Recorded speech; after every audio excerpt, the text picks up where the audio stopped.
I've hit the stream button. We're live for real this time. We're live. Oh no. My voice cracked on my first sentence? No bamboozle. That's crazy. No bamboozle. Oh, thank you. You saved me. Sorry we're late, chat. We were discussing 2B. It was very important. It was. I was discussing Kaine, to be clear. I was discussing Kaine. Very Kane? pertinent You mean discussion. No, I don't want to be associated with 2B. Isn't that one of our mods, Legacy of Kane? Legacy of Kane? Don't you have to play? You have that one queued up from the voting game, right? Soul Reaver? Yes. For Naja. Yeah. I see. Good stuff.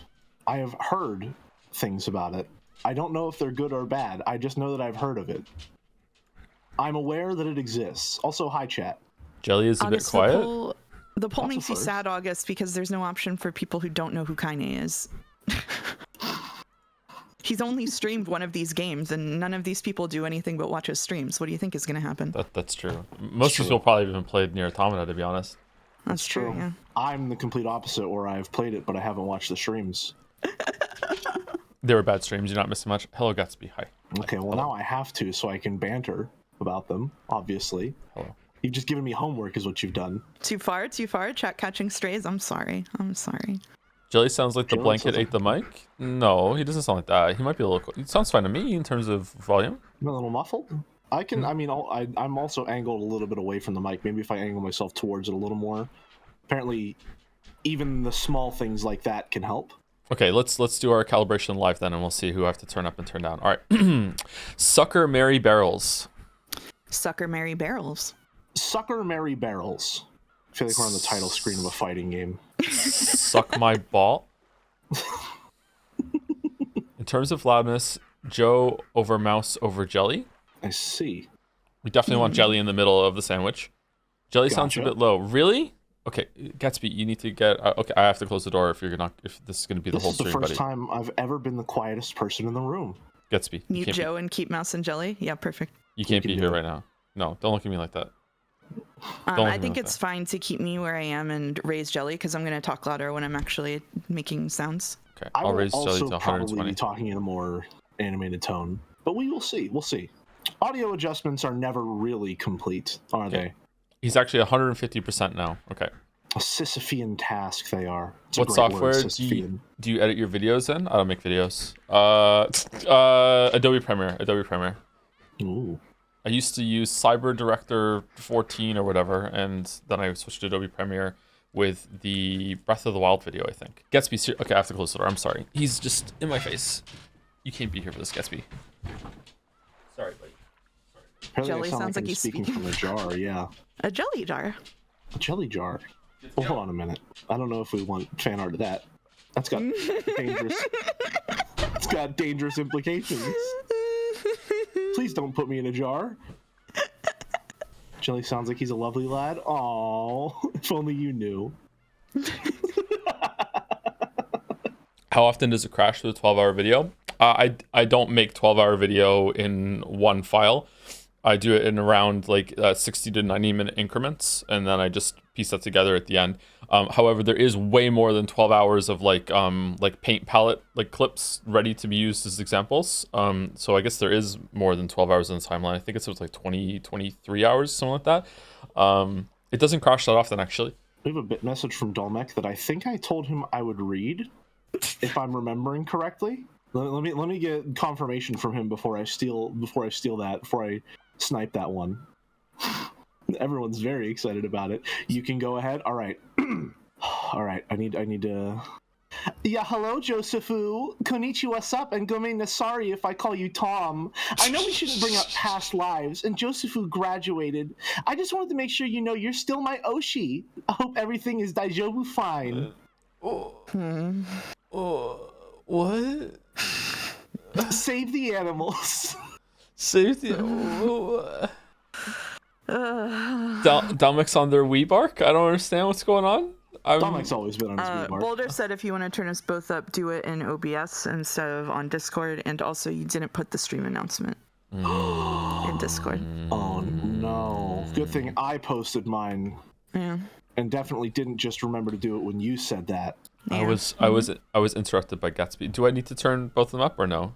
I think it's okay and just turn Jelly up, but I don't know. Jelly's already turned up, so do I still need to turn Jelly up more, or what? I don't know. I'm not chat. Let's ask chat.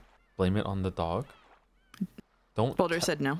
Don't tell Jelly up. Don't turn Jelly up. Okay. All right. Post your damn announcement. Jelly, have you heard of Updog? No, I'm not familiar. What is it?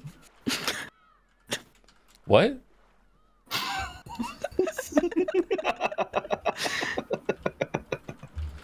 Is this like a sucker Mary barrel sort of thing? Jelly is in a blanket fort and the rest of us are not. Well, no, actually, no, sorry. Joe is also in a blanket fort. I'm the only one not in a blanket fort. Sorry, I forgot. Sorry, my bad. Is Jelly in the idiot foam sandwich? Not today, no. I meant to build my contraption today, but it wasn't in the stars. I did, however, pilfer a massive cardboard box from a local auto parts dealership. So we're good to go there. And we love that for him. We love that for him. Am I echoing into your mic, by the way? On Discord? Like, can you hear yourself talking? No. No? Okay. Good. No, but you were echoing Jelly a little bit earlier. Yeah, so if anything, I feel like Jelly's too loud now on my end, but it's fine on the stream. Yeah. Mm-hmm.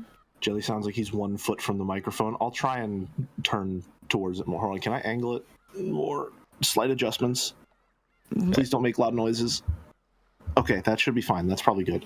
Boulder said turn Jelly down to 100%. Jelly, can you do a front flip? Not here. I don't have that kind of visual comedy available. Okay, I turned Discord volume global up by 4 decibels, and I turned Jelly down to 100%. Okay, much better. Chess says much better. Okay. I'm done watching the ad. You can start now. Okay.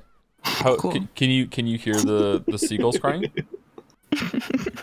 Why is audio so much trouble? It's so much trouble. I don't know. It's so much trouble. It's not. Half the time it's just chat trolling you. They wouldn't do that. Barely. Okay. Let me turn it game capture all the way up to like max, and you tell me if you can still hear the bells. Here we go. That's too loud. Okay, let's go down to 10. Okay, now let's say Sucker Mary Barrels when we hear the bells. Sucker Mary Barrels. Sucker Mary Barrels. Sucker Mary Barrels. Okay, apparently it's perfect and good. Okay. Okay. Okay. All right. There we go. Redness. A bit low. Professional streamers, just by the way. ignore it. Just ignore it. It's enough. It's enough. We'll figure it out. Don't worry. I sound quiet now, but it'll start to get grating in a bit.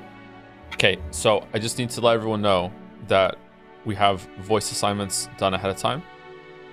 And Umi Mouse took this so seriously that they're actually spoilered until we get to the scene. So we don't even know. You know, however, we haven't read the scene yet, and I already know Battler's in it, so I'm sorry. Mouse, what are you doing? What are you doing? No. What? Why couldn't you just let it happen quiet? What? I mean, what's even the point of reading anymore? I'm not clicking on your assignments, though, so it's a surprise for me. There you go. Oh. There you go.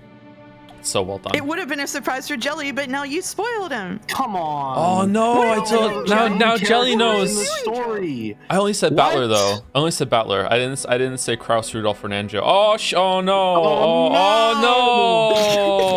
Oh. Shit. Okay, just skip the scene. Maybe we'll get it on the next one. Yeah. Just skip there. Just skip the entire chapter or whatever. Just get through it. Yeah. This isn't fair. Joe was supposed to be born in a tube and experience zero media until he could read Umineko. This sucks. No, we need to lock him in a room and only feed him rice and then never let him talk to anybody else because they might tell our beautiful and precious Joseph Anderson what characters are in the scene. But then he might think that rice is in the story. Yeah, why rice? Yeah, that's true. Interesting choice. Just to acclimate you from childhood. Much like there are multiple members of the Ushiromiya family, there are also many grains of rice in this bowl.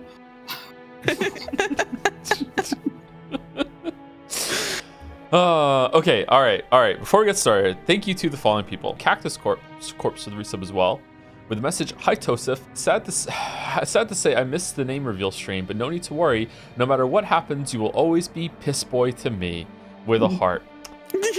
Thank you, Cactus Corpse. Thank you so much. Meaningless name has resubscribed with a message. Thanks for all the streams, Mouse and Jelly. Guest gratitude. Wow. Well, Wafi 3 for the resub also. Hi Joe, can you please stream Umineko at the beach so we can get the live Tan Joe reaction? Oh my god. All right. All right. Thank you, Iron Wrath, for gifting sub to Kill the Animals. I wonder how many people don't know this meme and are like, what the fuck are they talking about? Iron Wrath also gives the sub to Save the Animals. Thank you, Iron Wrath, for getting both sides of the meme. That's their fault for not watching the... sorry, you first, sorry. No, it's okay. You read the subs. That's their fault for not watching the required reading Helldivers streams on Mouse's channel. Kill the Animals is a Reciteer bit. Please check your sources. Kill the Animals is a fucking awesome games done quick bit, isn't it? Am I wrong? Am I wrong? I mean, that's where I'm familiar with it from. Yeah. Maybe we first said it on, or I first said it on Reciteer. Yeah. Yeah. It's about the Metroid speedrun, is it not? Yeah. The Kill the Animals, Save the Animals is about all right. Super Metroid speedrun. I'm with it. So I'm still tilted after the Playboy thing yesterday. Thank you, Critical Woe, for the bits. Does Mouse think Joe will like Umineko more than Disco Elysium? You're not going to get me that easily, chatter. Do you want to tease them again with the thing that you just did? Sure. So Joe mentioned on stream the other day that there is one thing that could happen that would make him read One Piece in Umineko. And so Umiden was talking about this, and I said, oh yeah, the other thing is, he told me there's one thing that could happen in Umineko that would probably make him drop it. And I'm not telling you either. So look forward to that. Ooh. Interesting. Now there's narrative tension, and not just from the story. Please tell you both, no, we're keeping the cat boxes closed. What do you mean? Cat boxes all over the shop, I know. Yeah. Yeah. Not a bamboozle, by the way. It's legit. It's legit. There is something that if they did that, yeah. I'd be very mad. Very mad. Thank you, Julie Gordot, for the bits. Hi, Joe. OP fan here. I finished Umineko, and after seeing the people talk about One Piece in Umi chat, I've decided to jump ship. I can't possibly deal with a One Piece chat in Jad, so I'm on the Don't Read One Piece team now. That was your biggest fan, and you guys fucked it up. How did you? He was your biggest advocate. What did you do? No. What did you guys do? Umiden, do we need to have a talk? Uh-oh. So many plot twists on the stream today. Thank you, Pincerata, for the bits. Hey Joe, I've been working so I haven't caught streams live, and I'm working today so I'll still be gone. So hopefully Jelly waits until the very end of the stream to talk about his method of gifting a marble so I can lose fairly later. Oh, they don't know. This chatter doesn't know. They don't know. It's already been out, yeah. The marble has already been given away. It's already out of the bag. Everything, you missed it. Yeah, yeah. What was the marble again? It was Pluto, wasn't it? Pluto, yes. Hey Joe, long time watcher, first time chatter. I usually catch all the streams, so I'm pretty up to date, but I have to ask, what's the Kegels mean? Thank you, Dominic.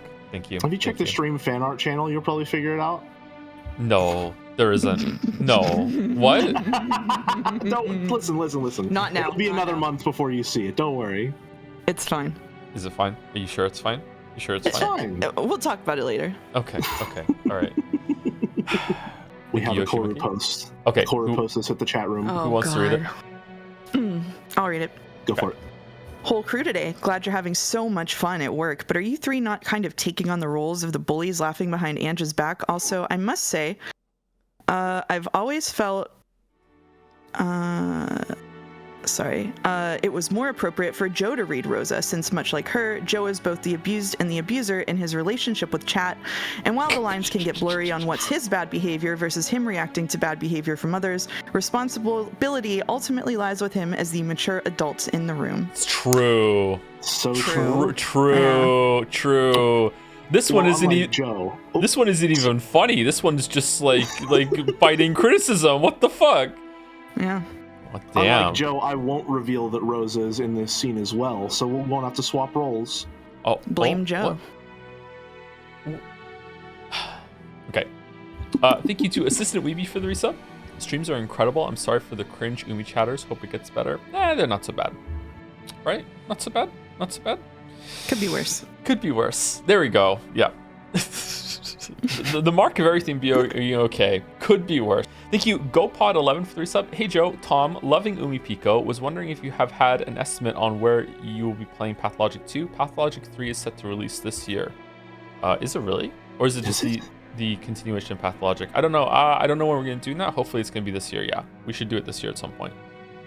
Now, is Pathologic 3 just going to be the same as Pathologic 2, where it's actually just the first game, but a little better? I think that's the exact same joke I said when they first mentioned Pathologic 3 months ago. Yeah. Thank you, Mediocrities 86 for the bits. Shout out to Avarici for making sure Tom's Kegel knowledge made it to YouTube as quickly as possible. Hey, just to be clear again, Kegel knowledge, you should still like look it up yourself and don't take like medical advice from a streamer who can barely read the VN. Okay, like you should always do that. Always do that. There you go. I've now provided my disclaimer. Again, Zephorix512 with a resub. Hi Joe, I mean toe, I mean jelly, I mean mouse. Anyways, I have my entire computer and browser set to Japanese, not to learn the language or anything, but so that I can approach but a single iota of the weebery that Joe lives on the daily. Wow. That's true. His second monitor is still to be. Wow. Hey, why are you leaking mod chat? What? Shh. What? Thank you. I feel like mod chat has been a little extra leaky lately, especially with the microwave pictures. Sorry, the nano wave. Sorry, who was it that gave me the code to turn the automatic unlock off? Lock off because it works, so they get a marble. Who was it? Phoenix? It was Phoenix, right? Phoenix gets a marble. Yep. It took me 3 tries to do it. Phoenix Furion. Yep. Gets a marble. How did it take you 3 tries? Because wasn't it like a combination of like 7 different buttons in a certain sequence? You press 7, then you press 9, and then you hold the unlock button and it did it. But for some reason I pressed 7, then I pressed 9, and it wouldn't accept the 9 input after the 7. For whatever reason, I don't know. Yeah. Interesting. Yep. I know, it's weird. Thank you, Electron Active Area with the bits. Oh no, now every cliff is an abyss, now that we've said that there's a way I could drop it. Interesting. Oh no. Tension is back. Synergize with Big Data used to say, sorry Joe, you're going to drop Umineko 12 hours of Battler boob jokes incoming for the rest of the episode 4. That is not what would make me drop it. I would probably enjoy that at this point. I'm so Battler pilled. Sorry. I'm not sorry, actually. Thank you, Zorgrox, for the bits. VOD Squad, because I'm a busy bee. Good luck with being busy, Zorgrox. Thank you, Stinky Dude 69 for the resub. Can you write an epitaph for Mouse's X and Y? I don't know what that means. Sorry, Stinky Dude. Behold the muddy river running through Joe's loathed Moncton. You who seek the cliff, follow its path downstream in search of the X. Good luck. Okay, all right. Doing Mad Libs on stream. Nice. Awesome. Thank you, Pincer, out for some more bits. Okay, I have lost unfairly now. Yeah, sorry, it was during yesterday's stream. But it was day before stream was the Jelly's Epitaph. Thank you, Amicordian, for the bits. Hey Joe, I feel like the streams have been really parasocial lately. Very true. So I just wanted to say you are a great commodity that I consume on a regular basis. I hope that my contribution will enable you to produce more content for the sake of consumption. Regards, me. Beep boop. Beautiful. Are you one of Tanaka's amazing commodities, perhaps? Great furniture. Great furniture. And the last one on my list. Thanks, kid. Are Dalmek giving us up to Not Koru. Vindanek for the resub. What if there was a Joms that was the same but even cooler, and his name was even cooler Joms? All right. If you can pull that off, cooler. we can have it as an emote. Thank you, Vindanek. Oh, there's 2 more. Ironwrath for gifting us up to read Umineko. We're trying. We're gonna start in like 20 seconds. We're trying. And Pinstar for some more bits as well. The last one to take us home.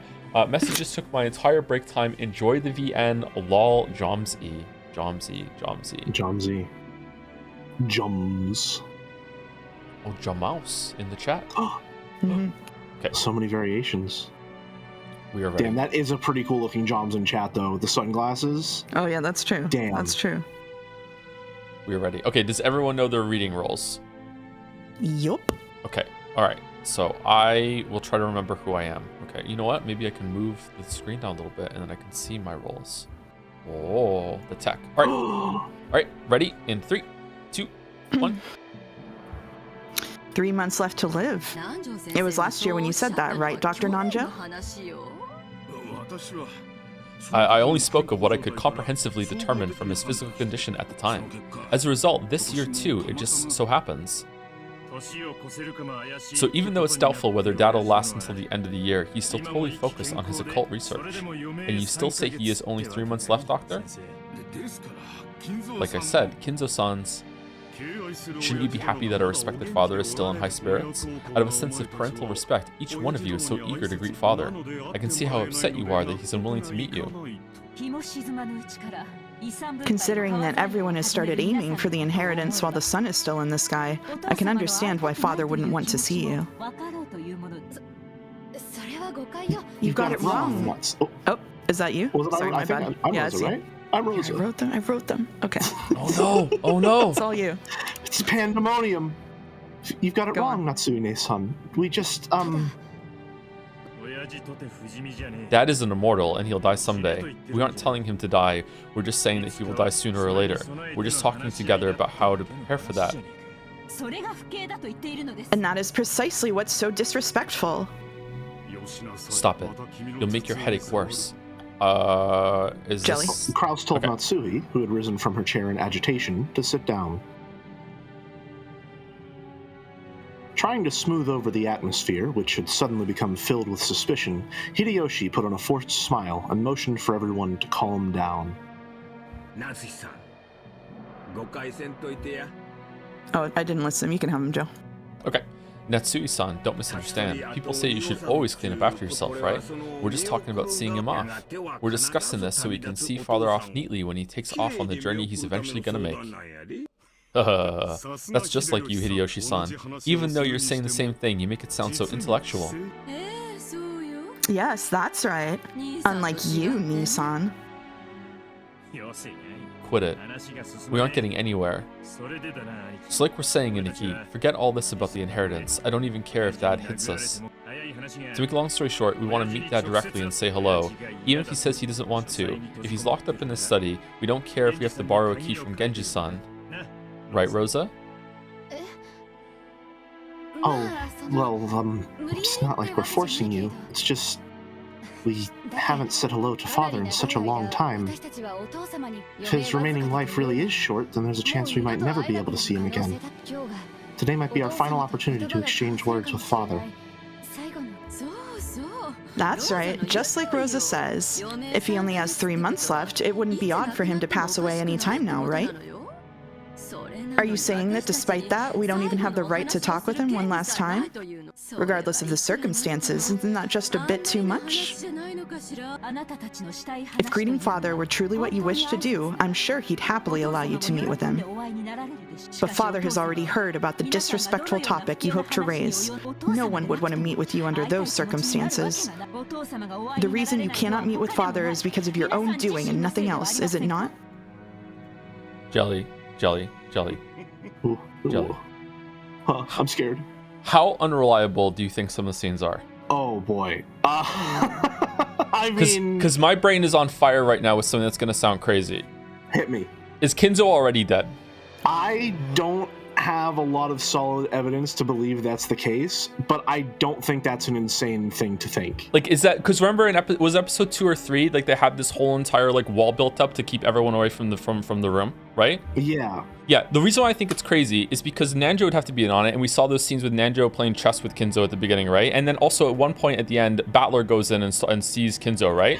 Well, here's the thing. That's the end of episode 2. Battler is drunk at the end of episode 2. So even the stuff that Battler sees, I consider to be unreliable in that moment.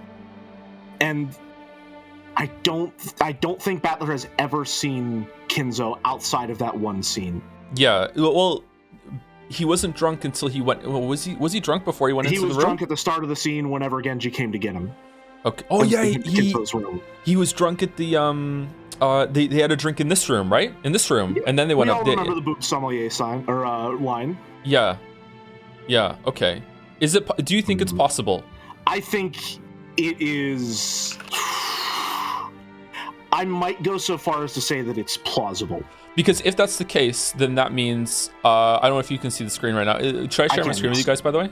just No, so I can see. We're good to go. Good to Okay. go. I'm Yeah, I can just see it watching on stream. because on stream. that would make it so I'm sure that there is like actually 18 people on there or less than 18 people, but like one of these people doesn't count, and if that's that, then that means that person doesn't count, and now the dead body is still here, right? No, that's not it. It can't be it. Shit, I'm wrong. I have a Fuck. No, I'm wrong. Pretty solid theory about who, like the where the trickery is going down. But I know you didn't want to theorize too much. Yeah, let's. I think we should theorize some, but not too much, because I don't want like two cooks in the kitchen and we solve the whole fucking thing. Okay. Well, do we want to do that? Do we want to do that? I mean, I'm gonna go by your call on this, because I have one that I think is pretty fucking massive. Okay. But all right. I don't know. Let's wait until it brings up organically then, okay? All right, okay. Unless it comes up organically right now. If it comes up organically. Okay. All right. The reason why I just freaked out and said I'm wrong is because in the last episode, Kinzo died at the beginning, and then a red truth was that all the deaths were homicides. But then I had the next thought, like 2 seconds later, while you were talking just now, that Kinzo's death can still be a homicide. It's just that he was killed like 6 months earlier, right? Like he could have been, like, he didn't have to be killed right then and there. So, like if he was poisoned So I have or a something question. like that. I have a question. Sure. When you were first reading Umineko way back at the beginning of the stream, you said, if it turns out that Natsuhi's scenes with Kinzo are unreliable, I'm going to be really mad. Is that still true? No, it's not true anymore, because I didn't realize how many scenes, how much they're going to play with the unreliable thing now. Yeah. I've been thinking about Natsuhi's scene as well. And Natsuhi's scene is one of the reasons why I was thinking it in the scene, because I remember her going in there and it seemed like something that was just made up in her head. I don't see Kinzo saying that to her. That almost seems like a remorseful, like, oh, I wish this could have been, as she's walking around the fucking empty room, like imagining that Kinzo's in there, right? Like, I don't know. Yeah. I fully agree, because doesn't he also, like, essentially hand her headship of the Ushiromiya family as well? He gives her, like, a pretty sizable amount of power in that scene, which, from everything else we've seen of Kinzo, if that's believed to be reliable, seems like the exact opposite of the person that he is. Mm-hmm. Like, he says that you have the one eagle on your heart or something, which is, that's just an insane thing to say. Yeah, I don't know. So if Kinzo is already dead, and I don't know when that would happen, that would open up like a free person on the board in order to be this agent that Battler needs to solve some of the mysteries, right? I think. Right. Yeah. I definitely think the phrasing of there are no more than 18 people on the island, I think that's the specific phrasing, if I'm remembering correctly. Yes. The natural assumption is that means there are actually less than 18. Mm-hmm. That's what I think too. Yeah, but I don't know how to get there. Gotta be it. But I'm just trying to find room for just one person at the moment, and then we'll see how we go. I've got some pretty well. If it comes up, it comes up. Okay. I have room. Okay. Right. Okay. Here's a question. Sure. If you here, I'll ask you your preference, Joe. If you misremember something from another stream, do you want me to correct you, or just let you keep thinking that it's wrong, or that it's right? I know what will make chat mad, but I'm interested in what you would like. I think it would depend. I'm happy that chat told me that I had misremembered that. Remember, it said that fucking Canon said his name was Kaio, but it wasn't. It was just me joking, and I thought it was real. That sort of thing. I think I would like to be corrected on. Is it in that area, or is there not something I'm misremembering? And you're just asking hypothetically. Feeling awful tense. If I'm misremembering a red statement, I would like that to be corrected. Okay. Then you are misremembering that they said all of the murders were homicides the last episode. Didn't I just say that when I said that? That's why I was wrong with Kinzo, right? Oh, I don't know, but they didn't say that. They didn't say that? No, they said. Right, I think. Oh, sorry. None of the 6 deaths are a suicide. They said none of the 6 deaths are a suicide. Yeah. Battler was trying to corner Beatrice with that, and then she tried to weasel out of it by saying that none of them were suicides. Yes. And then Virgilia caught it and said, "That's not what you told him to say." Isn't it like 5 are homicides, or was that my conclusion? 5 was homicides, or was that Battler's conclusion? 5 were homicides, and that one was that was someone's conclusion, but that was not said. I think Battler said that it was 5 homicides, and then the killer died by accident. Or Battler said that, but it might not have been true. Okay. Yeah. They said Rosa and Maria's deaths were homicides. Ranave said that.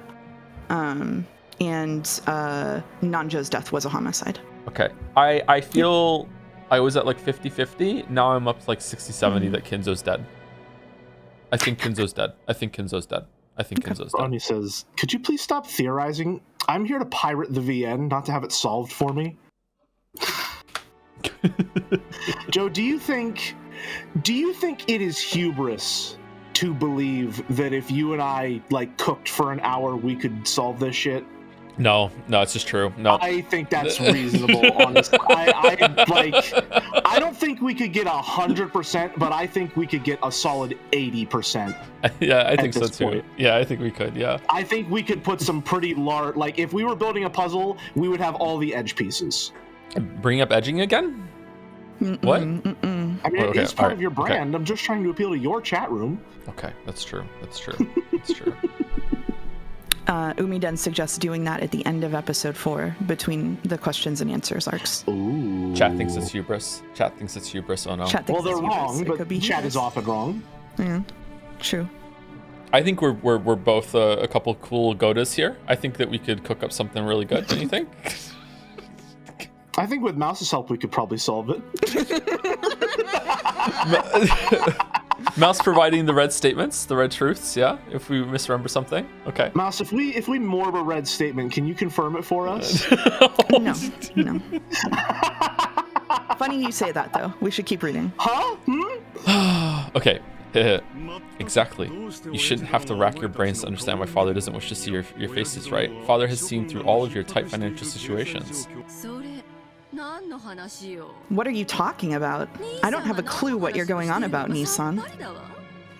Did you really think I didn't know about the state you're in? Eva and the rest realized that he had seen through their current lack of funds, and alternating between bluffing and returning to the point at hand and arguing back, they repeatedly pressed Kraus to let them meet with Kinzo. The sweet smell of black tea Rosa had gone out of her way to buy had been completely wasted. The only thing she was glad about now was that the children weren't here for this. The fact that they had gone to play at the beach right after lunch had been their only salvation. TikTok. Uh-oh. Eva made as though to tackle Kraus, and Hideyoshi and Kyrie cut in between them, trying to calm both sides. Then, Kyrie took a deep breath and spoke. I'm sorry, Kraus Nissan. I know I'm an outsider, but I wonder if you'd let me say one thing. I have a proposition. Best Girl has entered the stream. Mm-hmm. What is it, Kyrie-san? First, and this includes my husband as well, for many years, we have belittled the efforts you've made by living with Father and taking care of him. Isn't that right? Chrono Trigger music is back. That's, well, we've got it easy since we get to go outside, but Aniki's been babysitting Dad for decades now, and that must have been a lot of work. I'll accept that, but what's your point, Kyrie? Kyrie's off script? We must acknowledge that Kraus Nissan is Father's caretaker. Isn't that right? We've always feared Father, and pushed the task of caring for him onto Kraus Nissan. Everyone should acknowledge his efforts. Isn't that right, Eva-ne-san? And so what? Nissan is Father's caretaker? Don't decide things on your own, outsider. This feels scripted. This feels very scripted right now. Hey now, calm down. Kyrie-san, what are you talking about? Kyrie, please continue. We should be more grateful towards Kraus Nissan and Natsuine-san. We should thank them for always taking care of Father. It's our lack of gratitude that's to blame for these wasteful conflicts we keep having. Isn't that right, Kraus Nissan? I'm surprised. I did not think you, Kyrie-san, would be able to understand our efforts, which even my true siblings have not stopped to consider. It's a natural duty for the successor to the Ushiromiya family headship. That's right. It's your responsibility as the successor to the headship, isn't it? It's because you take care of Father that we must acknowledge you as the successor. Hey! Why are you bringing this up all by yourself? You're just an outsider. Wait, Aneki. That's right. It's just like Kyrie says. Because you take care of Dad, you're the successor, Aneki. Am I saying these right, by the way? Is it Aneki and Aneki? Aneki, yeah. Neki? I think it's Aniki. Am I wrong in my order there? No, you were right. I was right. Okay, so and Neki. Oh my god, I did. Okay, it's like just as you said. Oh. Rosa noticed, and then Ava did. Eva. Ava's barking demeanor towards Kyrie for advancing the discussion on her own disappeared in a flash. And she instead stared at Kraus and Natsuhi. Look at that fucking... I love that expression on Ava so much. It's so cheeky. Natsuhi couldn't understand that sudden change and was slightly flustered. Kraus-Ni-san, if you'll accept just a few conditions, we won't ask you to let us meet Father again until he dies. Of course, we won't demand to be present on his deathbed. We wouldn't even mind being absent at the funeral.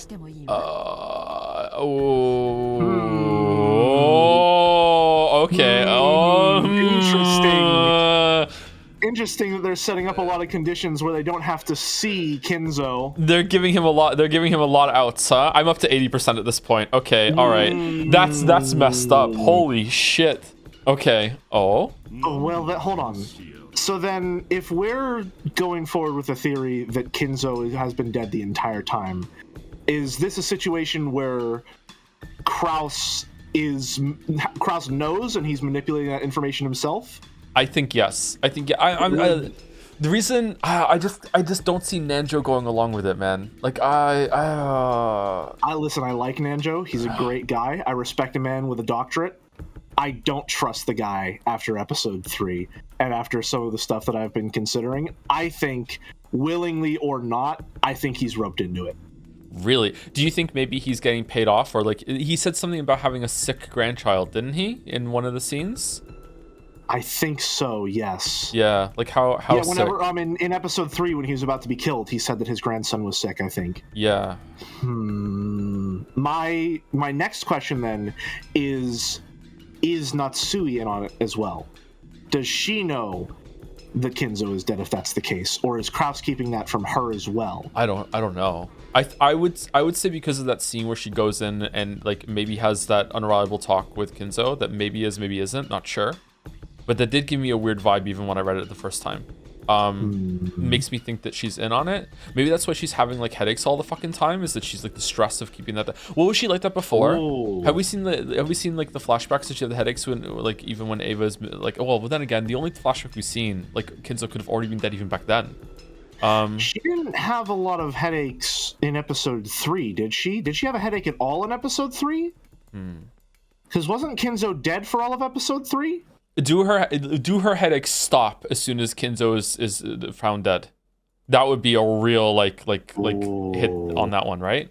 That's exactly what I was thinking. Because if he's dead for most of episode 3, and she doesn't have any mention of a headache in episode 3, I think there's a mention of headache medicine, but Ava's the one who takes it. So if that's because it's the stress of keeping that a secret, and then if he's found dead, it's no longer a secret. I think this is a situation, especially what Kyrie just said, that Kraus and Natsui know, the servants know, and even the rest of the family seems to suspect and know. And it's that friends bit where they don't know that we know that they know that they know. Like, it's going back and forward, and they're trying to give them an out. Whereas meanwhile, to keep up appearances for Kraus, this is weekend at Kinzo's for sure. Yeah. We have a Koru post to hit the chat room. Who would like to do the honors? We've been talking I did a lot. already once. Okay. You have been talking a lot. Yeah. We've been talking a lot, so I'll do it. Joe on his own could deduce enough of the mystery to tunnel vision, get mad when he's wrong, and insist the solution is bad writing because he sees stories as a list of events that should be judged by their plausibility in terms of cause and effect, neglecting themes or empathy for the characters. Yeah, I'm based. Thank you. After a week of drama and a wave of bans, he'd announced that chat ruined any chance of him reading One Piece, and the subreddit would flood with condescending discussion about parasociality on Discord. Damn. I thought Koru posts were supposed to be jokes. Koru is evolving. Let's read. Let's read. Okay. Oh, where are you going with this? But I may as well listen for now. Let's hear your terms. First, the term successor to the headship refers to the caretaker of the current head, Ushiromiya Kinzo. And then? Second, the duty of the caretaker is to look after Ushiromiya Kinzo for the rest of his life. Oh, I feel like she's leading into his life has ended, so you're not the successor anymore or something like that. To make things simple, the caretaker's job is to care for him until his final moments. You were prepared to do that from the beginning, Kraus-Nissan, so that won't cause any problems. Naturally. I have no objections to either of those terms, and I'm already carrying them out. Third, on the off chance that the caretaker is neglectful in his responsibilities of supervision, he shall be deprived of his rights as a caretaker. With that sentence, all slack disappeared from Kraus's face. Natsui alone was still having trouble figuring out what it meant. Is she accusing him of, like neglecting Kinzo? That's what it seems like to be there, yeah. Or allowing him to be killed under his care. Yeah. Oh. And just what are these responsibilities of supervision that the caretaker bears? It means supervision so that father can live the rest of his life in the best possible health. I'll be more detailed than that. In the case that father dies I assume father dies to or of anything other than a natural death, the caretaker will be deprived of his rights as caretaker, and his status as the successor to the headship will be lost. If that happens, the next highest in rank, Eva-ne-san, will be selected as the successor. What did you say? How can you shamelessly speak such nonsense? Oh. My, the caretaker certainly has a heavy responsibility. However, people can die in many ways. For example, senile old people sometimes die when food gets caught in their throats. Normally, this is called death by old age in its broadest sense. But with your argument, that becomes a death by accident, and I bear the responsibility of supervision. This is unjustly disadvantageous to me. Give me 1 second here. It's okay. How are you today, Mouse? I'm doing okay. A little tired. How about you? I'm the same, actually. A little tired today. Yeah, we're always tired on this stream. Getting into it, though, more. Yeah. Okay, good. I'm back. Sorry, Ruby literally pushed her way into my room. Ruby? Ruby. My dog. What kind of dog? Little corgi. And I mean little. She's the runt of the litter. I somehow always pick the runt of the litter. I don't know how I do it. Could me Ruby... too. 5'11". Could Ruby fit in my microwave? What do you think, Jelly? That's a hell of a thing to ask, Joe. Yeah, I know.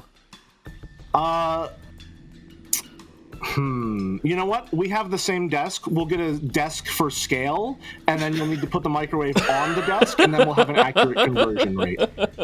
All right. Okay. All right. Thank you for hearing me. If I had to guess, just sort of calculating the measurements in my head, which I shouldn't do because I barely have an English degree, let alone one that involves mathematics, I think she might be the same size as the microwave. Oh, okay. All right.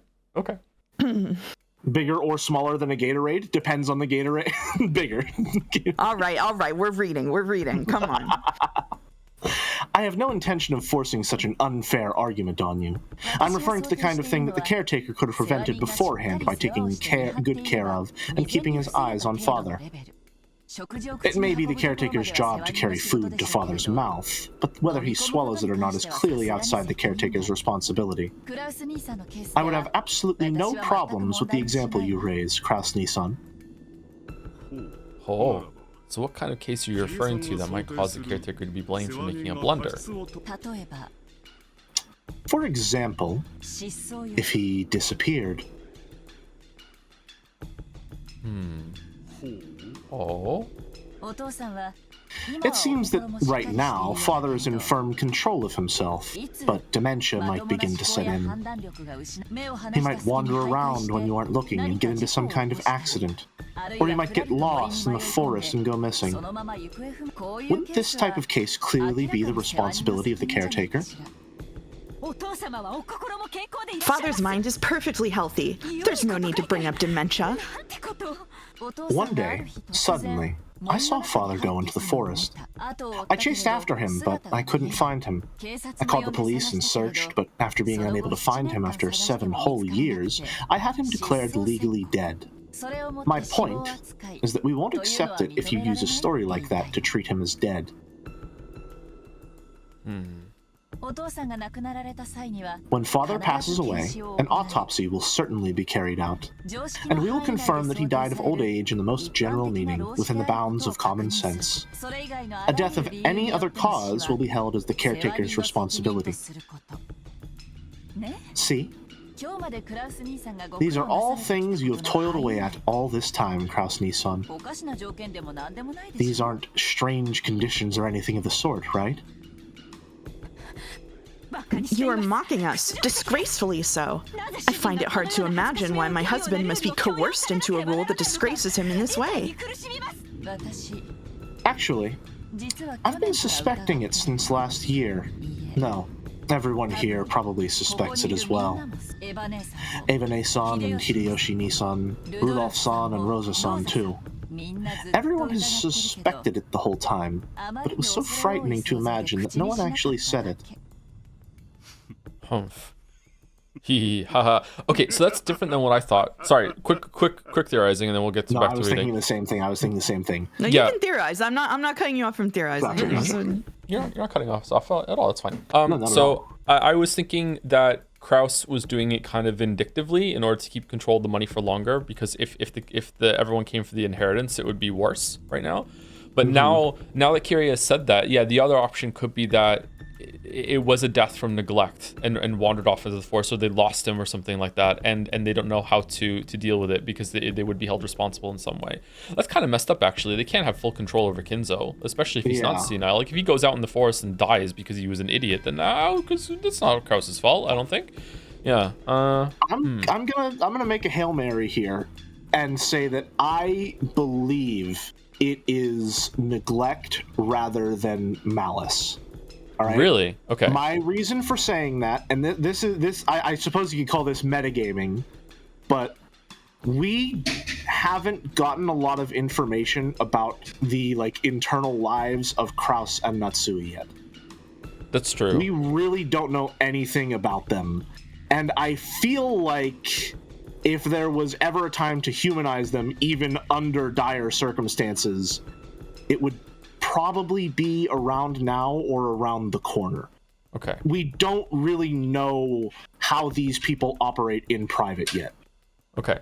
All right. So that's your theory. My theory, I'm going to stick with a different one just to make it more fun. I'm going to stick with the theory that he has died maybe a little from neglect, but mostly natural causes. And the reason why he hasn't said it and told the rest of the family yet is because it would be financially like catastrophic for him, because they're not prepared in order to dole out the inheritance in that way. That's what I think it is. So we have competing theories. Let's go with that, Jelly. Might we bridge the gap between these two theories and say they aren't mutually exclusive? That's true. There could be a lot of overlap there. Yeah, for sure. Yeah. I wouldn't put it past Umineko to have something be, dare I say, emotionally nuanced. Ooh, mature story. Okay, all right. I see. So this is what you're trying to say, that father is already dead and that I've been hiding it.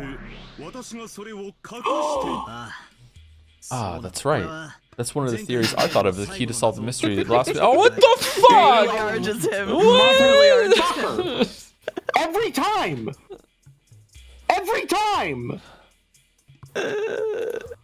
How does he know?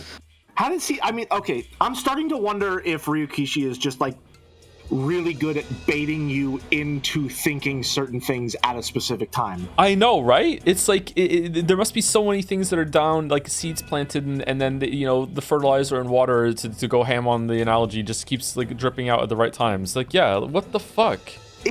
You just cannot this consistently be at the same place as the reader without unbelievable luck or pre-planning. I was afraid to say it earlier in the stream because I'm I feel like this is coming out of nowhere, but for some reason my brain is being tickled into having this thought right now. And then here he is, and Battler's saying it too. Holy shit. So now I wonder if I'm smart or if I'm just being led around by the theoretical equivalent of a carrot on a stick. Yeah, and I know. I'm just too dumb to see that there's someone holding it. All right. Okay. Am I actually a cook, or am I just reading the fucking recipe and pretending I'm in a 3-star Michelin kitchen? That's true. I only know how to follow recipes. God damn it. That's right. That's one of the theories I thought of as a key to solve the last mystery in the previous game. You mean the very last bit? The mystery of who killed Dr. Nanjo? That's right. The witch definitely said a lot in red. She mentioned the names of all 18 people and announced whether they were alive or dead, and then she claimed that there were no humans besides them. But with this theory, I can weave my way through that gap. I see. So this is one of the answers that doesn't cause those two to contradict. Makes sense. See what I'm saying? You catch on pretty quick. It's nice that I don't have to explain. No 19th person exists on this island, and yet this trick lets us mix in an unknown new character. In other words, the names of all 18 people don't necessarily correspond to the 18 people on the island. Interesting way of phrasing it. That's it. The witch mentioned the names of 18 people one after another and announced whether they were alive or dead, and on top of that, she announced that there were no humans other than the 18. There was a single illusion in there. I think these are mine, right? This is Spatler's narration. It wasn't guaranteed. I think it might be. It wasn't guaranteed that the 18 names of people equals the 18 people on the island. Okay, then why didn't you say that then during that scene, idiot? Like he didn't think of it. He didn't think of it till right now. He's only just realizing it. He's under a lot of pressure. Okay, he's lying. At the end of his anime arc, all right, his like girlfriend was gonna sacrifice herself. And then he got Beatrix. A lot has happened, okay? Cut him some slack. He's just a little guy. Okay, all right. When she named off all 18 people and announced who was alive and who was dead, she hid the name of culprit X, also known as Trucker X, and instead mixed with someone who wasn't on this island. But doing that, even though the culprit was on the island, she was able to leave him out of the list of living or dead people. The person who was mixed in wasn't actually on the island, so he didn't count towards the total number of people on the island. By this, even though the culprit counted towards the total of 18 people on the island, it was possible for his name not to be listed. The two statements in red are completely independent, so this theory creates no contradictions. If someone's name was used to hide the existence of the culprit, that name must satisfy several conditions. First of all, even though this person isn't on the island, they've got to be someone we think is on the island. Otherwise, she wouldn't have been able to trick us.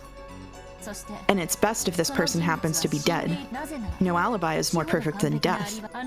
After all, at that point, the mystery was based on the fact that the crime was impossible for all 18 people. Is it something like that? Also, I think the pacing of like how the complexity of the mystery ramps up is also really good. Like, if this had happened, I think even an episode earlier, that may have been a bridge too far. There are some points where, like, the biggest one that I'm thinking of is I think Beatrice appearing to be much older than the other witches is like a tactical decision, so that you're not like, okay, so we're dealing with like 1,000-year-old, like 10-year-old, but actually I'm 1,000 years old witches, and it's all just a bunch of anime bullshit. Like, you don't meet Burn until you've already met Beato. I think that's purposeful.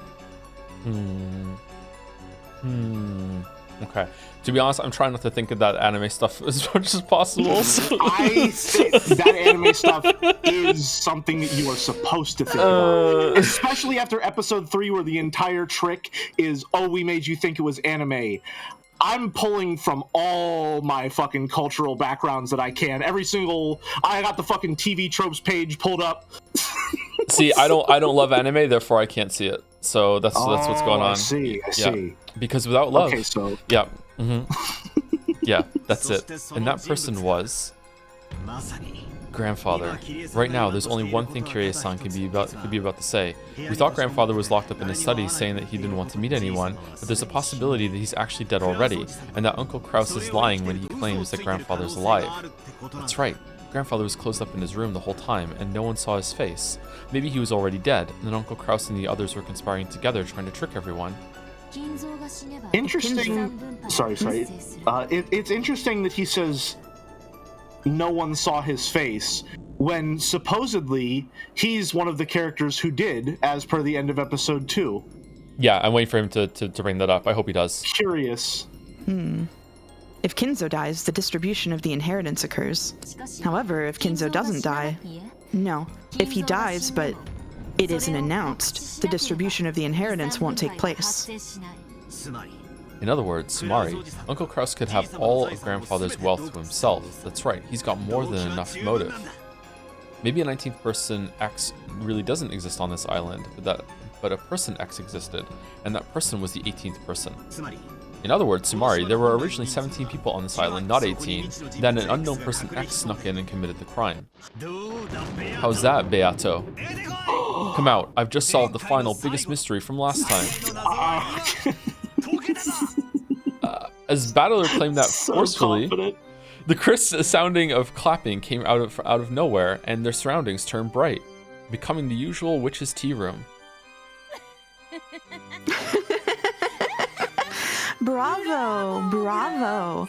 I wish I could deny that someone as incompetent as you has finally gotten a feel for it, but somehow or another, you've managed to come up with a single answer. Even a lump of concrete can stop thinking, so you have now finally evolved into a being with intelligence. You might say you've finally taken a step forward from the crying creature you were before, just licking my shoes and grinding your teeth. This is what Mouse says to me when I get connections right on the days that I get it right. How'd today go, by the way? I got it wrong. I only got one today. I only got one today. I can't believe that stupid wordplay threw me for so many loops last time. My lameness pisses even me off. Alright, Beato, repeat it. If you can announce that the 18 people on the island included Grandfather, just try and do it. Yeah, you can't. You can't, can you? Because he's already dead. Yeah, you can't do it. This is the end of your deception. I wanted to do it so bad. Well now, what have we here? Shall I slice that in two with the red truth? No, it might also be good to hold back for now and let you get all excited. If I'm gonna push you off a cliff anyway, it would be more interesting to lure you to a higher place first. One might say a peak.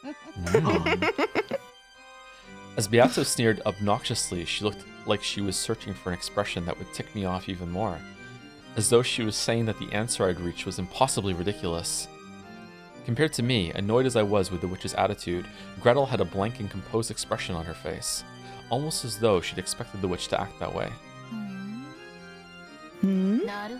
I see. Just like how Battler has learned and grown, so has the witch. What's wrong, Beato? Don't act so tough. I asked if you can repeat it. Answer.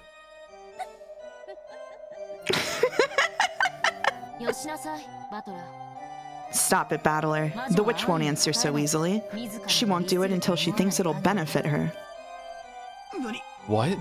What do you mean? You've been toyed with by this red truth in the games up until now, so the witch has used it many times. But now, the situation is different. You're trying to draw the red truth out of her, and are instead using it as your weapon. In this situation, there's no way the witch will keep firing off the red without reason. Right? Gretel, or whoever you are, it seems your mind is quite sharp, unlike Battler's. What a fearsome enemy I've welcomed in. That's correct. When Battler hopes I'll use the red truth, do I have any responsibility to do so? No! I don't even have a crumb from that croissant you ate this morning's worth of responsibility to please you. I'm so glad. I'm so glad she's finally getting to this. Not only does she not have to add, like, she does not even need to dignify it with a response. I've been waiting for this. She's doing what Battler did to Avatris last episode. Not my burden. Yeah. Shut the fuck up. I don't have to. It's not how it works around here. Get fucked. You bastard. Yes. That's the face. I started playing with the red truth just because I wanted to see that face. I have no reason to play around if it won't give me a chance to see you look like that. You just don't like losing, right? Just saying whatever you can to trick me because you can't answer my demand won't work. Don't be so full of yourself. An answer like that could be cut to pieces without any effort. But I won't go out of my way to speak in red. I won't say it because that's what you're asking me to do. Do you know why?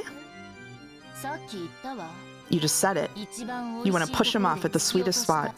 This ill-natured witch is saying she won't use the red anymore because that's what you want. In other words, she won't go along with this game of telling her to repeat things anymore. Exactly. Unlike Battler, everything goes quickly with this girl with no need for explanations. I will say what I please with the red truth at the time that I desire. That's it. Basically, it's the witch's right to use the red truth as she pleases. She doesn't have to use it at whatever time the human side desires. But even that depends on the situation. I like that Beatrice is simultaneously acknowledging that Angie is pretty smart, but also trying to drive a wedge between Battler and Angie at the same time. Absolutely, yeah. Every compliment for Ange comes with an insult for Battler, as if to say, like, oh, she's better than you, trying to make him feel more and more incompetent every time she gets something right. Yeah, it's really, really good. And even probably attributing Battler's victories to her going forward, I imagine. The situation? What do you mean? The witch has no responsibility to respond when you tell her to repeat something, but it does become her responsibility if, and only if, your claim can destroy the witch theory. After all, in this trial court without a judge, that which is not refuted becomes the truth. Just like how the witch theory made by the witch will instantly become truth if you collapse and stop thinking. Then, since she doesn't have a counter-argument for my guess, that means it's right? It's right that the culprit is the mysterious 18th person X and the grandfather is already dead? At least, until the witch argues back. Truth always loses to new truths farther in the future. The tricky part is that even the timing of the counter-argument is up to the witch. In other words, maybe your reasoning just now was correct, or maybe the witch is refraining from arguing back even though you're wrong. Or the witch may be ignoring it because it doesn't shake the basis of the witch theory in the first place. But either way, we can't tell the difference at the current time. Is that more or less it? Damn you, Lady Burncastle, for throwing in such a troublesome piece. Thanks to that, I'm losing all my lines. The witch has learned that she can respond to your demands to repeat phrases at a later time. Maybe you could even call it a delayed move. She's messing with me. So even if I announce some mistaken reasoning, there's a possibility that Beato will intentionally let me flounder about without denying that guess. And at the very end, when I propose an even more massive line of reasoning, she can cut it off at the base and spin everything around. A single piece of reasoning becomes a bridge to the next piece. By demanding that she repeat lines, I've been able to strengthen my position and advance bit by bit. But since that bastard Beato had learned this strange delay tactic, I can no longer confirm or deny my reasoning. This is like finally finding a staff that'll let me search around in the darkness only to lose it right away. I'm just stuck now, right? I'm gonna talk to myself for a while. Hey, Battler. If you make a despairing face like that, I won't be able to stop drooling, you see? From the beginning, that staff was nothing more than something I gave you because you were so worthless. All this means is that you can finally challenge me without a handicap, right? But that alone doesn't change the fact that demanding that you repeat things is one of Battler's ways to fight back. As I already said, as long as it's something fatal that'll destroy the witch theory, the witch is obligated to argue back, and therefore to speak with the red truth. While the timing of that counter-argument is up to the witch, it must be performed eventually. Isn't that right? That may be so. If I can't deny the tricks done by humans theory Battler lays out by the time the game ends, Battler will use that as a reason to deny me, and it will be possible for him to proclaim his victory. So, should we view this as a restriction on the witch's side? That the trick theory laid out by the human side, in other words, what he tells you to repeat, must be countered during the game, during the episode? Is that the first time they've ever acknowledged it being an episode? Yes. In story? As far as I know. Huh. It might have been an editor's note, I don't know. Interesting. That is so. Battler's goal is to show that he can explain the entire pleasant game I've laid out on this island with humans and deny me. If Battler succeeds in that, at that time, he will become the victor of this game. Do you want to read Angie's lines until Battler talks again, Jelly, so I'm not talking to me? Sure. Let me confirm the rules. Should we view the time the game ends as referring to 2400 on October 5th, 1986, going by the time of the Rokunjima in the game? I have no problems with that. At the time the game ends, the human side must state a theory using tricks for all of the mysteries, and if the witch side cannot argue back, the human side can proclaim its victory. Does that work? Let us be more specific. When the game ends, the witch side will be given a chance to argue back. Let's decide on an amount of time. 1 minute. If you cannot carry out your counter-argument within 1 minute, victory will be proclaimed. Someone in chat said that the voice actor literally said episode, so yeah, it was in the story. Interesting. Then allow me to impose the same rule on you. At the time the game ends, the human side will be granted 1 minute to counter the mysteries it's been given. If even a single mystery hasn't been countered within that time, it becomes the witch's victory, and that game is over. It would be such a killjoy to have the game stopped for lengthy consideration, right? So in our chess metaphor, they've just now introduced a stop clock. Yeah. Yes. Yeah. I'm not really feeling this scene, actually. I feel like they're going over things a little too much. I feel like they could have cut this down a bit. Maybe it's for Angie's benefit or something, or maybe it's something hiding in this description that I'm not picking up on that's more important. I feel like the time limit might be... I think this might be setting up for whenever the time limit actually happens, just to establish the stakes. Yeah. But yeah. I also don't think little... I don't think Battlers should agree with the time limit. I think that's more of a weakness on our end than the witches, because we have to explain more mysteries than the witch. Yeah. Okay. Anyway, Yeah. USL moving things along without me. But I more or less get what's going on. Even if the lines I demand that you repeat aren't counted instantly, they've got to be counted eventually. Yes, that's right. And that must happen before 0001 or 12:01 a.m. on October 6th. But be careful. She only has to cut up one of the things you tell her to repeat. You can't proclaim your victory unless you solve all the puzzles. Chat when you're playing a puzzle game and accidentally break one. Just as I can use the red, from now on, I will allow you to use the blue, Battler. Whoa. Oh, okay. Blue? All right. I was... This entire scene, I had been fucking holding back a joke of like, oh, so when does Battler get the blue truth and he can confirm things that aren't true? When explaining my magical murders with human tricks, you may state your claim in blue. I am responsible for countering your blue with the red by the end of the game. Blue. So I'll talk in blue when I tell you to repeat things? Not quite.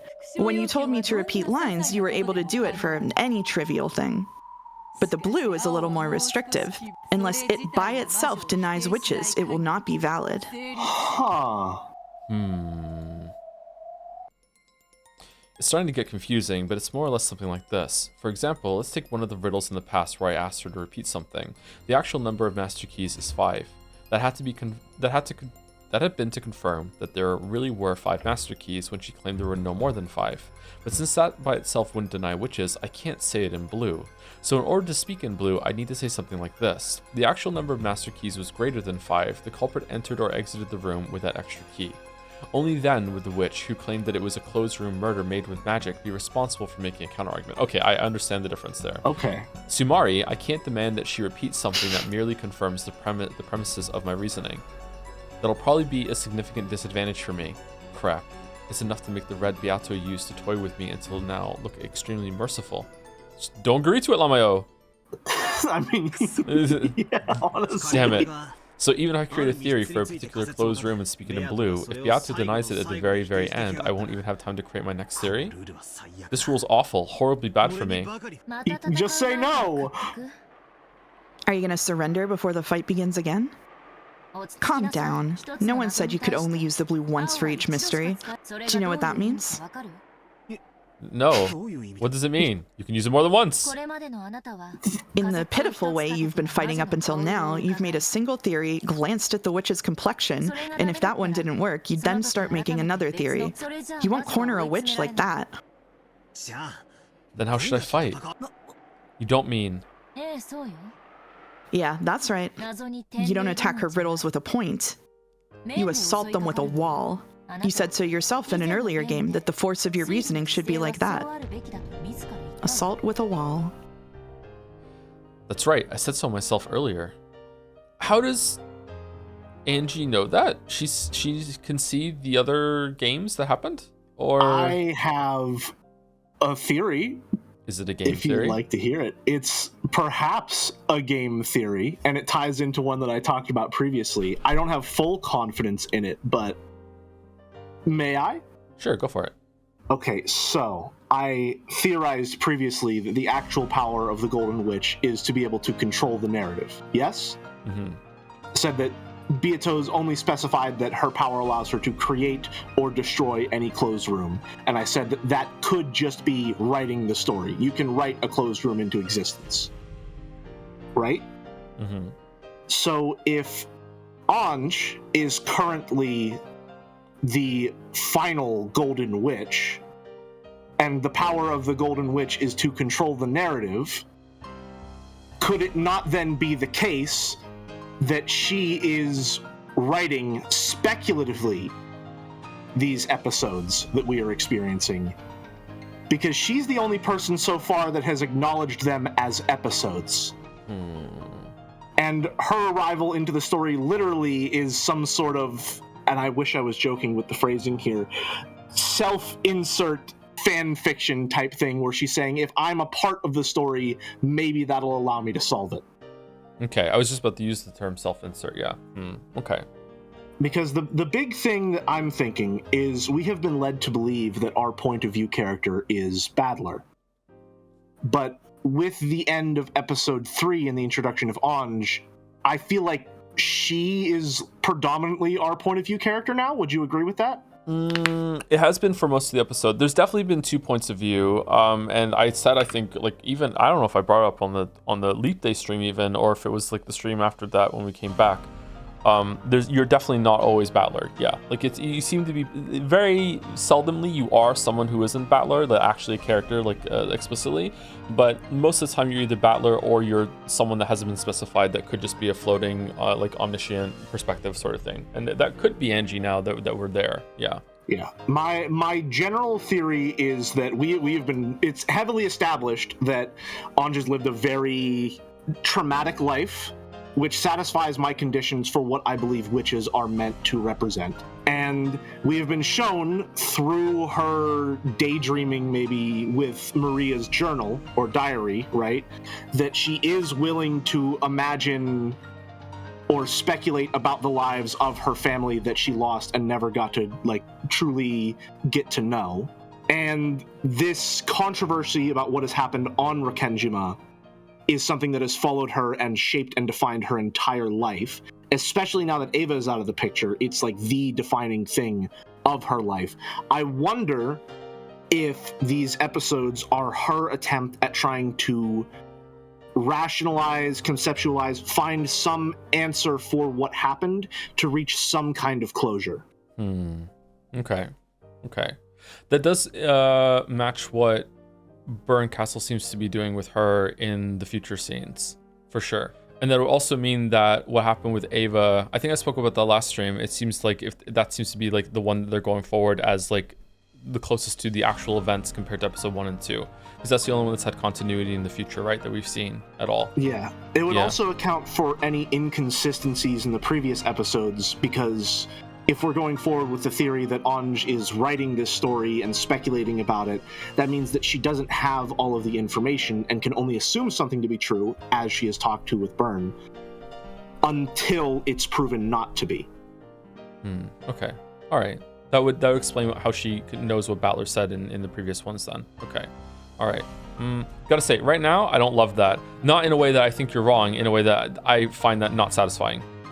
So I hope that if it is that there's a lot more to it than that. I don't find that very satisfying. I imagine there will be, yeah. I don't think I've got the full picture just yet, but I think I've got some snapshots. Okay. Let's continue. Yeah. Guessing and trying to expose the mystery is like trying to shoot a distant target with an arrow. Until now, I've just been shooting off arrow after arrow, asking the witch if I scored a hit, and then preparing my bow again once I'm told that I've missed. There's no way I'll hit at that rate. Bullets might be a better example than arrows. If you take one shot after another at a distance target with a handgun, you probably won't hit easily. So how can you hit it? If a handgun doesn't work, use a shotgun. Instead of a single bullet, beat her down with shot comprised of countless projectiles at once. Shot scatters, so it impacts a wide area. That makes it optimal for shooting small, fast targets like birds. That's right. There's no rule that says I have to guess like a pistol, shooting one shot off at a time. Making a single theory and just hoping that it hits is no better than stopping your own thinking. Blast away with a massive number of bullets of guesses and make them impact like a wall so that only one of them hitting the target is enough. This is actually how theory crafting should be done. I believe this is how you do it. If you want to know why I seem to know what the fuck is going on, it's because I'm firing until something hits. All right? I don't know shit. I'm just blasting into the darkness here. Blue, huh? I get it. If your red truth is a razor-sharp katana, then it looks like my blue is a shotgun. No, a machine gun whose firepower will turn the witch into a honeycomb. It's a machine. I see, so it's an awkward gun that fires many shots. That sort of crude analogy is just like you. Where's Dirk? Where's Dirk? The climax of a detective novel is always the same. The famous detective gathers all the suspects at once and displays a single trail of logic that works splendidly. Almost like William Tell spectacularly shooting through an apple with a single arrow. That's why I mistakenly took that to be a virtue. It probably would be splendid if I could shoot through the truth with a single guess. But that isn't realistic. Look at real wars. Do they really have everyone pull long guns out of the trench, aim really well, and take shots at each other one at a time? What do we do in Battler? They don't, right? They fire rapidly. They fire all over the place. They pin down the enemy with a barrage. Reasoning is the same way. Because of that weird virtue, I've been stuck thinking it's better to take one line of reasoning at a time. We humans can fire off countless guesses and possibilities. The bullet is the power of imagination. This suspension of thought is a clogged barrel. The pathetic way I've been reasoning up until now is like a pea shooter. All right. First metaphor. Truth bullets definitely came from this for Danganronpa. I've been so lame, weakly firing off shots, getting them denied in red, and then taking the next bullet and reloading. My blue truth, which claims that humans and tricks are what's real, will overpower its target, the illusion told by the witch, with its firepower and the force of what I can imagine. This is my Ushiromiya Battler's fighting style. Okay, dude. Thanks to you, I figured out my true fighting style. Thanks, Gretel. He's such a fucking idiot. He's such a fucking idiot. You're welcome. You're so right, I forgot I was reading her. Makes me think of how pathetic I was before. Yeah, That's it's okay, like I'll take care Yato of you. said, I've had a handicap up until now. I'll acknowledge that. New rule, understood. I have my own way of fighting. I'll show you it. That willpower is good. I like it. Then try using it right away, this blue truth of yours. Yeah, I'll use it. With He this fell blue for truth, I'll break apart your witch theory, which states that only a witch culprit is possible because everyone had alibis. This is my truth. Ushiromiya Kinzo is already dead. Therefore, the true number of people on the island is 17. By adding an unknown person X to that, it becomes 18 people.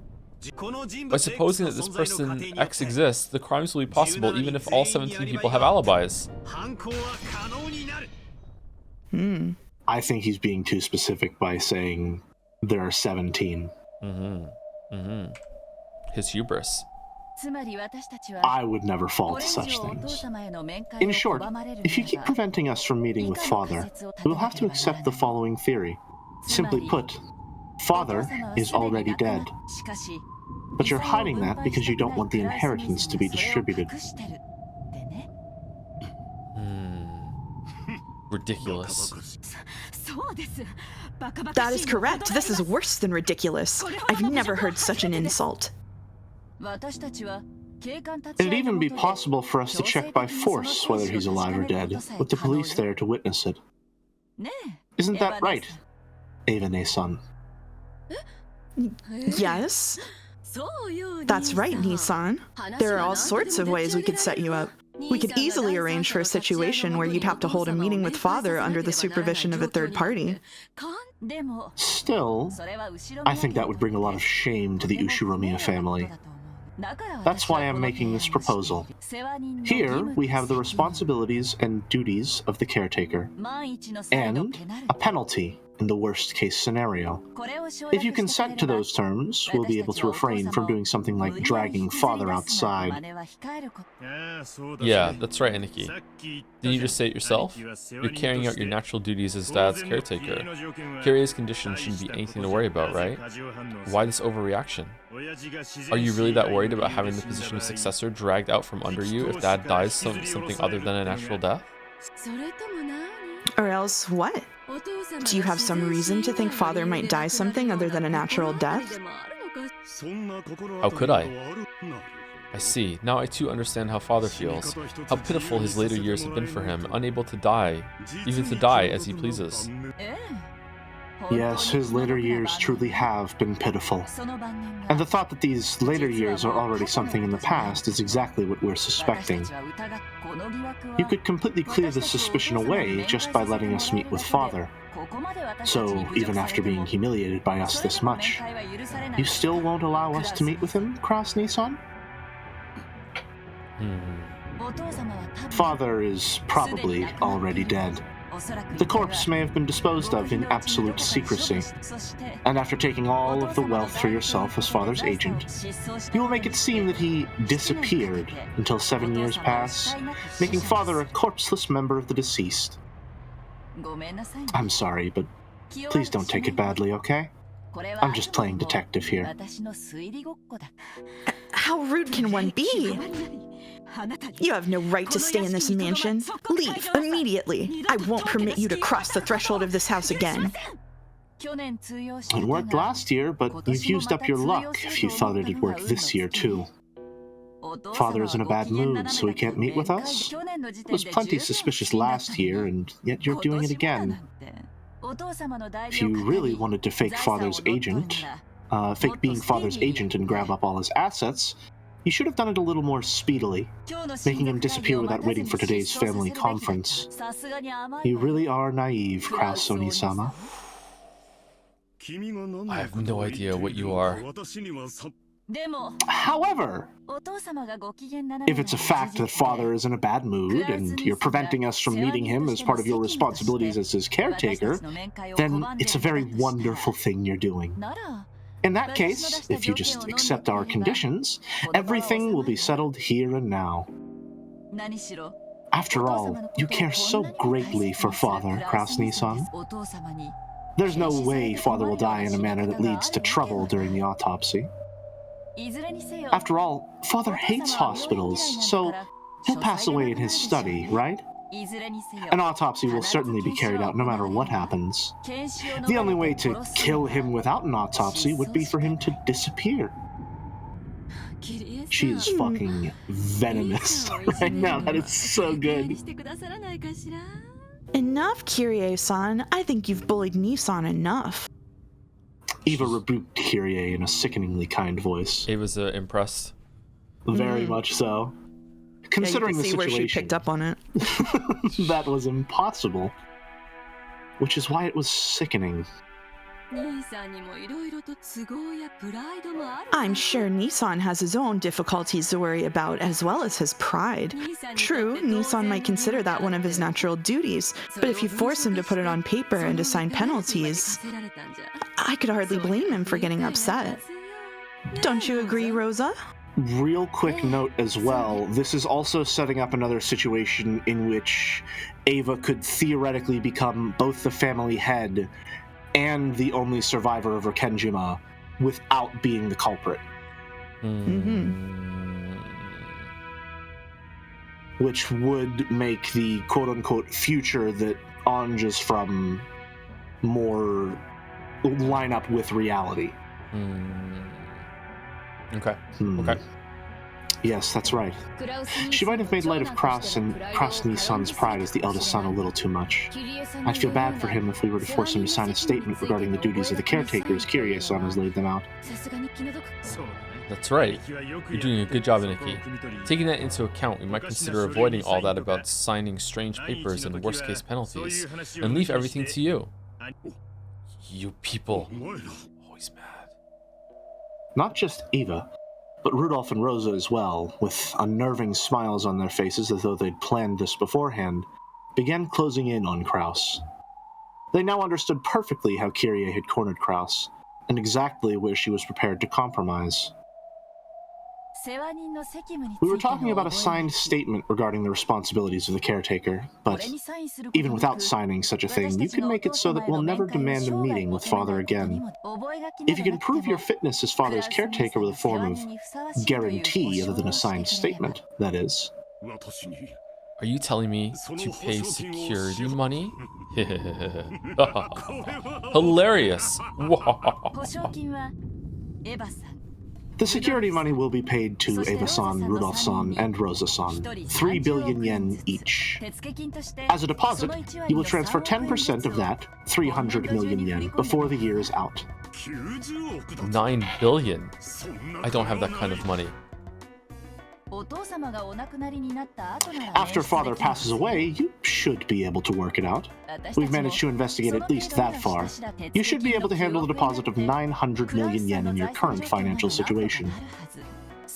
It should even be possible for you to borrow it from Father, right? There's no need for obvious charades anymore. How unpleasant. Truly unpleasant. It is, at that. Even just the discussion of Father's inheritance was far too disrespectful. Father is already dead? My husband is hiding that and keeping all the money for himself? I've had enough of this. None of you are qualified to bear the name Ushiromiya any longer. Okay, so is it possible that each of the episodes have different conditions? Could Kinzo still be alive in episode 1, do you think, Jelly? Because this is a different, if they've always known or suspected that that Kinzo was dead, was Kyrie, no, Kyrie was still in the room. Why wasn't this brought up in episode 1? Would they have, and they didn't have time to before the letter was delivered or something? Because it feels yeah. It's another question of how much information is actually carried over consistently between episodes. Which is really becoming a focal point since a lot has been carried over from episode 3 to episode 4 here, especially in terms of direct continuity. But yeah, is he alive in episode 1? And how does it tie into the chapel scene they had in episode 2? I guess what time is it right now? I guess this is what did they say? This is when the kids were at the beach. When the kids were at the beach, did we see that scene? Was that the scene in the parlor? Because it went Parlor, then when in the beach. I think those scenes might have happened concurrently. But there was also that they stayed up late in the night talking about a bunch of shit that we didn't see that scene either, right? So it's possibly that it did happen and we just didn't see it in those other episodes. Yeah. Is it a question? So I guess the question is, did it happen and we didn't see it? Or now that different things are being considered on an episode-to-episode basis, is this a new development that is responsible for the changes we see? Mm-hmm. Because some things can definitely be different in terms of the construction of in episode 2, Beatrice showed up and was there really early, and whether that was reliable or not remains to be seen. But she actually was shown there, and Genji interact with her. So maybe things can definitely be different because the murders are different too, but can the starting positions be different? I don't know about that. I'm gonna say no. You first, sorry. I think the starting positions stay the same.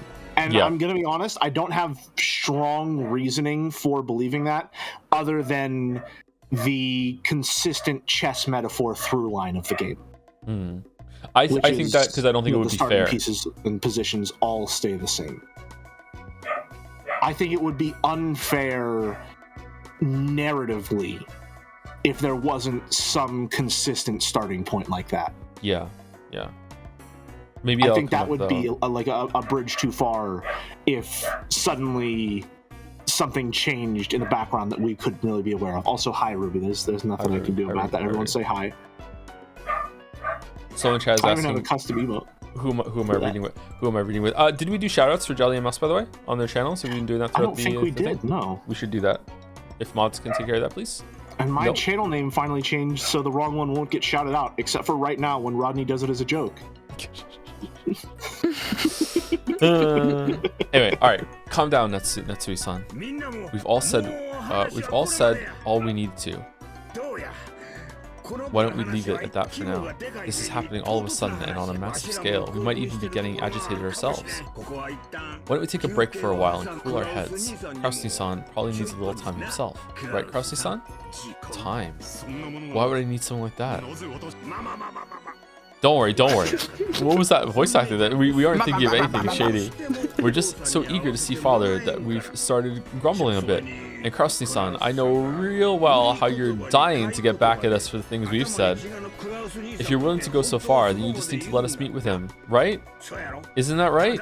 You just got a bit stubborn, and it felt awkward to say you let us see him after saying we couldn't all those times. He's just a little guy, isn't that right? Right?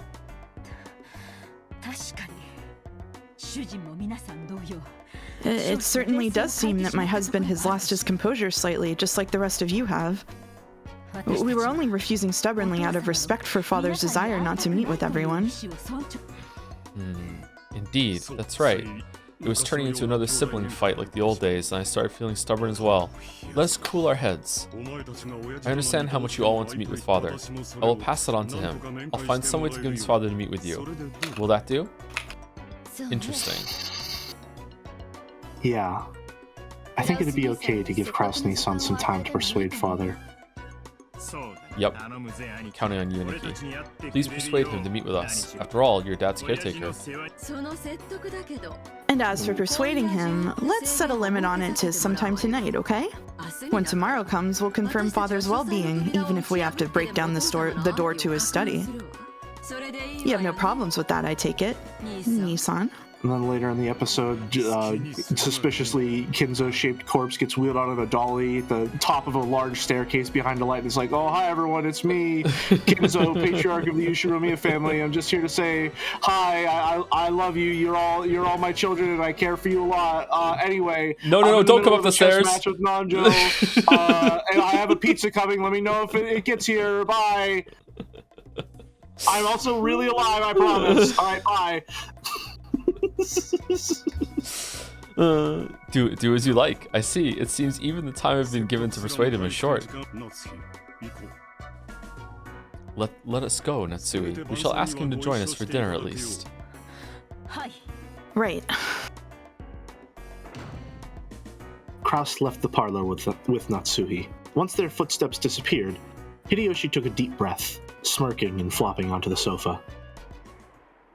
I don't know why this maybe someone just said theorizing. Kinzo has died the same way in the same location twice. I feel like you're not, that's not a joke, and I feel like there's more to follow, but for some reason that's reading is funny to me. Like, all the conditions are different, but somehow he managed to die the exact same way twice.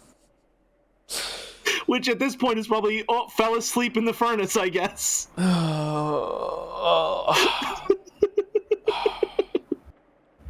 There's the weird smell in the study. I wonder if they're covering up a smell of a corpse. I don't know. That might be it, yeah. Kirie-san, you're a frightening person. Sorry for speaking out of turn. I apologize. No, you didn't corner him like you'd originally planned, but in the end, this was even better. Just like always, I've got to bow my head to you. But can he really prepare 900 million? I believe we estimated that 750 million would be most Krasny-san could afford with his current financial situation. Isn't 900 million gouging him too much? If he can't do it, that's fine too. If we do something like lowering it to 750 million so Krasny-san can save face, it'll look like we're compromising and it'll be easier to settle, right? So fucking smart. Art of the deal. And if he really does come out with 900 million, that's even better.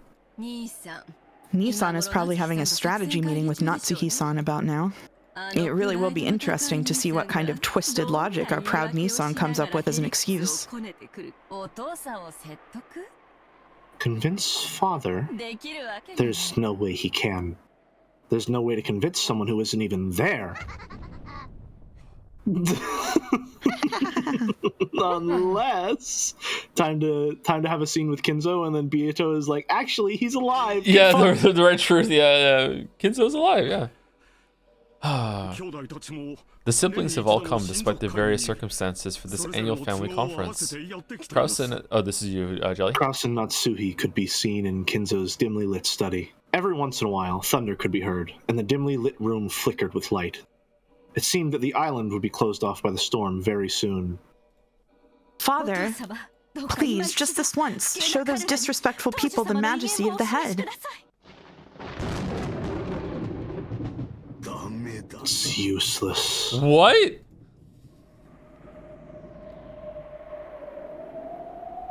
Dumb. That's his only line. That's his only line.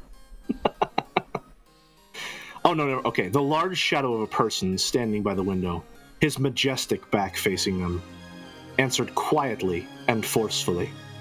He hung his head and shook.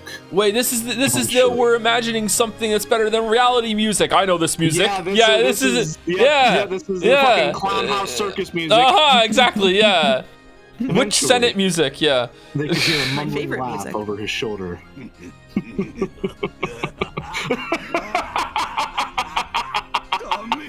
It's useless. It's all useless.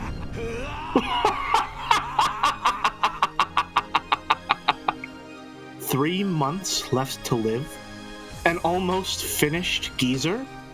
To whom exactly are you referring? You fools! Did you wander over here because your siblings threatened you? Know your shame! As Kinzo turned and brushed his cape, it flashed forcefully through the room's stale air. That air pressure truly signified Ushiromiya Kinzo's majesty and willpower itself. After being blown back by that wind, it wasn't strange that Kraus landed on his butt. As though showing consideration for Kraus, who looked as though his legs had been swept out from under him, Natsui also crouched down. Then, with a thunk, Kinzo's footsteps approached with a heft that signified his dignity. Ooh.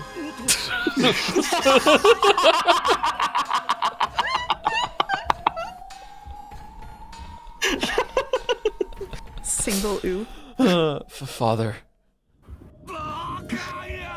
You fool! I heard from Canon. Just how far did you pathetically let your siblings lead you around by the nose? Father, my husband is doing his best to protect your honor. Without lending an ear to Natsui's words, Kinzo extended his palm to Kraus's collar as the latter sat on the floor. No, he curled his fingers, leaving only his pointer finger out, then took that finger and pressed it up against Kraus's collar, twisted it, and slowly, with just one finger, picked Kraus up into the air. All right, glad the fucking circus music is playing because the act is in full swing. You really are a pathetic fool. You let your wife speak in your defense? If you have an excuse, give it yourself! Gra! Gwa! Kraus clawed at the air. Kinzo's brawny finger was choking him. He couldn't even open his mouth, much less talk. However, even if he had been able to open his mouth, as he was now, there was no way he'd be able to think up an excuse that Kinzo would accept. Still, how could this power be described? No one could call Kinzo an old man after seeing this superhuman strength. Father, my husband is fighting in his own way. Please forgive him. Natsui, fighting is a process you go through before winning. The process you go through before losing isn't called fighting. That's called being pathetic! You call this my successor?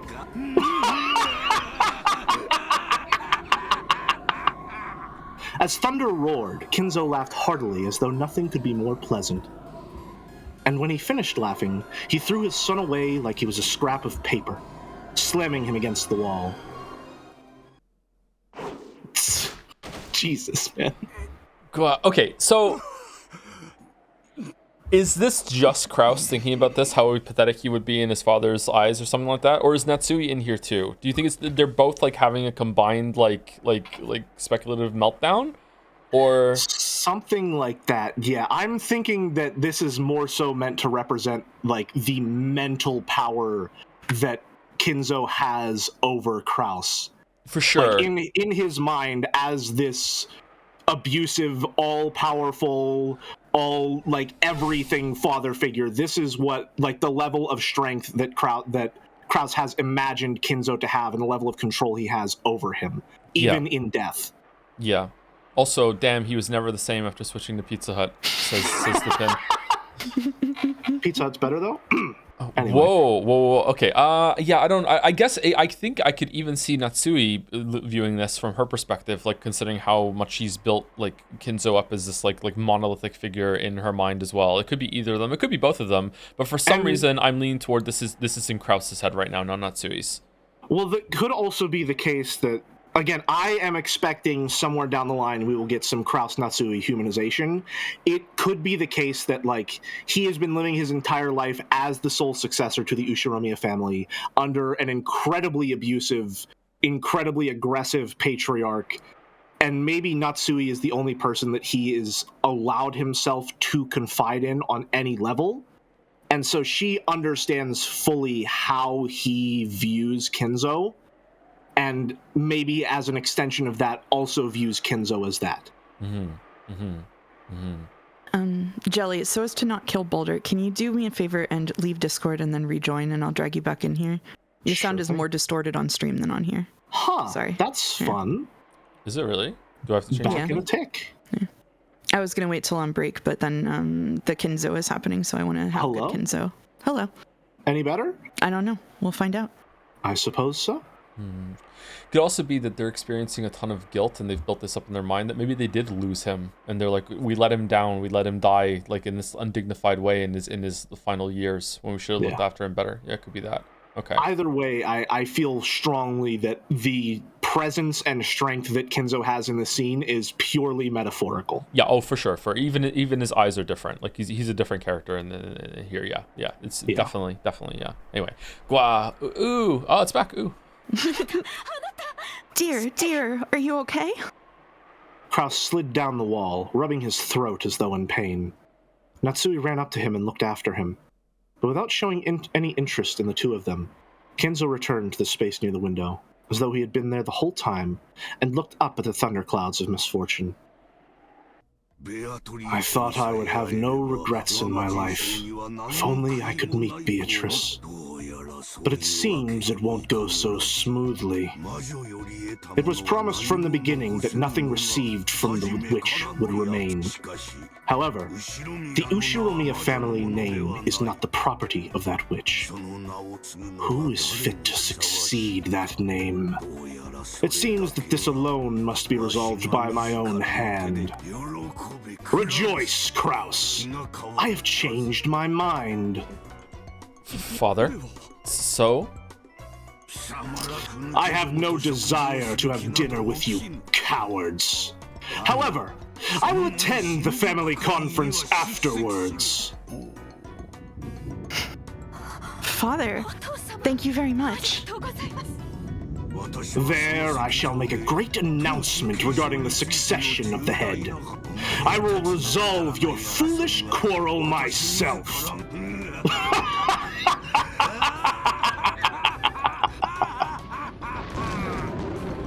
Well, we finished one chapter. Yay! All right. Yay! We nice. Did it. New voice assignments in the pin. One chapter. New voice assignments in the pin. Oh, great. I have her. Okay. All right. Not only now, but for the entire rest of the stream. Oh, joy! Two more chapters? Okay. We can do it. We're due for break, actually. We should probably take break now. Okay. And then we can come back and we can do chapter 2 and 3, hopefully. Oh, there she is. Okay. She's here! Okay. Before I go, let me say a quick thank yous to people. Thank you, Sound of Rain. Oh, back to back for the resub as well. Oh, there was a message there too. feel like the streams have been really parasocial lately, so I just wanted to say that you are a really great personal friend and confidant, and I enjoy the company on a regular basis. I hope that my contribution will enable our friendship to deepen further for the sake of our personal relationship. Regards, your best friend. Thank you very much, Sound of Rain. Thank you. Thank you, V Silos. Chat's so funny sometimes, man. Thank you, V Silos, for the new sub. Welcome, welcome. Thank you, Mouse Flop, for the resub. New mouse name. I too am furniture. Beatrice, please sit on me. All right. Parnick for the bits. Kraus and Kinzo had a misogyny battle, and the stronger one won. Oh my god. Thank you, Annie for Prez, for the bits. Just like Battler, Jotler needs Mouse and Jelly to carry him through his fight against Ryu Kishi. Thank you, Annie. Thank you. Thank you, Julie Gordoff for the bits. We would win. What a sublime performance. What delicious subtext. Jelly's performance is adding so much. At the rate we're going, I'll be happy with our coming 2 years with Umineko. Yeah. Yeah. We're and just also passionate about literary analysis. Man. Yeah, man. There we are.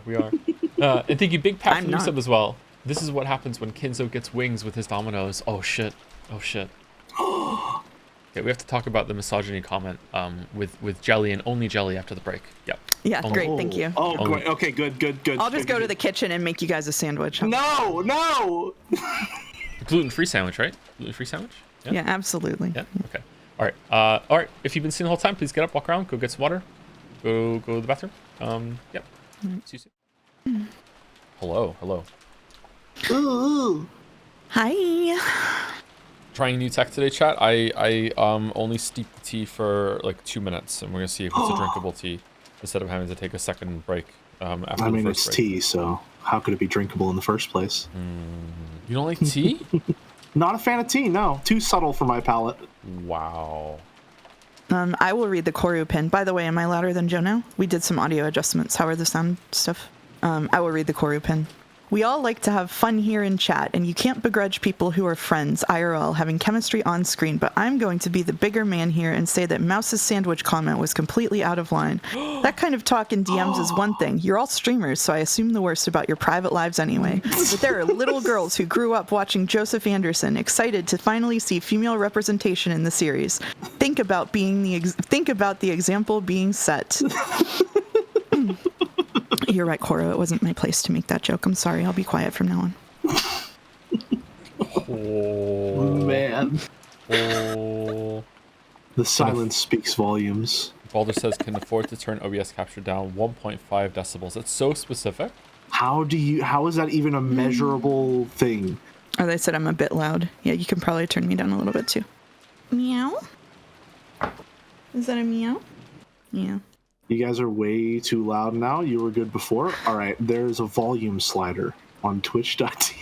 Stop listening to Balder. My weeb, we specifically set up like meetings with Balder to do audio tests. Like we're gonna listen to Balder. We're asking him to do this. Balder getting a little bit of the mouse experience for stream, huh? Like whole damn. God damn. Main characters often come under fire. You wanna sit with me and read? Come on. There we go. All right, you're part of the show now. Part of the show. Professional cat fan says cat. You're correct. Casey? Orange cat. Yeah, Casey. Yeah, I got it right. We have a tier 1 sub. Can I read this tier 1 sub here from Devoidy? Sure. Joe and Mouse gotta face reality at this point. Fact is, the overwhelming majority of self-identified weaves have never touched a VN in their lives. They easily sit at the deepest level of weebiness, and here he is reading a 140-hour-long one with the protagonist screaming about his fighting style and Bunny Girl shooting guided missiles. Truth can only be denied for so long. Yeah. I don't know if I take kindly to being automatically lumped in with weaves. I mean, it's true, but I don't know how I feel about it. And yet, Steins Gate was worse. Oh no. And yet, you still have a microwave. Curious.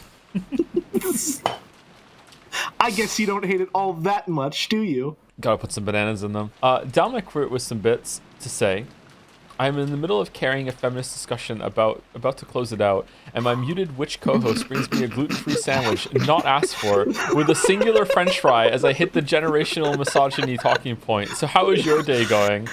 Very nice, Dominic. Very nice. I recognize this tweet meme. I recognize it. Thank you, Julie Gordot, for the bits as well. Hey Joe, I have some criticism. I hope you don't take the wrong way. I love this game, but I wish y'all didn't spend so much time reading.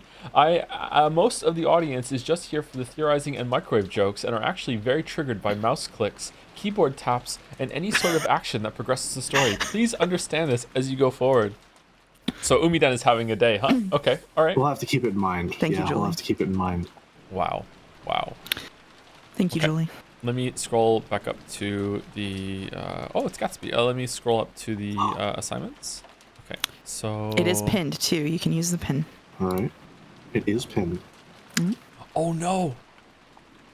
Oh, no? Oh, no. Oh, yes. We're just going to pretend I didn't do what I just did. Okay. Mm-hmm. All right, so... All right, bring us home, Jelly. All right. Forcefully opening the door with a clunk, Rosa flew in with Maria. Is Genji-san or anyone there? It doesn't matter who. Bring us a bath towel. There was already a full-blown typhoon outside, and it was starting to pour down hard. Even though she'd had an umbrella, Maria had been in the rose garden amid all that wind and rain the whole time. She'd grown ice cold. Maria had gotten into a minor fight with Rosa in the rose garden and had been told to stay there. She had done as she was told and had continued to wait in that spot, even though rain was pouring down. So it seems like that happened again. Mm-hmm. Rosa certainly had gotten a little emotional and angry, but Maria's stubborn whim was probably more to blame. Interesting. The cousins, who had seen that exchange, were relieved to see that mother and child were close to each other again. Rosa scrubbed Maria's head with a towel. She seemed overcome with worry that Maria had caught a cold, but Maria herself was nonchalant. Are you okay? You didn't catch a cold, did you? Maybe we really should go back for now and get a change of clothes. Ew, I'm just fine. More importantly, I'm hungry, so food's better than changing clothes. Ew. Haha. She looks okay, Aunt Rosa. She's gotta be if she's this spirited. It's a really good thing she had an umbrella. I was thinking she might be soaked to the bone. The fact that she had an umbrella certainly is a silver lining. But Maria, even if you don't have an umbrella, you gotta get to shelter when it starts raining so hard, okay? I'm not doing that voice the whole time. Little girls definitely shouldn't let their bodies get cold. Ooh. It's okay, Jessica-chan. It's Mama's fault for telling her to stay there. I'm really sorry. Ooh. I'm a good girl? I'm a good girl for doing what Mama said? I stayed there. What? We're fine. We're so chill. I stayed there even though it was cold. Stayed there until Mama came. Ooh. Yes, you really are a good girl, Joe. You did exactly what Mama said. Very well done. Oh, I didn't know this was a tricycle. Next time, even if Mama tells you to do something, find some shelter if it starts raining like that. Okay? Promise, Mama. Ooh. Promise, Mama. Ooh. As Rosa gently held Maria, they joined their pinkies together and promised. Battler and the others realized that by touching her mother's pinky, the warmth had started to return to Maria's body. Canon-kun, thanks for the towel. That really helped. Then, if you would excuse me, as Canon bowed with a blank expression. I think I'm Canon, by the way. Yeah, Joe is Canon. Okay, Canon? Gotcha. All right, I am non-Canon. It's okay. My apologies. 1 second, biscuit time. As though he'd done nothing that required gratitude, he left the parlor. Okay, it's already dinner time. Let's all go together. I'll even give Maria my dessert for being so good. Okay, so it feels like she didn't hit her in the garden this time, right? Maybe? Depends on how you define a minor fight. Wasn't she completely despondent last time? Like, she's not despondent this time. It seems like they're getting along quite well. Did we... Yeah. It seemed pretty dire. Yeah. I don't know. Possible. Yeah. Anyway. Ooh. Really, Mama? Ooh. Get dessert. Ooh. Love Mama. Hey, Maria, don't jump around. Mama loves you too, Maria. Love Maria. I love Mama too. Love Mama. Ooh. Ooh.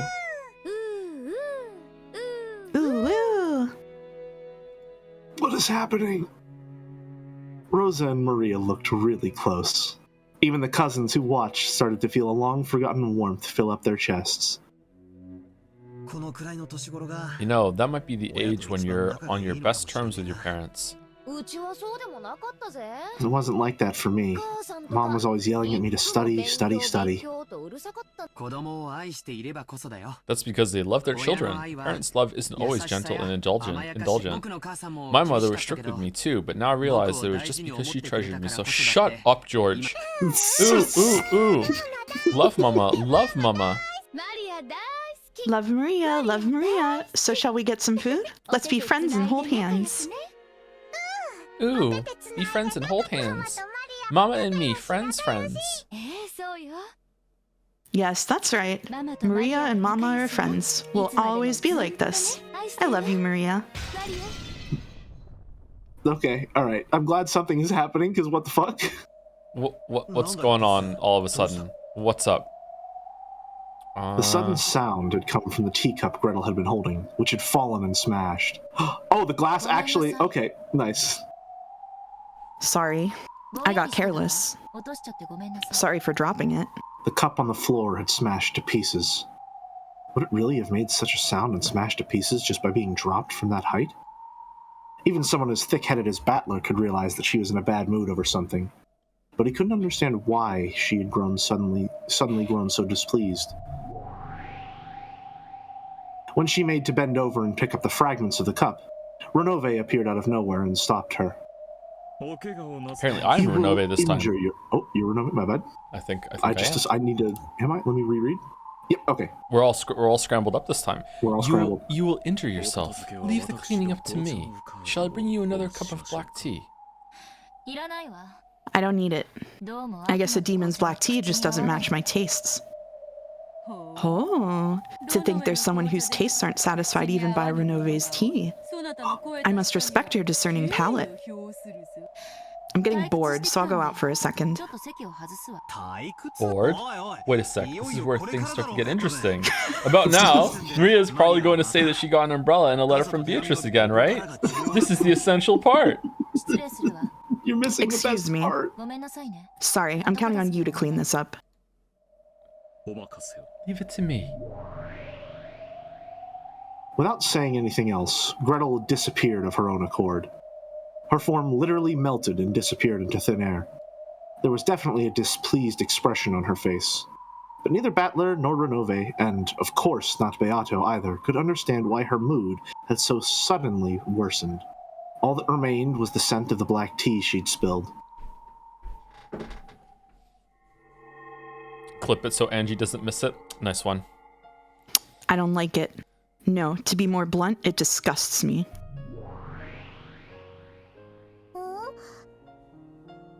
Ooh? Why are you so irritated, Angie? Why, you say? Isn't it obvious? Ooh. Isn't that obvious? I don't understand. You can have all the narration, Julie. Even Maria Oni-chan, with that blank expression on her face, irritated me. As I held my hands palms up in the empty air, from out of nowhere, a single book landed on them. It was Maria Oni-chan's diary. Even though I didn't turn the pages were flipped through, despite there being no wind, and the door to Maria Oni-chan's world opened.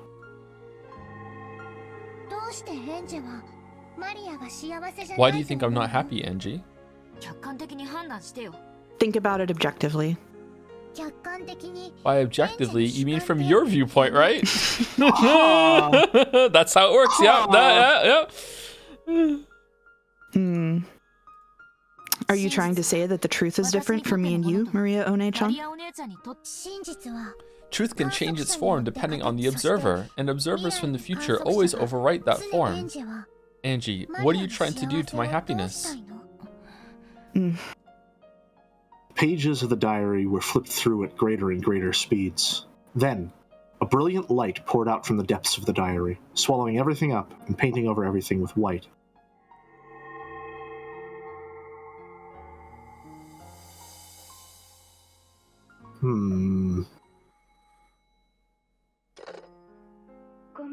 Sorry, Maria. Mama has to take care of some urgent business that's piled up, so I need to stay holed up at the company for a while. I probably won't be able to come back home until late at night the day after tomorrow. Does a candelabra count as a chandelier? Ooh. Sure, why not? No. Then what about your promise to go to the movies with me on Sunday? The movies? Judging by Rosa's tone, she had clearly forgotten that promise. But Maria's response to that was an apology for asking. I'm sorry. Maria apologized for troubling her mother by asking that question. I'll stay home. I'll definitely wait patiently. I'll take a bath every day and change my underwear. And I know where the money is. I'll go to a different store every day. I'll try not to go out too late. If a policeman asks, I'll say I'm running errands for Mama. I'll do what Mama says, like Mama says. That's right. You really are being a good girl. If you do that, I'll buy you a present, okay? Go to bed by 9. You mustn't tell the teacher or any adults that Mama isn't coming home, okay? Yes. So, Mama, do your best work. Sorry, do your best at work. Do your best, finish your work, and come back as soon as you can. I won't cry all night and annoy the neighbors anymore. So come back quickly. Well then, I'm busy, so I'll hang up. Be a good girl and wait. Don't do anything you shouldn't. Goodbye. Click. With a tone of finality in her voice, Rosa hung up the phone without waiting for Maria's answer. Maria politely set down the receiver and returned to the sofa. There sat the stuffed animal Sakataro, with whom she'd been watching TV until a second ago. Sakataro was holding the remote control to the TV. The TV had been turned off because of the phone call. He looked like he was telling her to push the switch because he wanted to watch TV again quickly. Sakataro, wanna watch TV? Who do you? You don't want to watch anymore, Maria? If the actors' team gets all the questions right, they can still make a huge comeback. Who do you? No, that's enough TV. Again, Mama was busy with her work and didn't come home. Mama works so much overtime that she doesn't come home until late. Because she has dates or something, she always comes home after drinking a lot of alcohol, even though she's not good at drinking. And with a pale face, she'll go straight into the shower and then to bed. And because she has overtime, even on the weekends or something, she says she has to spend the night there and almost never comes home. Recently, she started saying something about how she's got a big job she's working on, so this sort of thing happens a lot. The pictures I did my best on during drawing time were laughed at by everyone, but even so, I wanted to show them just to Mama, and once again, she won't be able to look at them for me. And I could talk about the time everyone pushed the job of cleaning up onto me, but I did my best by myself and was praised by the teacher. Or the time I went shopping, and the man at the shop said I'm always such a good kid and gave me a free canned coffee. Then there was the time I wanted to encourage Mama because she worked so hard on her job, and did a card for her under her pillow. And there's a lot of other things I want to talk about. Mama's working really hard at her job. She's working with all of her strength so that we can eat every day. I hate her job. If only she'd just quit. Job is an important thing for adults to do. It lets Maria eat, buys clothes, pays for school lunches, and pays the deposit for summer camp. All that happens because Mama works and earns money. I don't need food, don't need clothes, don't need school lunches, and I don't want to go to summer camp. It's not like any of the groups will let me join in. Who do you? Just now, on the phone, Mama promised that she'd buy a present for us when she comes back from work, right? I think she made that promise because you're important to her, Maria. And she'd feel bad if she made you lonely. You think so? Who do you? It definitely isn't a pain for her, or annoying, or anything. Mama also wants to be by your side all the time, Maria. It's also painful and sad for her, since she can't do that. I remember she spent the whole night by your side, crying. Yeah. I didn't understand why she was crying, but she was so sad, and I couldn't do anything but stay silent by her side. I remember the last thing Mama said then. She said, "Thank you, Maria."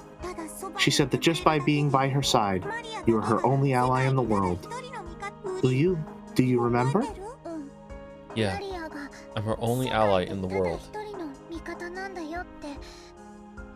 she said. Sakataro set the remote control on the table, crawled up onto the sofa, sat on my lap, and spoke to me, gazing into my eyes. I'm sure Mama feels the same way you do, Maria. The designs Mama draws are the only ones laughed at by her clients. Only Mama's company has troublesome jobs pushed onto it by other companies. Mama's the president, so she has to take care of everything by herself. Only Mama's company never gets included in the business of other companies.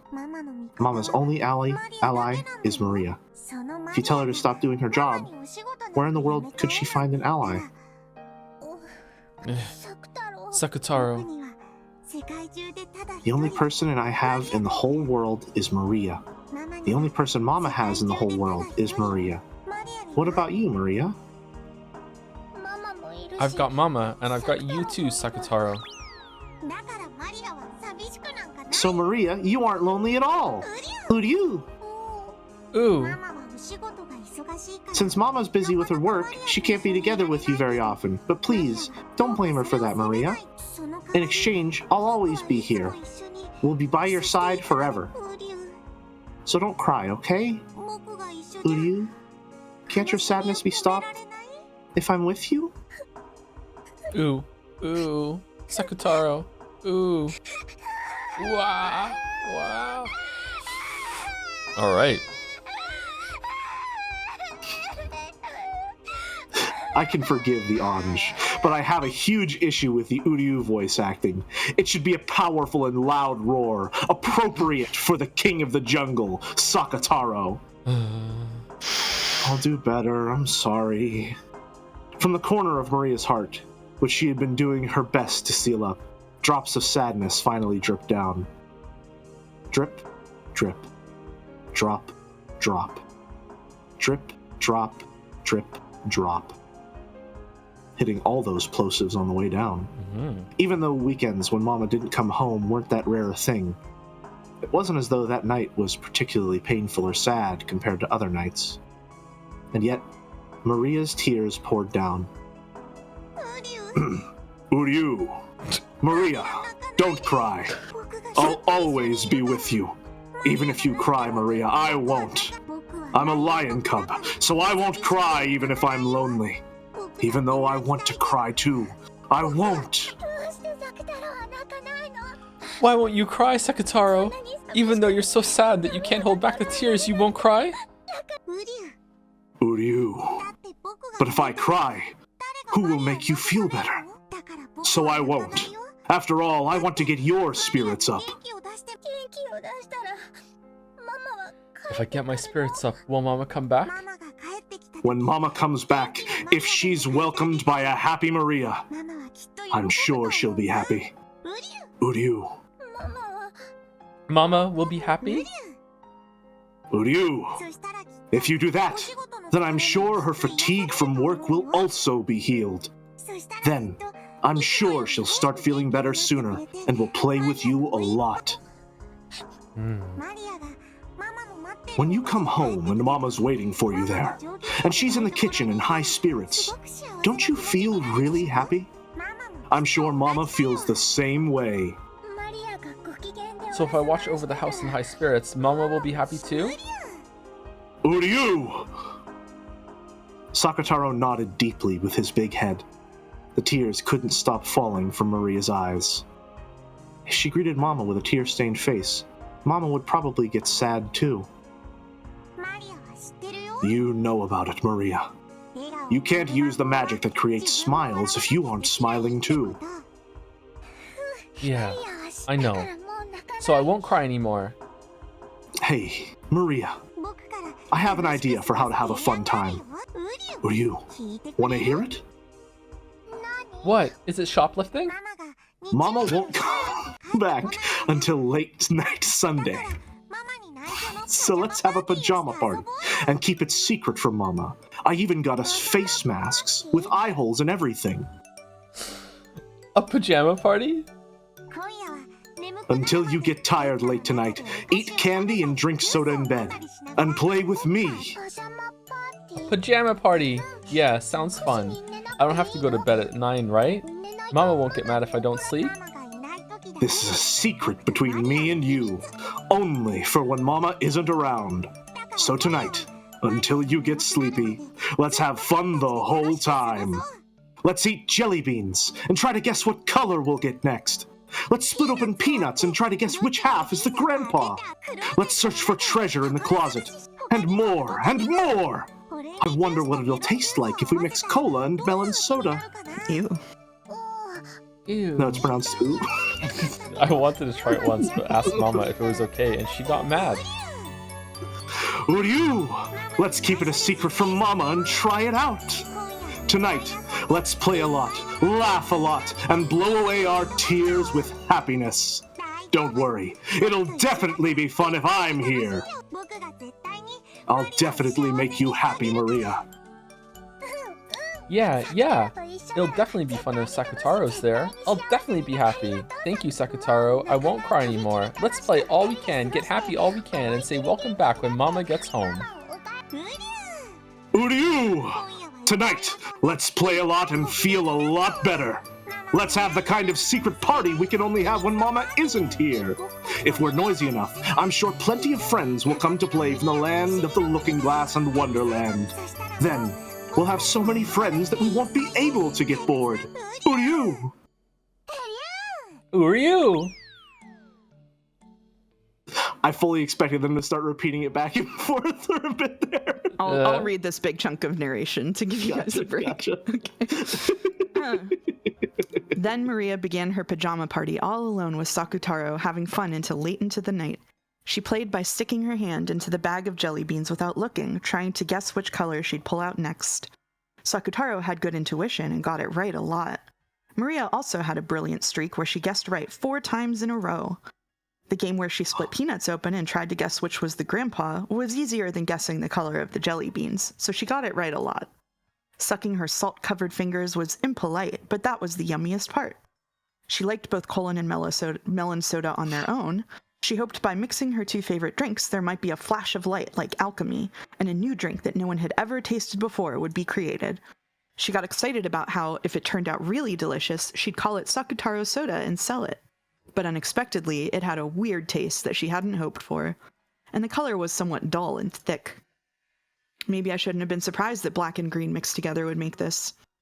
Too bad. I imagined it had become a sparkling pineapple color.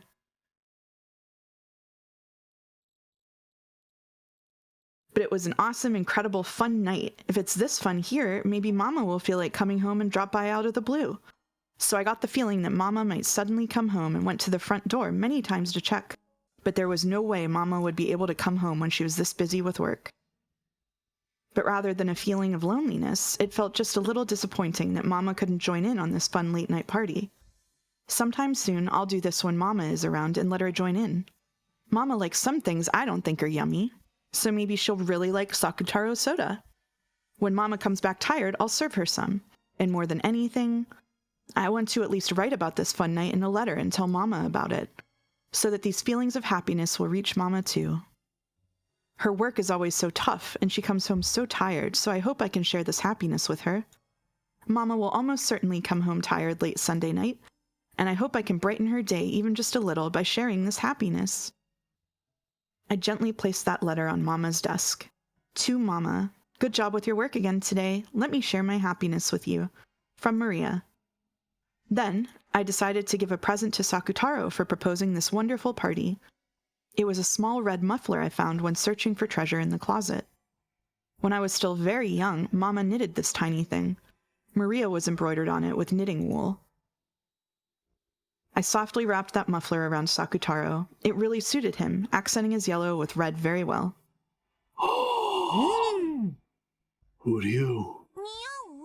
Does it look good on me? Sakutaro looked embarrassed as he wore his first present ever. Hey, that's the same pin that, the bunnies have. Yeah. Yeah. Interesting. Same kind of toy area then, I guess, yeah. Perhaps, yeah. Yeah. It really looks good on him. Ooh. Sakataru, thank you so much for everything. It was so fun tonight. I can't even remember why I was crying. Let's be together from now on, and let's always play and laugh together. Who do you? Love you, Maria. Me too. Love you, Sakataru.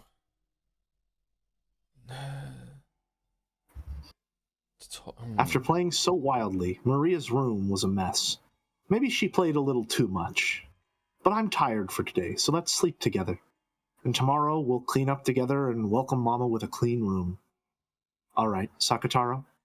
Who do you? Sorry. Hold on. Uh-oh. Uh-oh. Uh-oh. Uh-oh. Uh-oh. Uh-oh. Uh-oh. The bunnies aren't here. Okay. Toy furniture? They haven't showed up in this episode, yeah. Toy furniture? Toy and furniture? Make-believe? Make-believe? Something that's make-believe. Give me So one second. The Chester sisters have that. The stakes have it too. Their furniture. Is Renove furniture? Yes. He says he's Beato's furniture. Beato's furniture. But was summoned and made into furniture? Or was he always furniture? That doesn't necessarily mean anything actually, just because the whole cloth, even the demon background could be part of the furniture thing. Are you trying to see like what characters may just be like a representation of a physical object, maybe? Just that right there, it's like she made someone up that she talks to. That obviously she's doing the voice herself in these scenes, right? Like she's she's adopting that. So that makes me think that if all the furniture characters are like that, then that would make sense with the demon stakes and I guess the bunnies would be Avatris, but Avatris is also possibly Beatrice doing the bit too. Like they're all like furniture kind of make believe characters, right? I have an idea for what the Chiesters might be, but I can't tell if it's like so clever that it's no duh or if I'm just insane. What is it? If there's a through line with that with furniture, then that would mean that these three would have something similar as well. That they call themselves furniture. But have they been indoctrinated into that idea, or is if there's like a Maria character that has these two as their furniture, but then Genji calls himself furniture too. Why does Genji call himself furniture? That doesn't make sense. There's a conflict and a contradiction between that. And Genji is Genji real? Genji has definitely interacted with multiple characters in multiple scenes, so I don't think that's the case. But maybe it's like furniture can also mean like a servant kind of thing as well at the same time. Yeah, it could be a little bit of column A, a little bit of column B. Chad is yelling at me for me to explain myself. Is that all right? About what I think the Chiesters are? Yeah, sure, go for it. Okay. I think they're Kinzo's Winchesters. Because it's Chiester, Winchester. And they serve the same function as a gun, essentially. And it would work in the scene with the fight between what is it? Rudolph, Kyrie, the Stakes, and Hideyoshi. I think were 2 guns present there, or 3 of them? Did Hideyoshi have a 3rd gun as well, or did just Kraus and Kyrie, or just Rudolph and Kyrie have guns? Just they had the guns. Yeah, I think there's 2 gun present. Okay. That doesn't mean the other team might not have brought some guns with them, right? Like, that's what I'm thinking. Is the Chiesters are 2 of the other guns as well. And it also ties into the idea of if those guns are Kinzo's prized possessions, which they are stated multiple times to be, and we know that Kinzo is this very stereotypically misogynistic, domineering patriarch, it would make sense for his prized possessions to be wearing bunny girl outfits. He would chanify the guns for sure, yeah. Absolutely, yeah. Naturally. Not that I would, but yeah, we'd never do something like that. We would never. But I think that makes too much sense for them being to the Chiester to Winchester, and also apparently it's pronounced Chiesta. Might just be a coincidence. That's what I'm thinking. It's a cool idea, though. We'll have to see. The Beatrice that was in episode 2 had a thing on her leg, right? She did, yes. Oh. Can I see Shannon's other leg, please?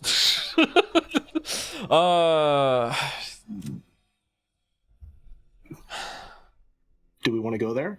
Again, I'm having a conflict around the boobs. I'm conflicted on the boobs. I have a that's your sticking point. Boob-based conflict. Yeah, because like it's not just about that how if these people are the same person, right?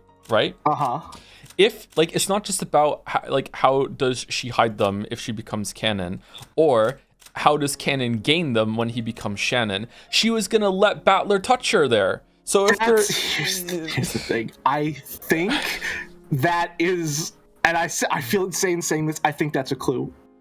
I think that's supposed to be a clue that he almost does, but doesn't. I think that him almost groping Shannon might be one of the most informative scenes for, like, in terms of just the sheer efficiency of communication. I think it's insane. In a red herring way, or you think that was like explain.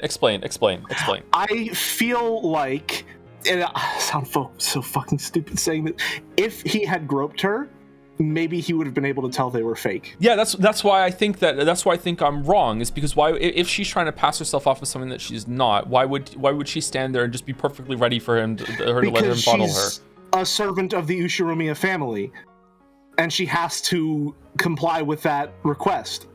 Or is she so committed to whatever she is that she's like forgets she's a disguise in that moment? Like how, like, is this brainwashing, or what level of the commitment is it to it, assuming it is even true? Yeah. I don't know. For me, I don't know a lot about, like, I don't know, there's a lot of stuff in the minutia that I don't get, but there are a lot of like large scale things that make so much sense if they're the same person that I have to assume it's true. The biggest one for me right now is the episode 3 closed rune chain. Do you remember that? I remember. The first one in the chain is Shannon. The last one on the chain is canon. All right? And I remember we said, or I might have said it, that it feels weird to me that it's set up in such a way that everyone moves from one place to the next, to the next, to the next. There's a lot of downtime during that chain for something to happen in the middle. And we theorize that the thing that happens in the middle is Shannon goes to where Canon's body is. I remember we riffed off that. Yeah. That was your proposal, and then we spoke about it, and we said about how, like, yeah, that would be a time for someone to go and set up another room, like while they're doing that. Yeah. Sorry, go ahead. I will specify for Umiden really quickly. Just, hey, Umiden, the current conversation and theory, whether true or false, has nothing to do with either X or Y. So many layers. Interesting. What the fuck does that mean? X or Y is referring to the two states that if we were to reach them, I would potentially drop the whole entire VN. Okay. Or I would be so impressed with it that I would have to say, okay, they pulled something off. I will now have to read all of One Piece. And X and Y, just like in the alphabetical order, are very related and interlinked. Are they not, Mouse? Gotcha. Okay. They are, yes. And it is a red truth that neither of them have to do with this conversation. So it is neither peak nor cliff. In that sense. Okay.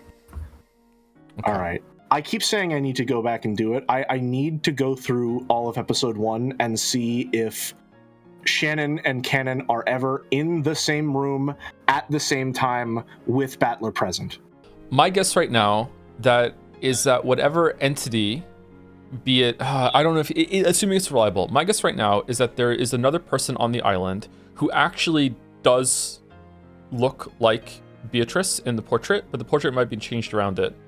And whoever she is actually did show up in episode 2. Carrier saw her.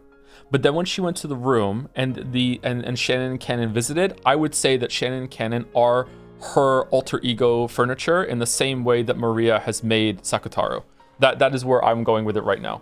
That's what I think. Shannon and Canon are her furniture in the same way Sakutaro is furniture for Maria.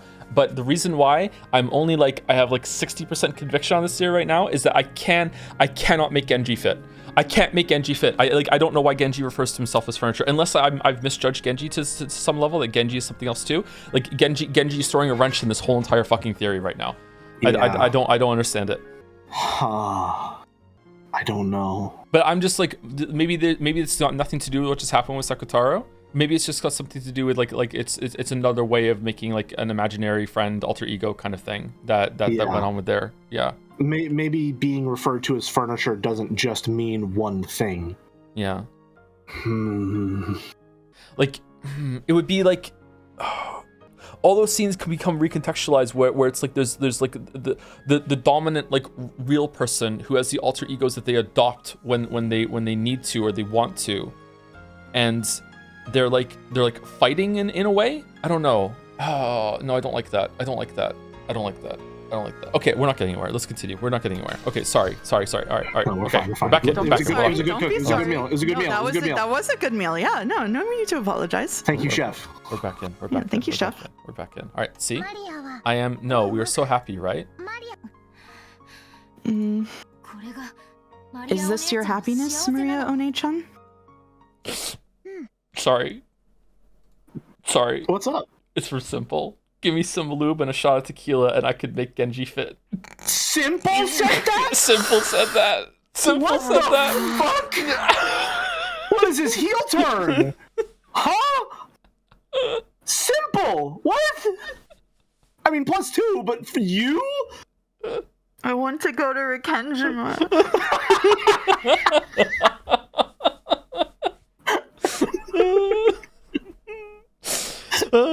Yeah, I'm happy, okay. Even though you were looking forward to that movie so much and Aunt Rosa promised she'd definitely take you, she completely forgot. She just happened to forget because she was so busy with work. Even if she remembered with her work, there'd be nothing she could do. Whether she remembered or not, Mama would have spent the night at work. She couldn't go to the movies. Whether she remembered or not is a minor issue. There's no way that's a minor issue.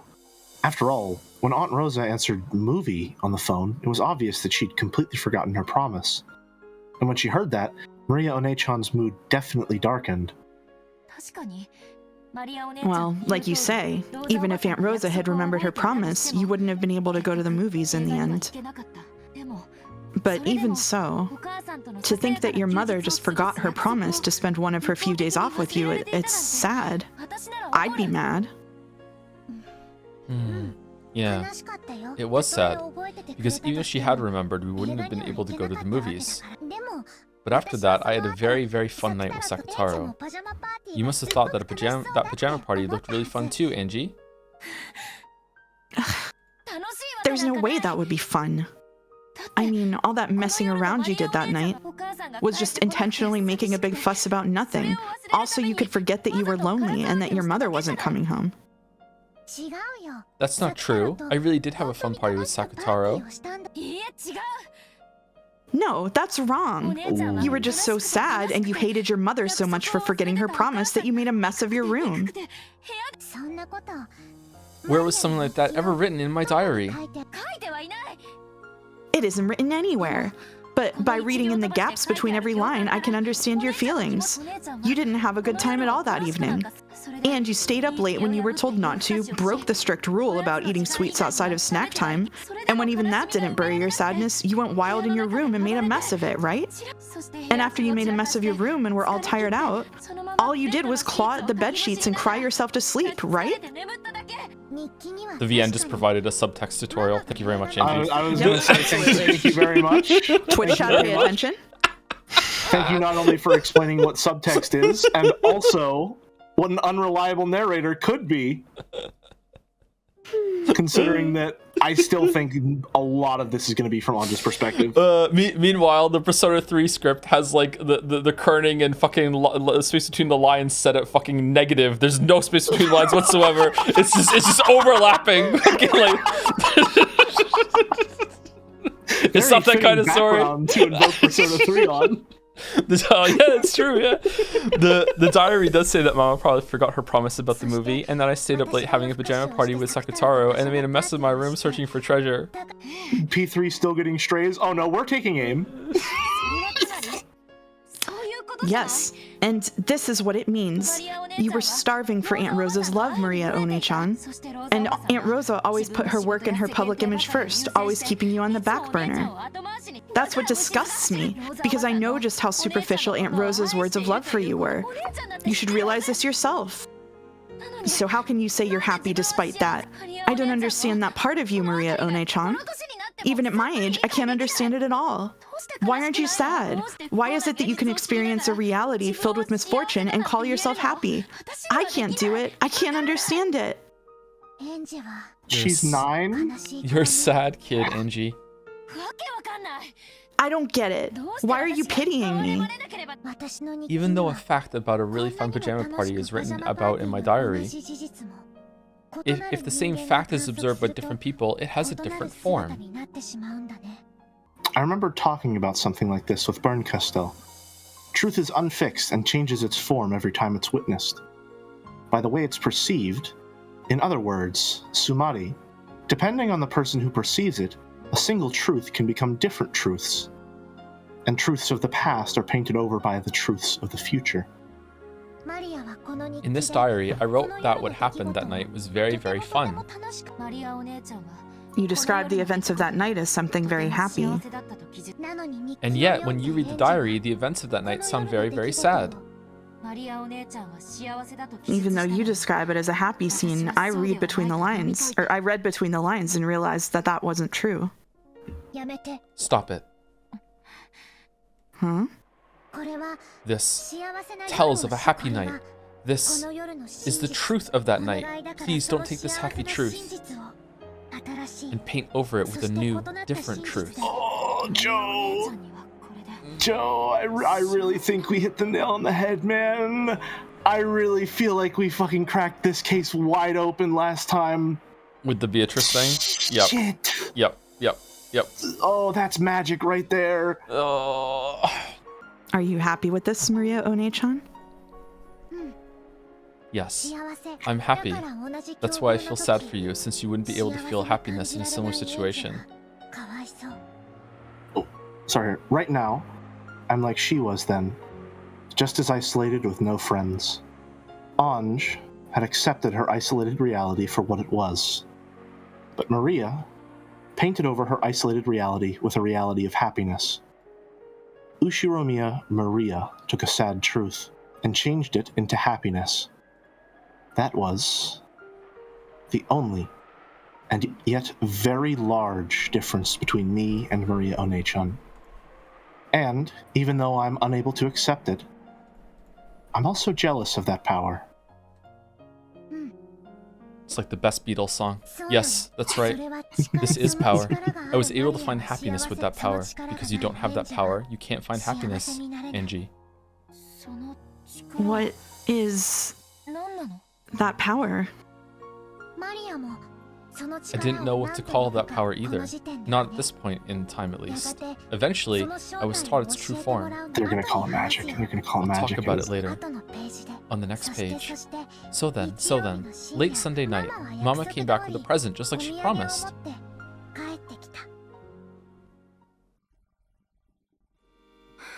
I'm back. Mama, welcome home! Uryu!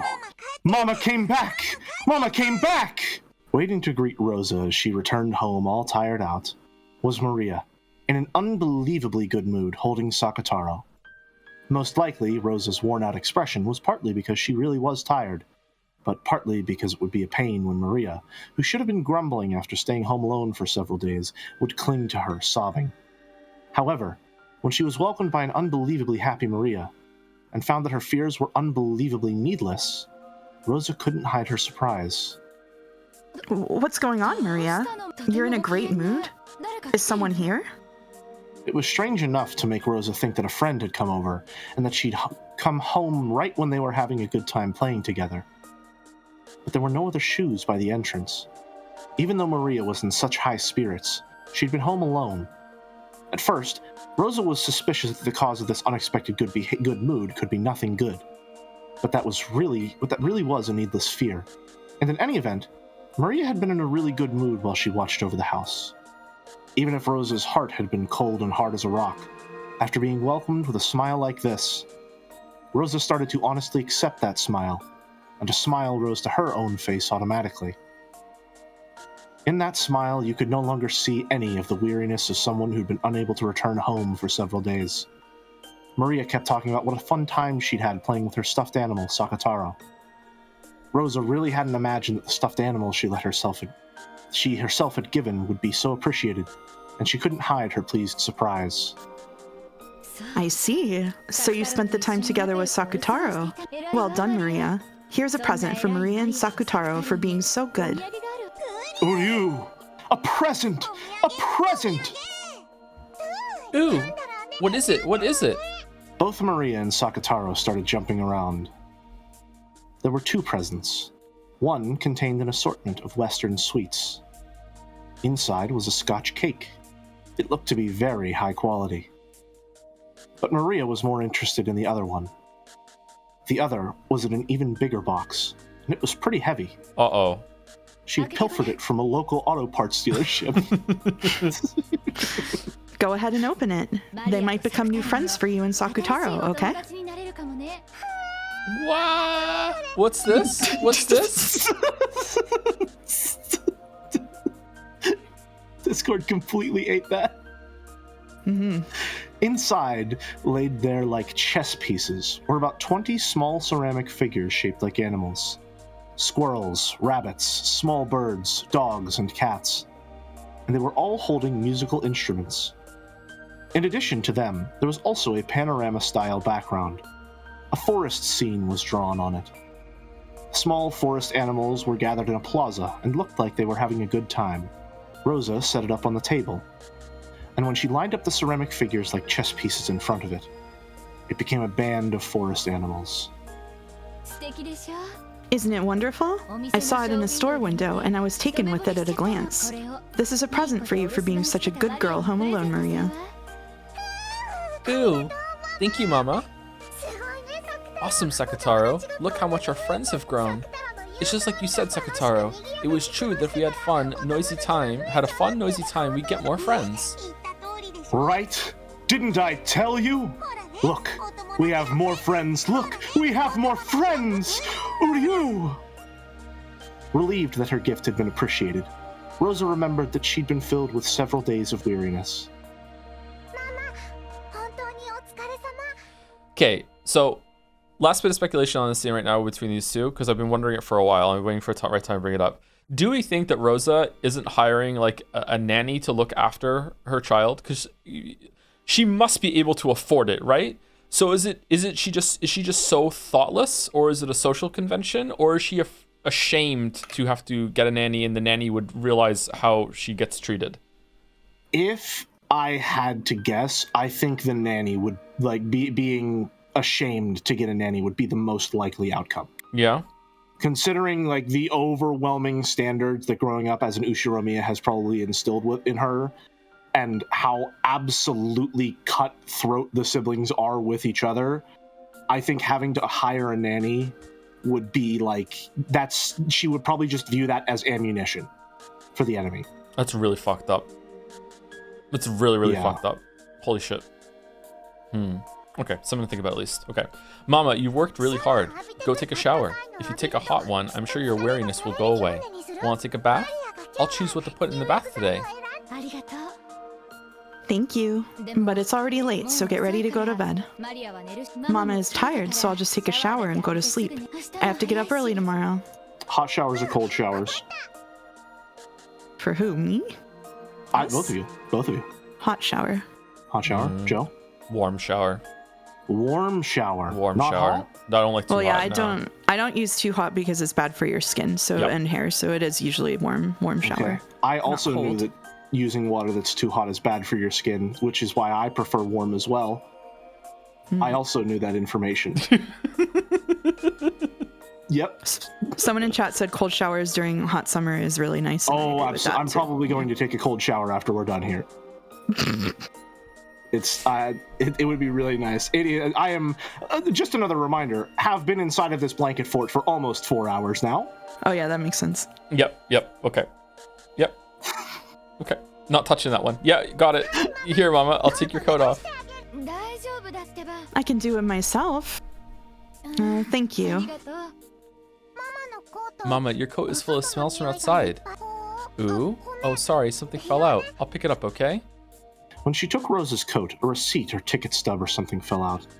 It had been in Mama's pocket, so it was probably important. Maria hurriedly picked it up. It looked like a ticket for the green car or the Shinkansen or something. Atami? No. Atami? Wasn't that a place famous for its hot springs? Oh no. At that moment, with a razor-sharp sound, the warm atmosphere shattered. Instead of the Rosa who had been there just a second ago, enjoying the gift of her daughter and recovering from her weariness with a long-awaited return home, there stood a person who looked exactly the same, but who had a completely different, terrifying expression on her face. In her hand was the ticket stub that Maria had picked up. She had stolen it from Maria's hand in an instant, just a few seconds too late, by the pain of her hand that had been hit. And her mother's expression, Maria realized that she must have done something wrong. But she didn't know what she had done that had gotten her in trouble. It was probably because of that ticket stub-like thing. Was she not supposed to touch it? Even though she had tried so hard to welcome Mama with fun and happiness, she had touched something important to Mama without asking, and had ruined that pleasant atmosphere. So Maria apologized immediately. Sorry.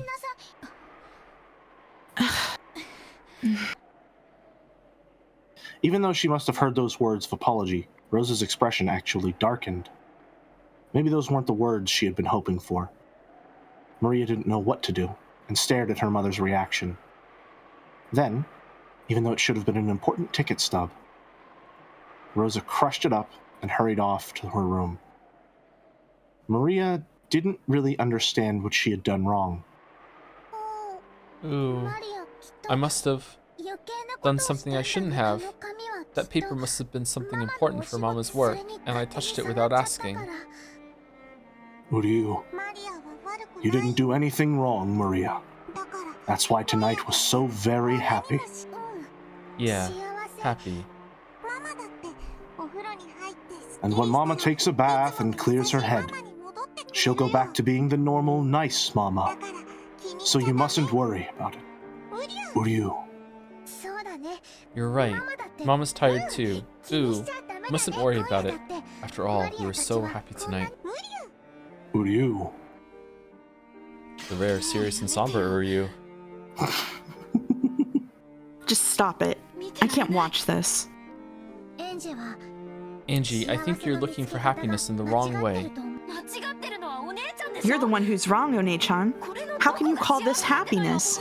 It's so pitiful that I can't watch anymore. What is? That Mama suddenly got mad? That happens sometimes when humans get tired.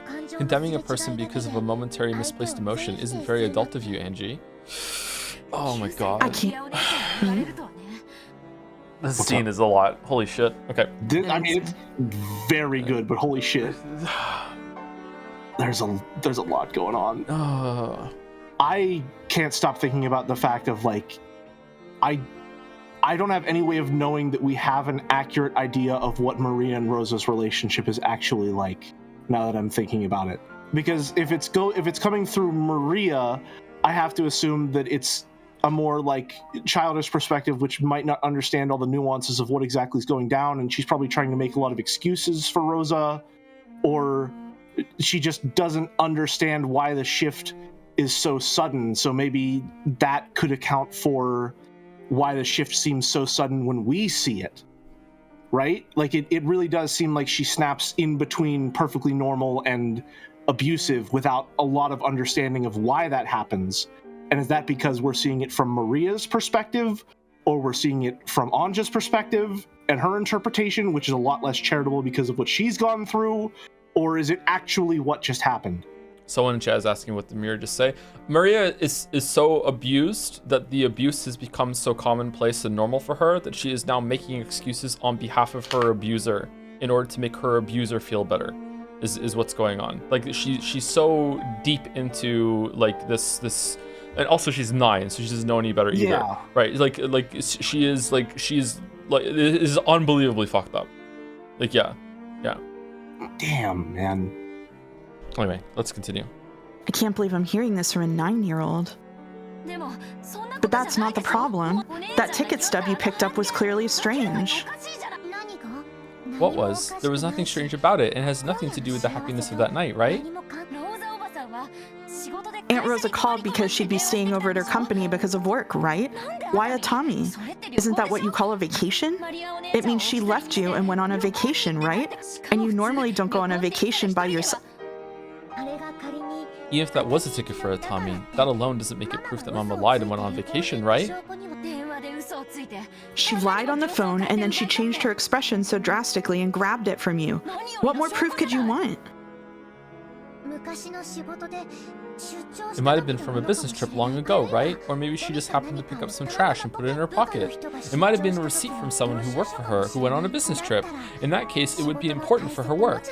It wasn't a toy, so I can understand why Mama took it away. This evidence you're talking about is only circumstantial. Imagination and delusions. It's the parallels with the Velvet Room murder things as well in this background at the same time too. Fucking hell. It's the fact that she's saying this all with the most delightful smile on her face too is fucking evil in the best possible way. I don't know why you're interpreting it in a way that makes our relationship worse.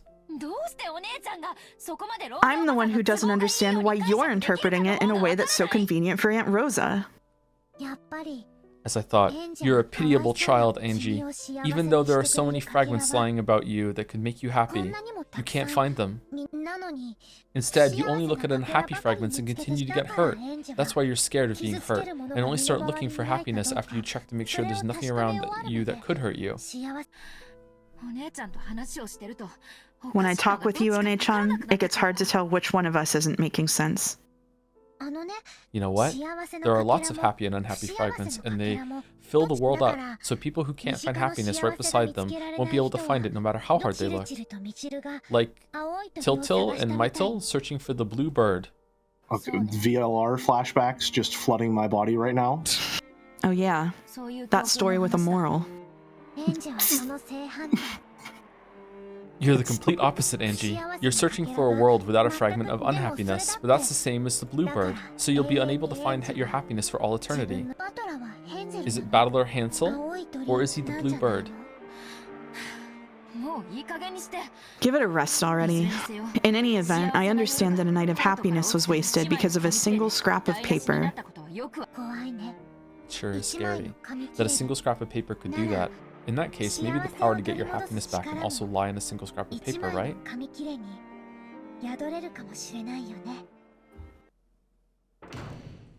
Just when she'd finally been able to communicate with Maria after so long, Rosa's face twisted with a mixture of anger, sadness, and a fierce self-hatred as she flew into her room and closed the door. Maria's sorry had sliced into her chest sharper than a knife. At that time, she noticed a cute envelope placed on her study table. It was probably something that had just come with a girl's magazine. "To Mama, let me share my happiness with you," it said. She took it, and after hesitating, opened it and read what was inside. Then, after letting 2 large tears drip down the paper, she flew out of the room, hugged Maria from behind as she headed for the bathroom, buried her face into her daughter's back,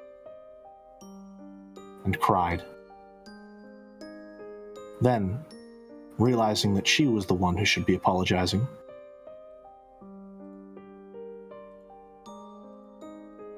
she apologized. Why is Mama apologizing? There was no answer to that question. Look, we already made up. Something like that was absolutely nothing to worry about because of the friendship Mama and I share. Real quick, I don't want to get too in the weeds. Am I insane for thinking there might be a connection between that envelope that Maria is giving to her mom and the envelopes that always seem to be a part of the game on Rakenjima? I don't think there's a plot connection, but I think it's like symbolic, thematic, whatever. They're tying That's it what back. I'm thinking. There's a lot of things going back. Like a piece of paper is what caused the fight. A piece of paper that was planted in the room resolved the fight. It's written quite well in terms of like the mechanics of the scene that's been setting up the larger story. Yeah, for sure. There's definitely symbolic parallels. Yeah. What are these themes? To me, your happiness is too painful, Maria One-chan. I understand how you feel, more or less. Before I realized I had that power, even I was a pitiful child who could only find fragments filled with misfortune, just like you are now. What is that power? This power that I don't have but you do? Are you saying that I'm unfortunate and you're blessed because I don't have that? Just what is this thing you can't describe except with an abstract word like power? Don't say love, don't say love. Yeah, you do want to know that, Angie. That's why you've been reading my story so far. Of course I'll teach you. I'll show you the secret to that power. And it's something I taught you about long ago when you were little, right? Did you forget? It's okay, I remember. Now I... No, she. She will teach you. She? Who's that? I shall teach you in Maria's place. All caps Maria. Beatrice? The power Maria has, but you do not. Yeah, the power I have, but Angie doesn't. It's magic. Maria and Beato said it together. And then they started giggling, because they'd said it at the same time. It was an innocent reaction, one that didn't seem like Beato at all.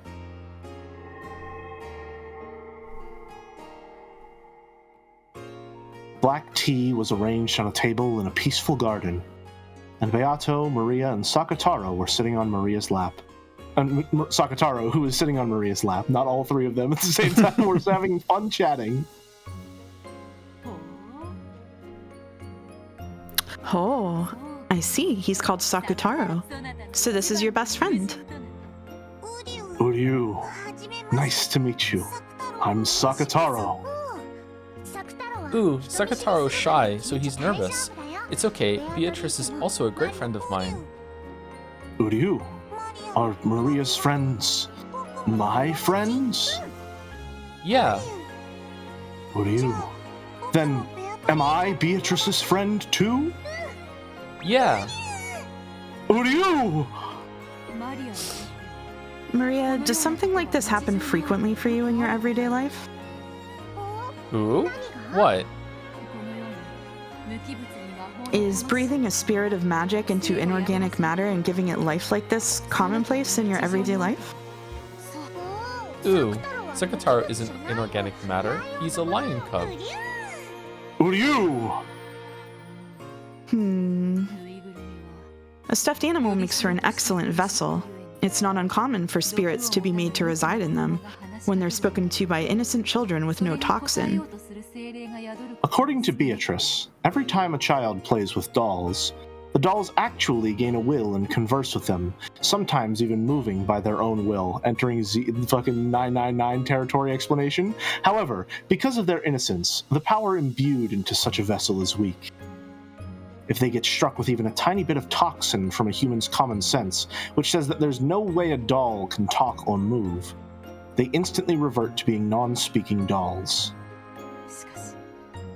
However, this Sakutaro stuffed animal of yours is different.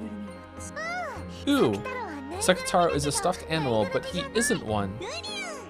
Uryu! I'm a lion cub! Uryu! Sakataro is a lion cub, but he's still a kid, so he can't roar sometimes. Uryu! Husky sounds. Uryu! Gatsby cameo.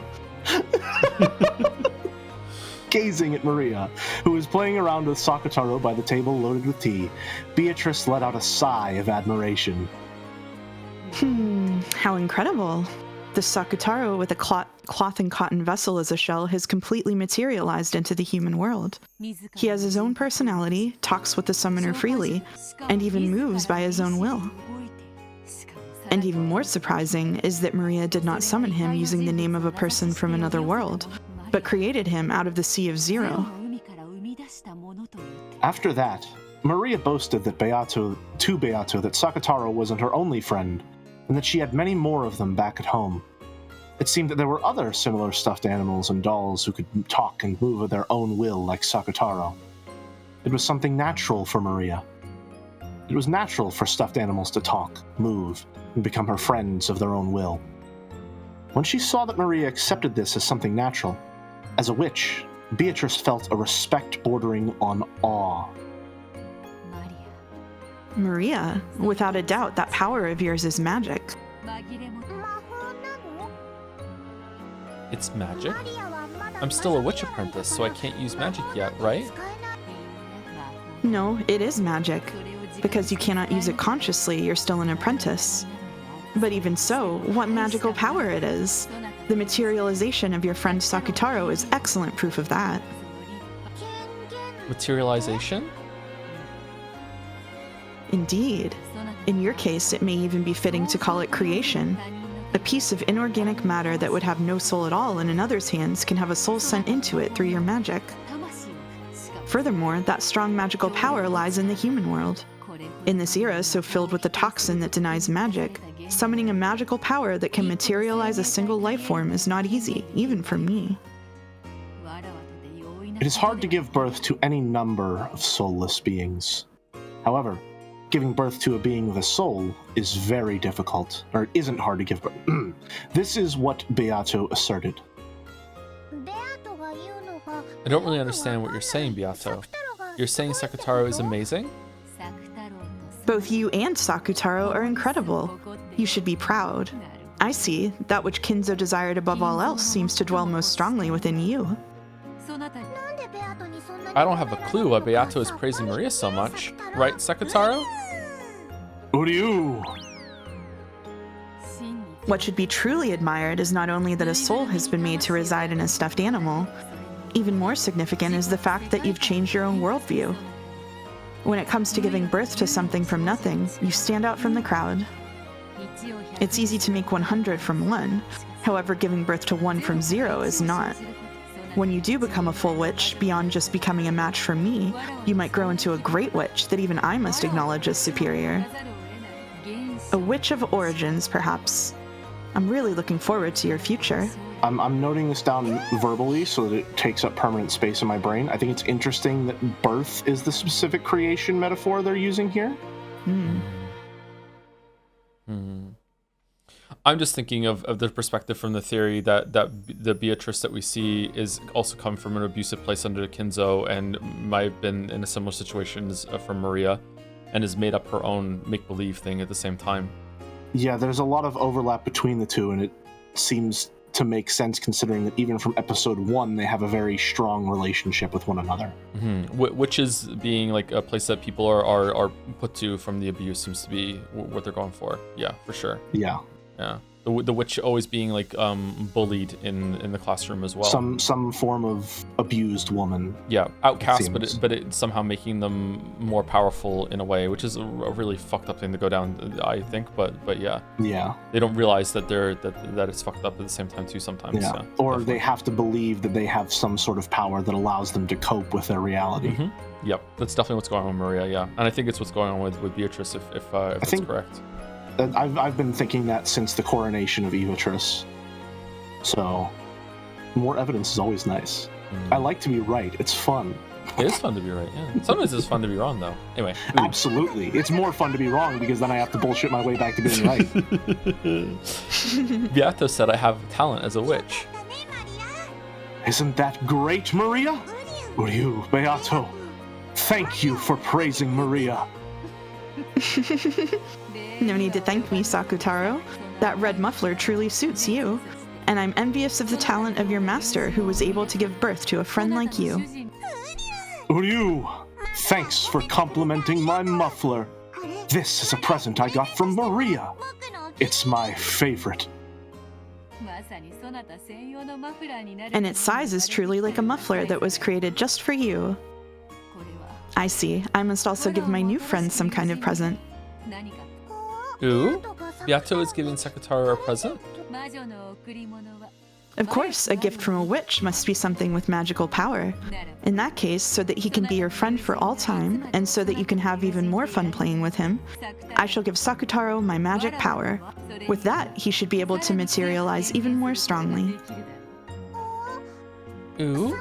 I'll be able to have much more fun playing with Sakutaro? How's that? Uryu? What could it be, Maria? Is it something scary? Don't worry. Beato won't do anything scary. Right, Beatrice? Indeed. I believe you'll like it. So, to make him materialize even more strongly, a stronger image will be necessary. Well, what to do? Beato crossed her arms and thought about what she could do to please them more. Then, right there, was the form of yet another witch. It was Beato's teacher, Virgilia. Virgilia truly was a great witch. Great witch, since Maria had already thought of Beato as a great witch. This person Beato called a great witch must have been a great witch. Wow, okay. According to Beato, she still didn't even rise up to this witch's feet when it came to magical power. My. I thought I heard some cheery voices. What a fun tea party this seems to be. Oh, teacher, perfect timing. I want you to look at this lion club. I hear he's Maria's new friend. Oh, what a lovely lion son. I wonder if he could greet me. Hello, nice to meet you. Who are you? I'm Sakataro. Sakataro fell to Maria's lap, greeting Virgilia with half of his face poking out over the edge of the table. It seemed he was very nervous, since this was a witch that even Beato called teacher. What an adorable name. As a reward for giving such a good greeting, here's a sweet for you. After waving her hands about, Virgilia held the palm of her hand upwards, as though she was lightly grabbing at empty air. Then, she held out a fist in front of Sakataro. When she opened her fist, there was one of those individually wrapped cough drops. Who are you? Maria, it's candy! Awesome! Awesome! It's a cough drop? Ooh, isn't that great, Sakataro? Make sure to thank her. Uryu, thank you very much for the candy. I hope that came through. It did. Even though Virgilia was a great witch, she still treated a stuffed animal like Sakataro to an elegant greeting. Still, teacher, cough drops? Are you someone's granny or something? Can't you at least pull out some strawberry milk candy? A Werther's original, perhaps? How rude. What do you mean, hold on. What do you mean, Those originals are great. I haven't had one in a long time, but I remember them being kind of gross. I would try them again, though. They're like a really mellow, like not too sickly sweet caramel. Mm-hmm. They're really nice. Okay. They're really good. Yeah. They have ones that are like hard candy and then soft on the end. How rude. In that Somehow case, Jelly, the oldest one on the call right now, I guess. All right. I'm staying neutral on the matter of Werther's originals. I simply have more mature tastes. In that case, I won't be giving you any more. Sorry. Well then, Maria, take out your grimoire, and of course your writing tools. Ooh? Yeah, I'll take it out. What should I write? Oh? What are you starting? I will use a magic I learned from you, teacher. Magic to make a resident of another world materialize into a vessel. I think that by applying that, we may be able to further strengthen the power that makes this friend of Maria's materialize. I wanted to give that as a gift to Maria and her friend. I see. For a being that has already materialized, it shouldn't be that difficult. That would become a wonderful gift. Well then, I shall help too, if only a little. It would be very reassuring if you would sign for this magic as a witness, teacher. Be glad, Maria. This will be a wonderful gift. Senate-approved chanification. Senate approved, yeah. Uryu? What's happening? It isn't scary, is it? Is it? Don't know, but I don't think it's scary. What could it be? I can't wait. Beato borrowed the grimoire from Maria's handbag and majestically flipped through the pages. Then, she found an empty page among those with magic circles drawn on them, and flattened it out. After gazing at Sakataro with a grin, she suddenly started moving her pen. It was something like a written declaration made by witches to a high-order world. It was magic whose effect could be controlled if Beato wrote and Virgilia signed. Maria didn't understand what Beato was writing at first, but partway through, she figured out the wonderful magical power of this document, and her eyes began to sparkle. What are you? What are you? What is it, Maria? What's she drawing? What are you? Sakataro was on her lap, so he didn't know what was being written on the table. But, even if he had seen, Sakataro probably wouldn't have understood. Awesome, Sakataro. Wait a bit. Almost done. Almost done. It's amazing, Beato. Amazing. When it comes to writing documents of power, this child's talent is magnificent. He might even serve well as a secretary in the spirit world.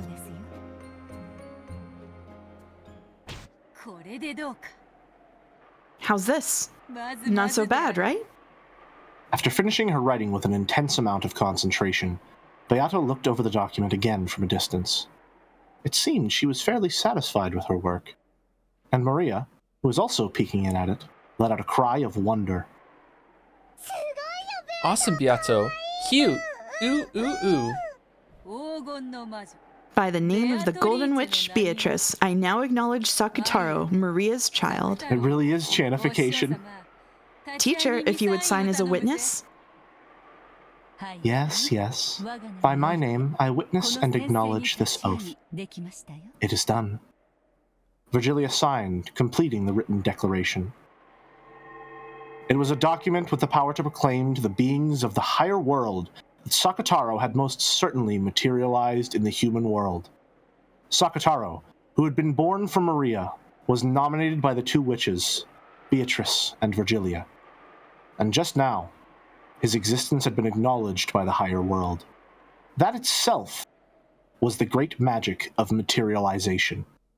According to Beato, it was apparently quite fortunate that Virgilia was there. After all, depending on the number and quality of witches that signed proclamations to the higher world, the power that resided in them could change drastically. Virgilia in particular had many friends in that higher plane, so her signature gave the proclamation a power with which Beato couldn't even compare. By this proclamation, I accept you, Sakutaro, as an individual with his own ego, and I welcome you as a friend in accordance with the contract of marriage sorcière. From now on, Sakutaro is our common friend. Nepo lion. And for that, I shall bestow upon you a fitting form as a gift. Accept it. With the grimoire still open to the page with the proclamation, she turned it around and handed it to Maria. Maria showed it to Sakutaro on her lap. When Sakutaro beheld the proclamation, he felt something hot and bright begin to dwell in his body made of cloth and cotton. Even as he looked around, nervous at this sensation he'd never felt before, that power strengthened, and eventually, a bright light completely swallowed him up. Is this what Joe's fan artists go through when they're chanting household objects? Yes, there's witnesses and everything. It has to be all Senate approved. Yep. Who are you? Who are you? Who are you? Just... Oh my fucking god. Oh. All right, there it is. We hit X mouse. I'm done. We hit it. Let's give it a couple minutes to see if we hit Y, and then we'll drop it or read One Piece. All right. Is that who I think it is? Other way. Y Cliff, X Peak. Is that who I think it is? Is it who you think it is? Is it who you think it is? Who do you think it is, Jelly? Is that Sakugasp?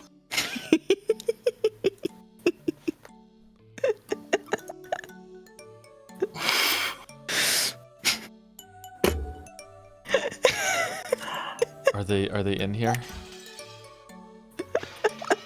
Are there any other Umineko emotes and Jads that we should be aware of? Well, that would be spoilers, Jelly. You can get strung up for spoilers like that in Umi Fulden. They've been losing their shit over this one for weeks. Oh my god. Have they really? Yeah. Yeah. They were like, has Joe ever, somebody looked up your post history to see if you'd ever used the Sakugasp emote. They're like, did he know? Does he know? Does he look at it often enough to know? Yeah. And I gave him that voice? Yeah. You did? That's... You did do that. Wait, hold on. It's literally Sakugasp? Yeah. It's not it doesn't just look like it? Oh my god. That's the original. I know. I've had to find the original emote to make versions of it. I'm upset. I'm upset. I'm upset. The Sakugasp.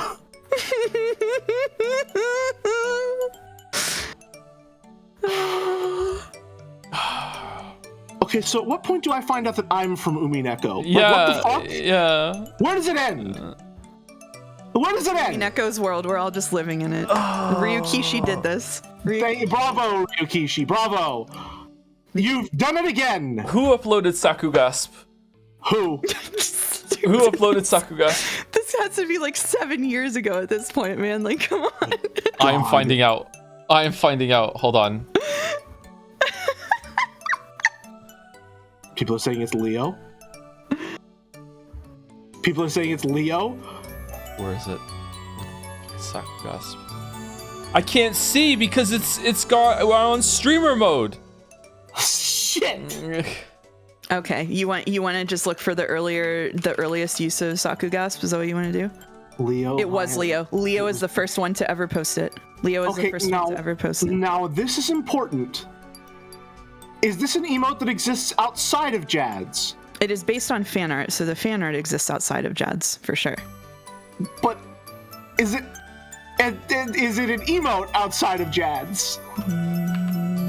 Ashcan. Ashcan uploaded it. Oh, okay. Ashcan. I can't Also find evidence that it exists outside. Also of Jads. uploaded Winchester. Oh. That's no. That's that's fine. That's fine. That's fine. Fine. That's fine. That's fine. I'm so fine right now. I'm doing okay. Everything's you guys great. Are fine? You guys are fine? Everything's all right. It's so good. Actually, my worldview is very stable. Leo made the emote. Do you mean to tell me that Jads? What are you gonna do now that you have these people's names? Are they getting perma-banned? Like, what is shitty guns that you use in Umineko? Excuse me, Baldur. That gun is really powerful in Hunt Showdown. It's one of the best all-rounders that exists. You don't know what the fuck you're talking about. Bunny girl. I do bunny hop when I'm using it, so yeah, makes sense. I'm so normal right now. I'm doing okay. Well, we talk about this story off stream now. We do. Yeah. We are.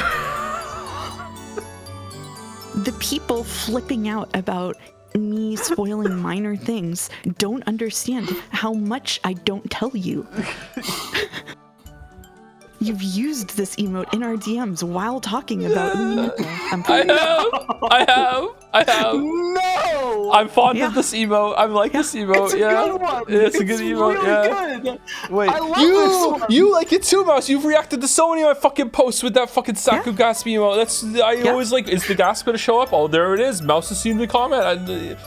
Fucking hell. I've made 3 versions of this emote.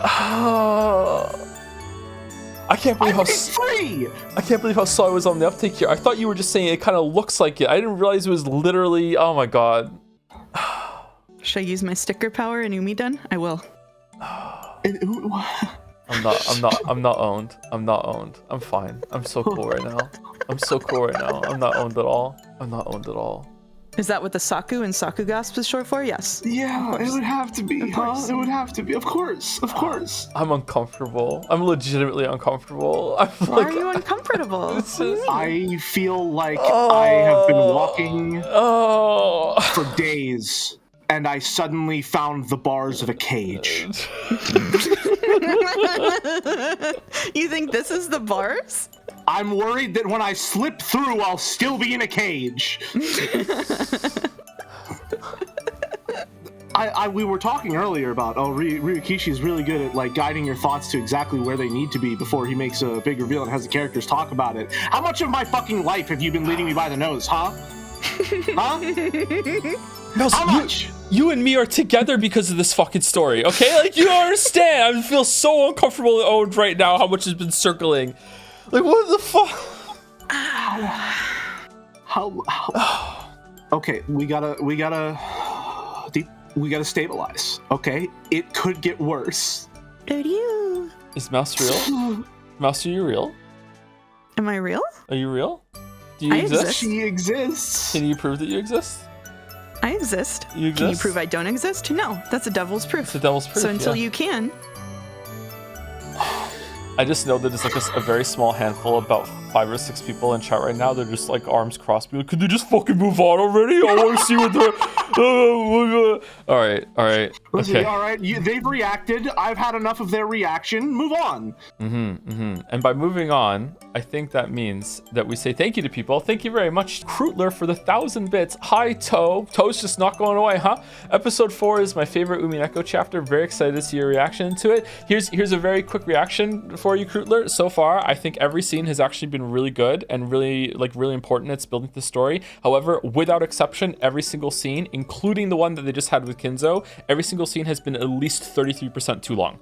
They could have gotten like this one too. They could have chopped off like a third of every single scene so far, and it would have been better in every single way. I still like the scenes. I still think that they're worth it. I don't wish any scene would be cut. However, I do think that they could have trimmed off a lot of each of the scenes so far in episode 4, and that's kind of tragic, but that's how it is. Thank you. Sorry, go ahead. As a slice of life fan, they could be 30% longer, and I would still enjoy it. Ooh, okay. All right. All right. Thank you, Sisidace, for the 200 bits. Oh, I don't know if anyone has ever pointed this out. All the economics talk, especially the stuff in episode 1, is really funny with how a murderous recession is looming in Japan's future 7 years ahead of 1985, with the poor investments that lead to that literally starting in 1986. That's probably on purpose, I'm guessing, yeah. Also, did you pronounce it Sis ID Ace correctly this time around? Hoo-hoo, I'm not sure. Maybe I was closer than usual. I don't know. No? Nope. Okay. Did it exactly like normal. Okay. Krootler says, I absolutely agree with you on length. It's a running problem with the episode. Yeah. I hope that it balances out More a little bit of a soon. walking problem, I guess. All right, take your +2, motherfucker. I will, and I'll walk with it. Thank you, Anonymous Gifter, for gifting a sub to Tom's Diner. Oh, should I open a diner? What would I sell? Serve lemon good cake. takes. Lemon cake. I have some lemon We cake can't left. have this conversation on stream. We can't That's have this true. conversation on stream. We're That's already true. derailed. It would be too long. Yanko Sek for the bits. Okay, so at what point are we getting an anime fight scene where Sakutaro transforms and beats up the goat? Hey, we got half already. There you go. It's on. Yeah, here we are. There. Yeah. My God, he's gasping. Oh no, goats, run away. Thank you, Truther, for the resub. Thank you, Pincerata, for the bits. I quite literally pulled over. I asked Merrick to make their own version of fucking that, so we wouldn't have whatever the original was based on the stream. So it wouldn't. Oh my fucking God. Even the joy that persists from Persona 3 fans is based on Umineko. Oh, fucking hell. Fucking hell. I remember having that conversation with Merrick. Did Vixit make that one, though, before Merrick got around to it? I can't remember if Vixit made that one. I think Vixit did make that one, didn't they? Or is that Merrick? Mouse, you mean you commissioned me for 2 Umineko emotes? Yeah. That's fine. You know what? I can incorporate this into my worldview. I'm so normal right now. Thank you, Pincerata, for the bits. I quite literally pulled over on my drive home from work to see Sakutaro reaction and submit my Joseph Anderson Sakutaro fan art. Fucking Jomsy, enjoy Musketeers. All right. It was drawn by Vixit. I checked the wiki. There you go. Thank you, Sis ID Ace, for the bits. If it wasn't Mouse, it would have been someone else. The Umi agents have been around you all along. Wow, that's troubling. I was gonna ask if they're in this room right now, but I guess there's a mouse in the corner, an elephant in the room. The streaming career has always been leading to this. Thank you, Annie, for press for the bits. Not even a joke. We have all been owned, so unbelievably owned. So owned, completely owned. I mean, yeah. You know what? They Yeah. set up so far ahead of time. They learned from the best. They learned it from Ryukishi. Like, it's just all this laying in wait, ready to come out. This is fucking hell. Rodney says, I'm really enjoying your retirement streams. There's no coming back from this. Yeah, I know, right? I know. Oh, man. Thank you, Dominic, for the bits. Can't believe some brain genius devised a 7-year delayed Saku Mary Balls joke. Oh my god, truly Kojima has done it again. Thank you, Julie Gordot, for 1,000 bits. You've been reading a lot of 100-bit messages of mine, and you seem to be having a rough time. So here's an extra tip. Hope you get better soon. Ryu with Sakugasp. Ryu. Yeah, voice fits him so well, by the way, Jelly. I guess so. Huh? It doesn't fit anymore, but fits okay. Almost as well as that muffler. Nah. Some Metaphor Refantasio type voice casting. Oh, okay. I won't explain. Okay. Okay. Right. Thank you, Beatrice. You explain in 7 months when I get to Metaphor, and now we can continue after that 20-minute fucking crash out. Well, hold on, sorry. Mayo, how did you tank the Bunny Girls reveal? But this is breaking you. You're so funny. It's been an emote on our Discord for 7 fucking years. What do you mean? The Bunny Girls just showed up and it's like, okay, whatever. I guess they're Bunny Girls now. Let's just keep moving on. Let's not fucking ruin the time for everyone. What are you talking about? 7 fucking years. Fucking like I've seen that emote fucking all the time for fucking like over a year now. Fucking like what the hell? It's like one of the most popular emotes on the fucking Discord. I've used it. I see it used on my comments all this fucking time. We have an emote all the fucking chat. It's like someone stuck a Jomps in without even knowing what Jomps is. What do you mean? I'm so funny. What? This emote has existed in jabs for longer than I consider myself to be a person.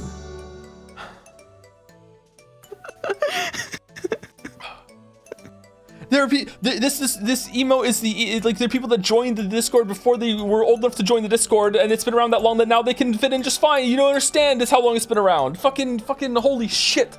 Holy shit. Holy shit. I did not exist as I am now. The Merrick video of that rant is gonna go so hard. Oh, fucking hell. You enjoyed it, Merrick. All right, okay, all right, let's continue. All right, who is this? It's Jelly's line. Okay. Two of his kids. It's been around for longer than 2 of his kids. Sorry. Can't. Go ahead. You can't just say things like that. Go ahead. Maria's friend Sakataro held a new form and existed, as he always has. Ooh, you're cute, Sakataro. Really cute. What do you? Does it really look good on me? It isn't embarrassing. It's a very lovely form, Sakataro-chan.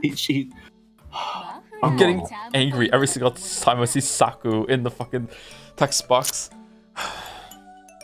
I figured the muffler was his charm point, and the ears. This is actually what designing a Chan is like. Animal ears sure are nice, truly cute. Let me rumble them later. Merrick, did you know? Is chanification just this the entire way? Is that how deep this goes? Okay, all right. Let's lock in. We're locking in. We're close to the end of the chapter. We're locking in. We're locking in. We're locking in. All right. Okay. We're locking in. We're fine. Okay. Sitting up straight because I'm not by. We're just gonna one shot this all the way to the end of the chapter now. Okay. Here we go. Okay. Just reading. Here we go. Okay. Thank you, Beatrice. Thank you very much for the wonderful present. There is no need for thanks. This is out of respect for your wonderful magic and your friend. And now that you've reached this level, it would not be odd for you to graduate from being an apprentice at any time. From now on, I shall instruct you on even more new and fun magic. From this point forward, you may call yourself Maria, an apprentice witch of origins. A witch of origins? Indeed. It's the title of a witch who seeks to become a creator. Right now, you're just an enchanter, a magician specializing in forms of magical enhancement, who's only enough strength to breathe magical power into the small objects around her. But after 1,000 years of training, you could conceivably use the magical compendium that resides inside your heart to create a galaxy. The talent of a witch of origins is very rare. Even though everyone has it when they are young, no one can continue to hold on to it. This title is also proof that you have not lost your untainted heart. Ooh, a witch of origins. Awesome. I'll become one. I'm Maria, an apprentice witch of origins. Maria, that's so incredible! A witch of origins! Incredible! Amazing! Uryu! Eventually, you'll be able to call yourself a full witch, Lady Maria, Witch of Origins. It may be a good time now to give not only Sakutaro, but you as well, an appearance fitting for your rank. Here, I shall give a proper outfit for one who, while still an apprentice, is worthy of using the title of a witch.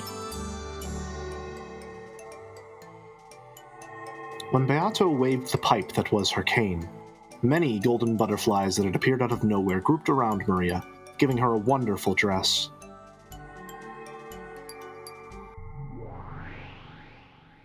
It certainly was fitting for the girl who would eventually take the name of the Witch of Origins, combining both cuteness and dignity. Aw, amazing. Awesome, awesome, awesome, awesome. Cute, cute. I want to show these clothes to Mama too. Can I? The full dress of a witch must not be shown indiscriminately. Its value increases if you're stingy with it. Then the Great Witch, the Witch's Apprentice, and their new friend, Sakutaro, enjoyed a lively tea party. See? Look how happy I am, and look how fun this is. Please, don't be afraid of being happy. Becoming happy isn't the same thing as accepting your current misfortune. It means creating a new happiness out of your current misfortune. That is the magic of origins. I didn't want to acknowledge my current world. I couldn't bear to accept such an isolated and painful world. That's why, even though I was entranced by your world, Maria One-chan, I couldn't cross the final line. I'll teach you about my magic of origins. No, I taught you before, right? And you used it before. Did you forget? You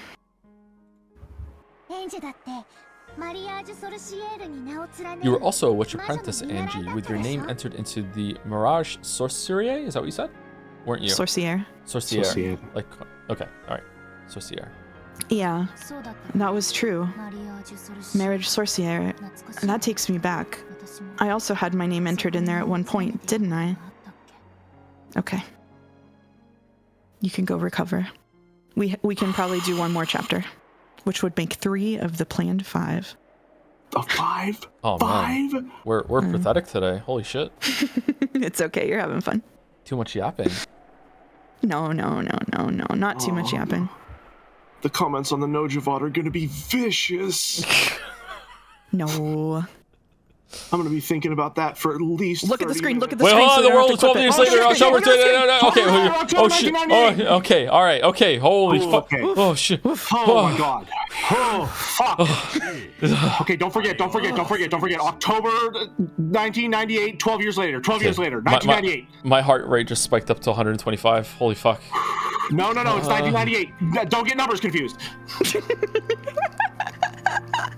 If we forget, they'll never let us forget. Yes, I will never forget the perfect. Yep. All right, okay. 12 years later, October 1998. Amazing call mouse almost had to restart.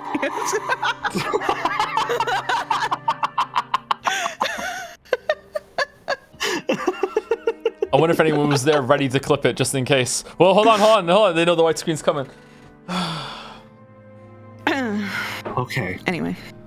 Okay, time for break tea. Time for a break. Yep, break and maybe another tea. Go punch air or something about it. Yeah. Oh, before I go, they used to call me Mir with the resub. Finally, Teddy joined the Umineko roster as well. Don't. Dolmek said that Sakugasp has existed for roughly a third of the time that I have been alive. Please don't play with numbers. That scares me. All right, be back in about. It's going to be a little more than 5 minutes this time. I'm sorry. We'll be back soon, and then we'll continue, and we'll do one more chapter. I think one more chapter. Yep. Sounds good. Get up, walk around. See you soon. Hello, chat. Hi, chat. Read pin. It's the final Umineko stream, episode 8. Joe has figured out who the culprit is and has pledged to read the entire One Piece manga because he was so thoroughly enjoying himself. Suddenly, Mouse's voice changes. She tears off the wig. It was Ryukishi all along. Zen Zen Dameda, Tosufu Anderson-san. You have fallen for the greatest long con in history. Todd Howard has done it again. Seems likely.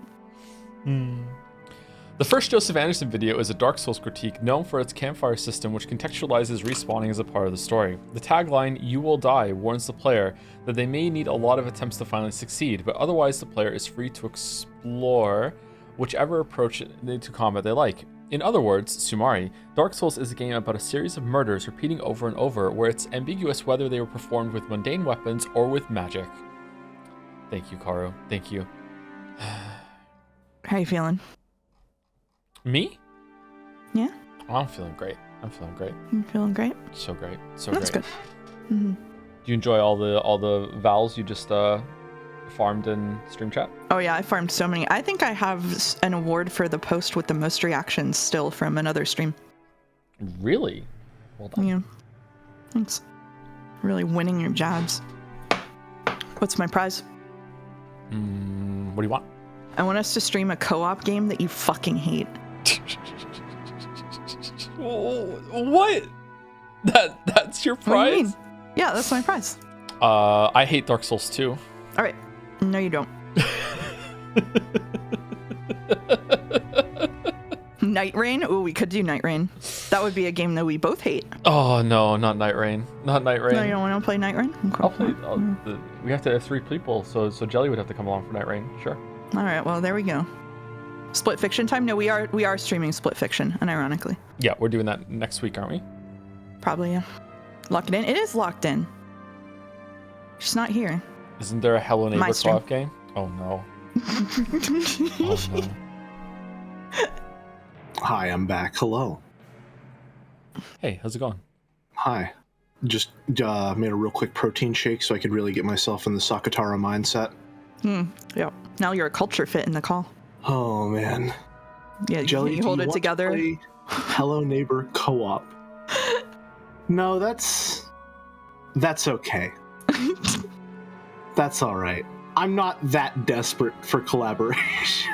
There are a lot of other options before a Hello Neighbor co-op.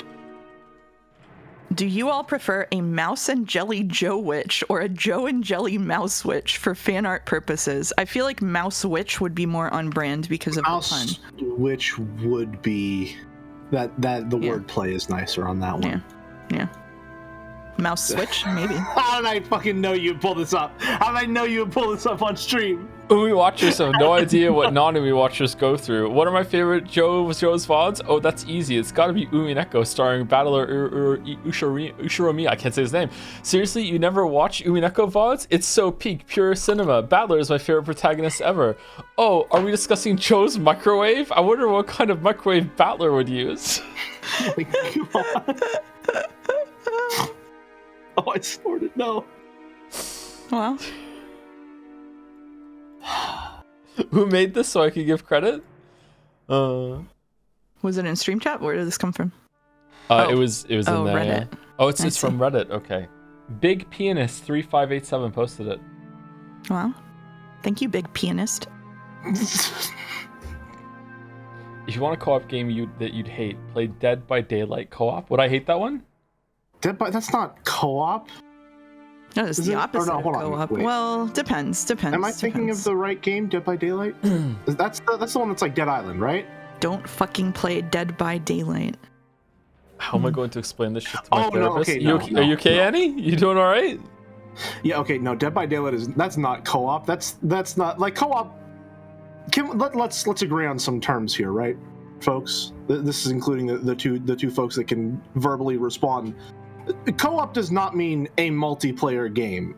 Co-op means like this is a story that you can play through with other people. No, co-op means a game where you are working together in whatever context. Would you call Halo multiplayer co-op?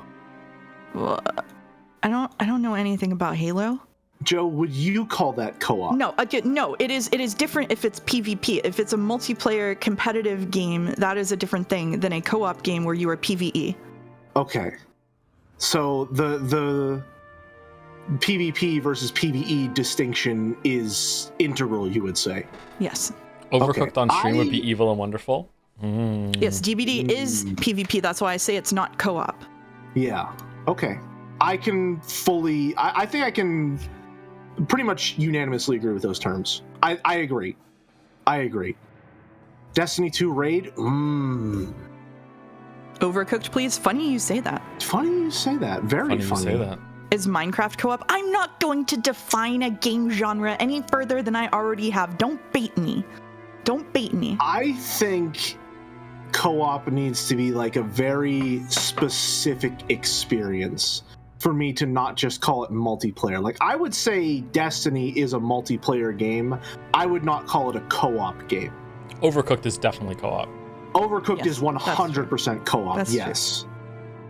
We were kicking Overcooked's ass. We were good. We were good. Okay, listen, we've got one chapter left. It's like an hour long. Okay, all right. I believe in our ability to do it. Joe, you have the first line. Do you want to read the feed before you do it? Okay? Yes. Yes, Moustress. Yes. Yeah, give me a second. No. The people came here to watch an Umineko stream. I'm just suggesting we give them Umineko, okay? I'm an advocate for Are the viewers. you not entertained? I'm a voice of the people.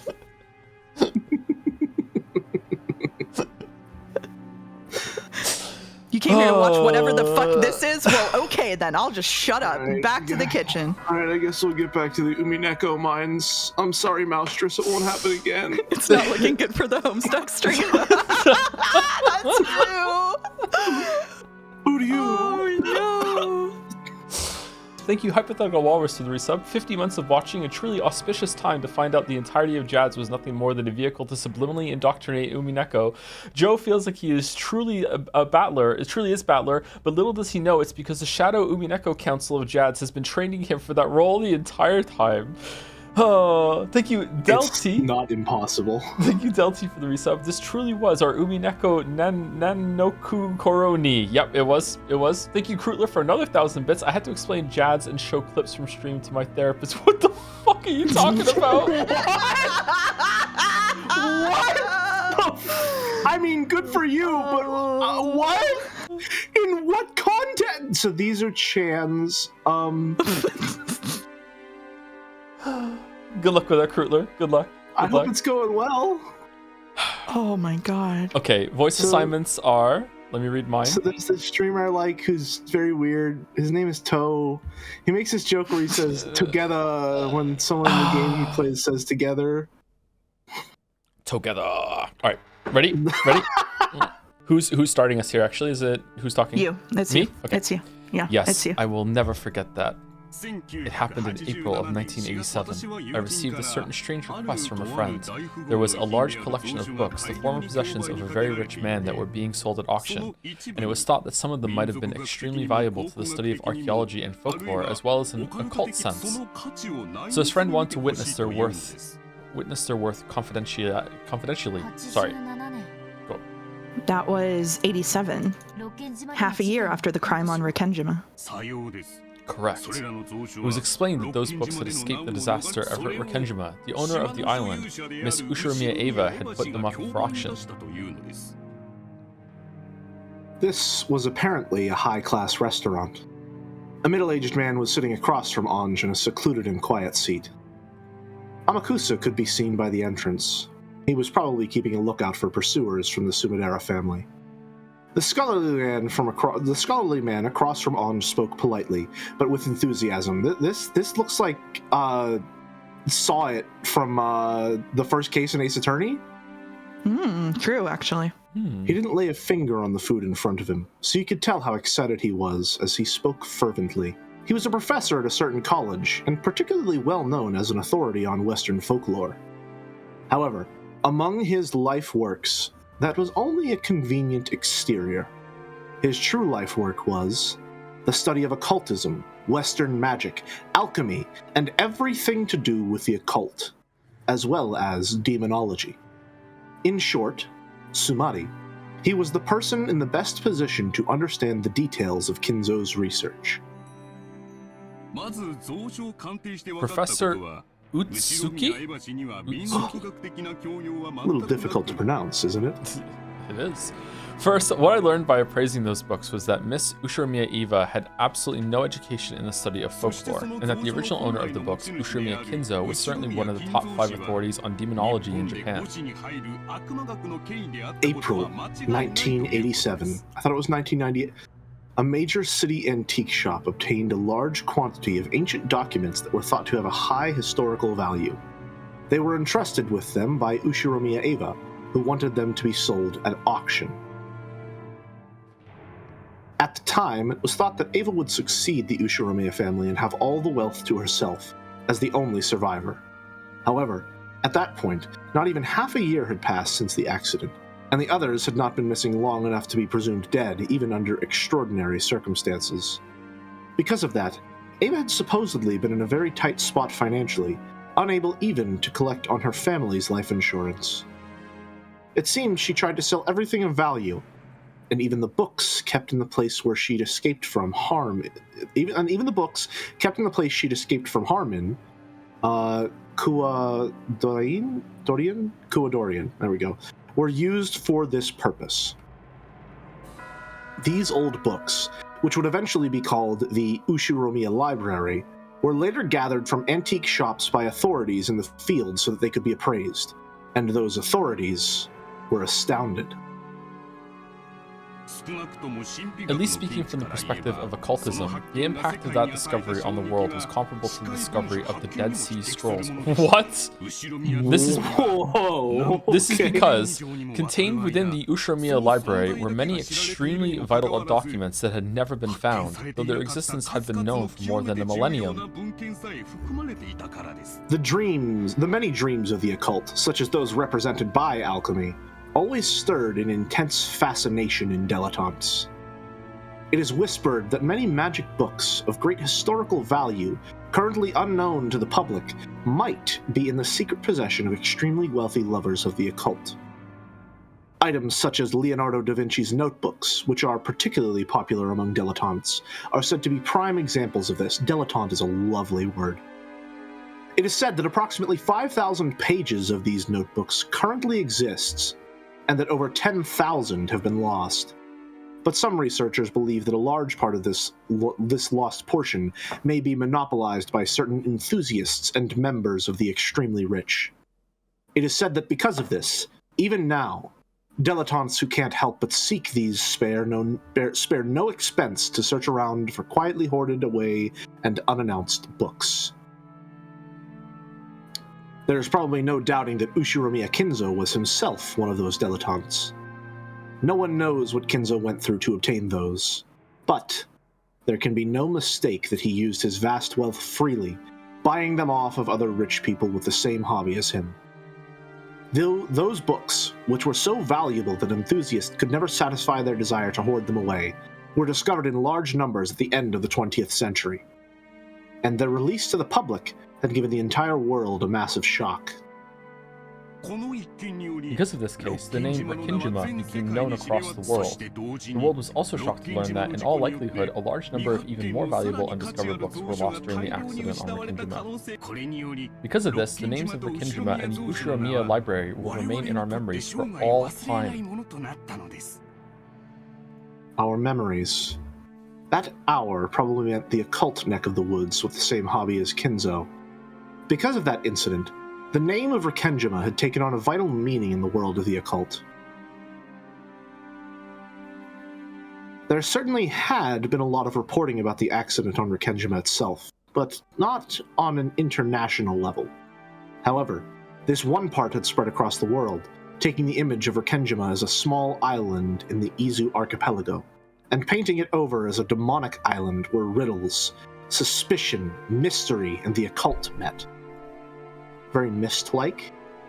In other words, Sumari.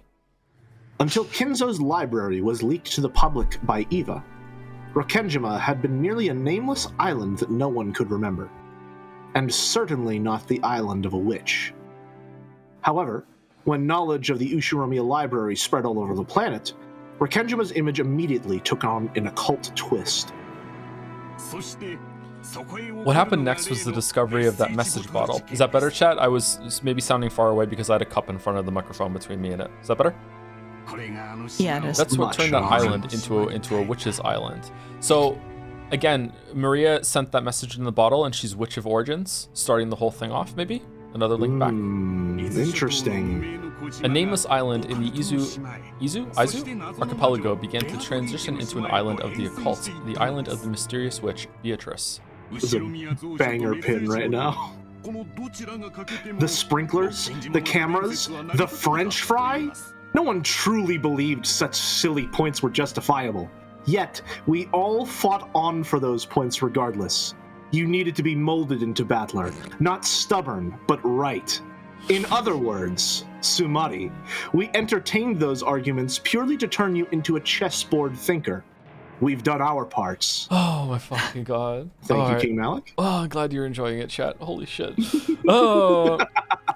You might say that, lacking either the Ushiromiya library or the message bottle, the Rikinjima witch legend would never have been established. The message bottle. Yes, a form of communication to an unspecified target by throwing an empty bottle with a letter sealed inside it into the sea. It was once famous as a way of sending an SOS from a deserted island, but because of the influence of a certain prominent foreign detective novel, it has also become known as a method of confessing the truth after one's own death, like a time-delayed will. Is this directly referencing And Then There Were None? Yes. Yep. I wouldn't know. And Then There Were None is a book by Agatha Christie. Yeah. Yeah. I was just talking to you about that last night, wasn't I, Mouse? Yes. Yeah, we were talking about that. The case of the Rikinjima message bottle was certainly one of the latter.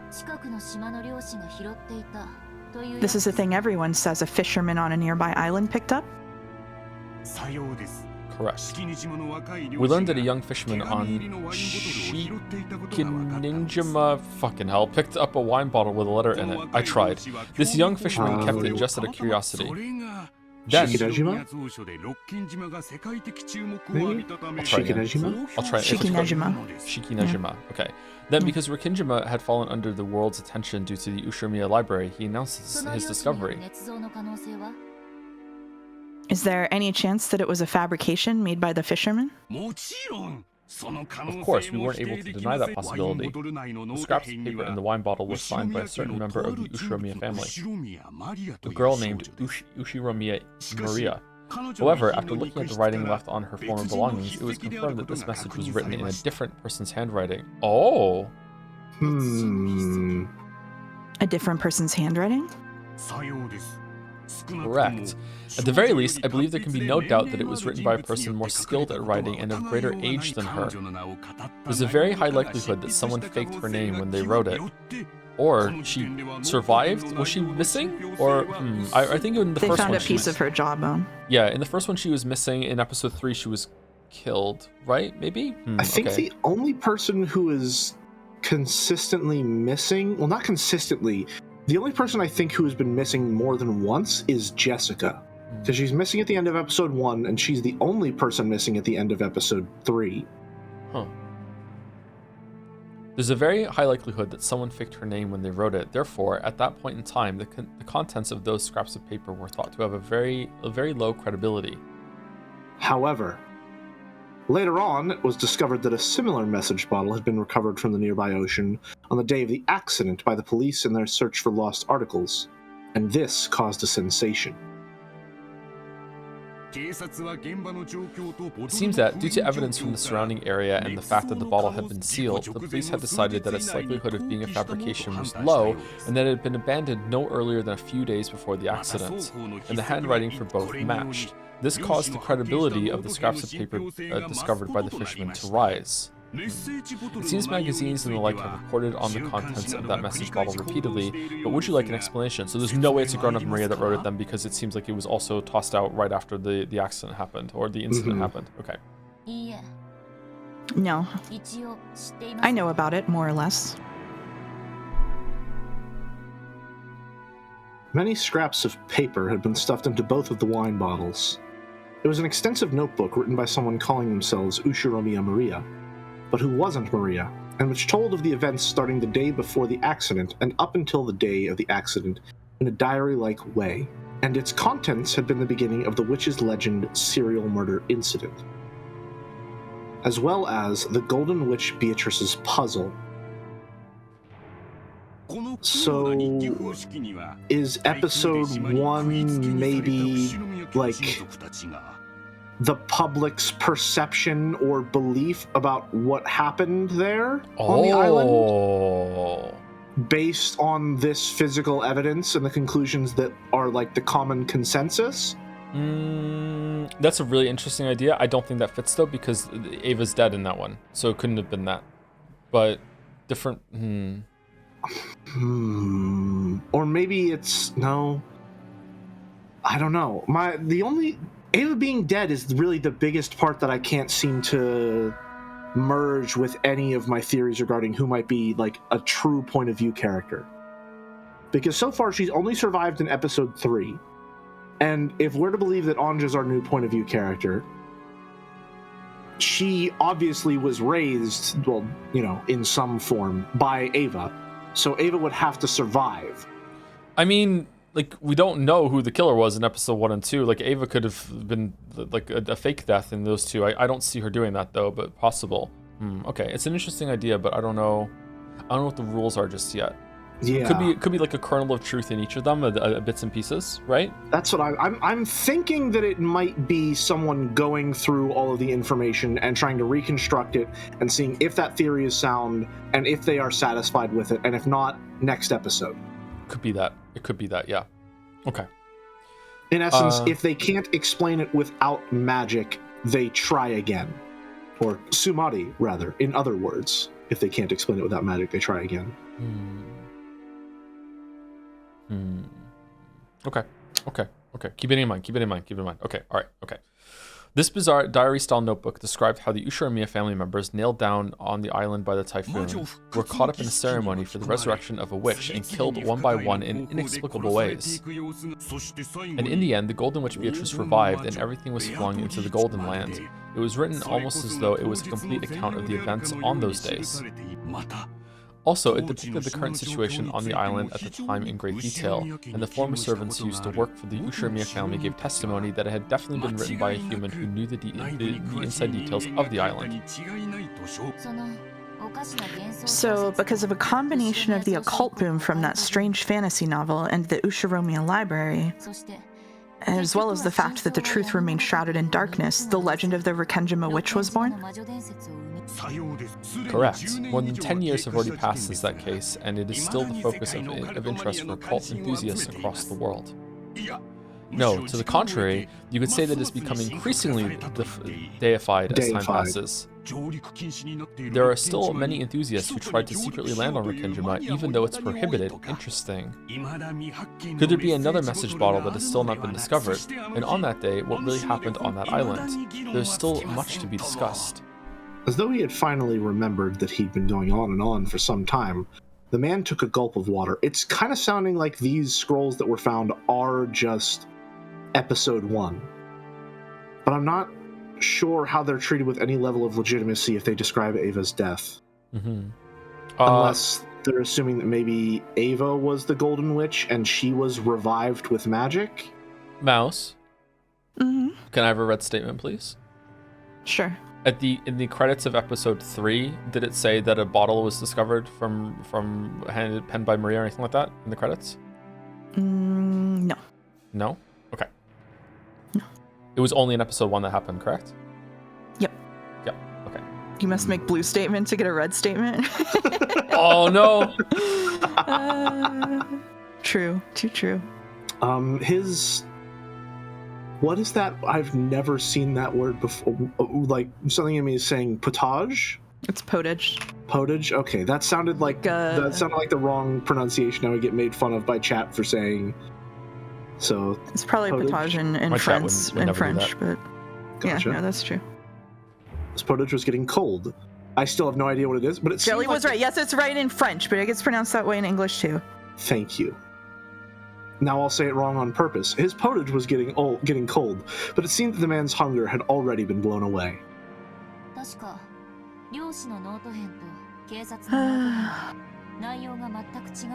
I'm pretty sure that I heard the fisherman's scraps of paper and the police's scraps of paper had completely different contents.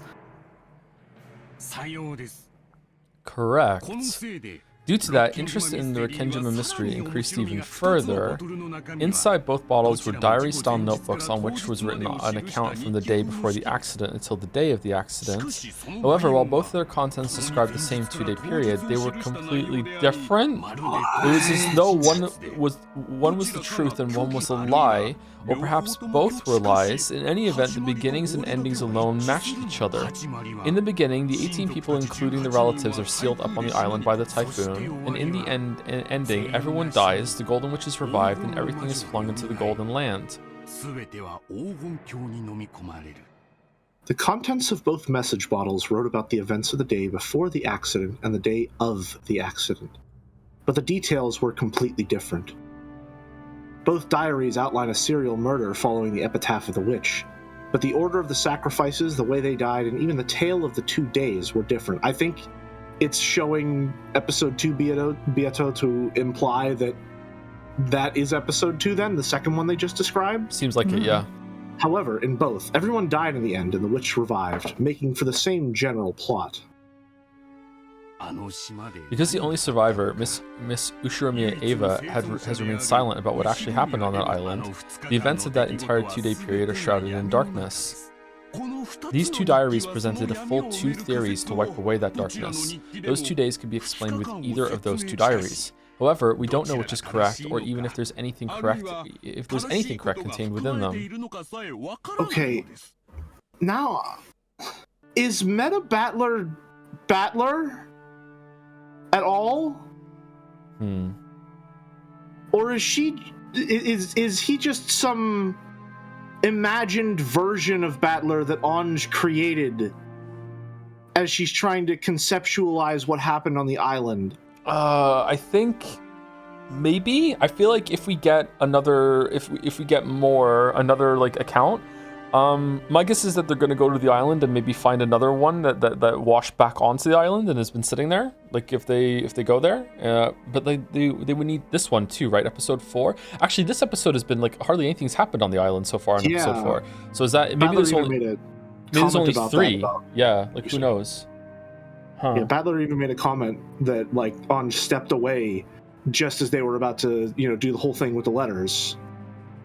Huh. Bro, are we really fighting over whether Battler exists? Listen! Half of this is already, does Beatrice exist? Does magic exist? Alright, what reason do we have to believe that Battler exists? What reason do we have to believe that Umineko exists? Nothing ever happens in Umineko. Nothing has ever happened. Schrodinger's cat box. You've done it again! If it isn't denied, even a mixture of truth and fiction can be the truth. Through the media, these scraps of paper had of course been shown to Eva as well, but in the end, she never broke her silence. Who sent the message bottles and why? Earlier, in their special issue for the crime's 10th anniversary, a certain magazine took that topic up for discussion in a grand manner, didn't they? That theory seems to be the one garnering the most support lately.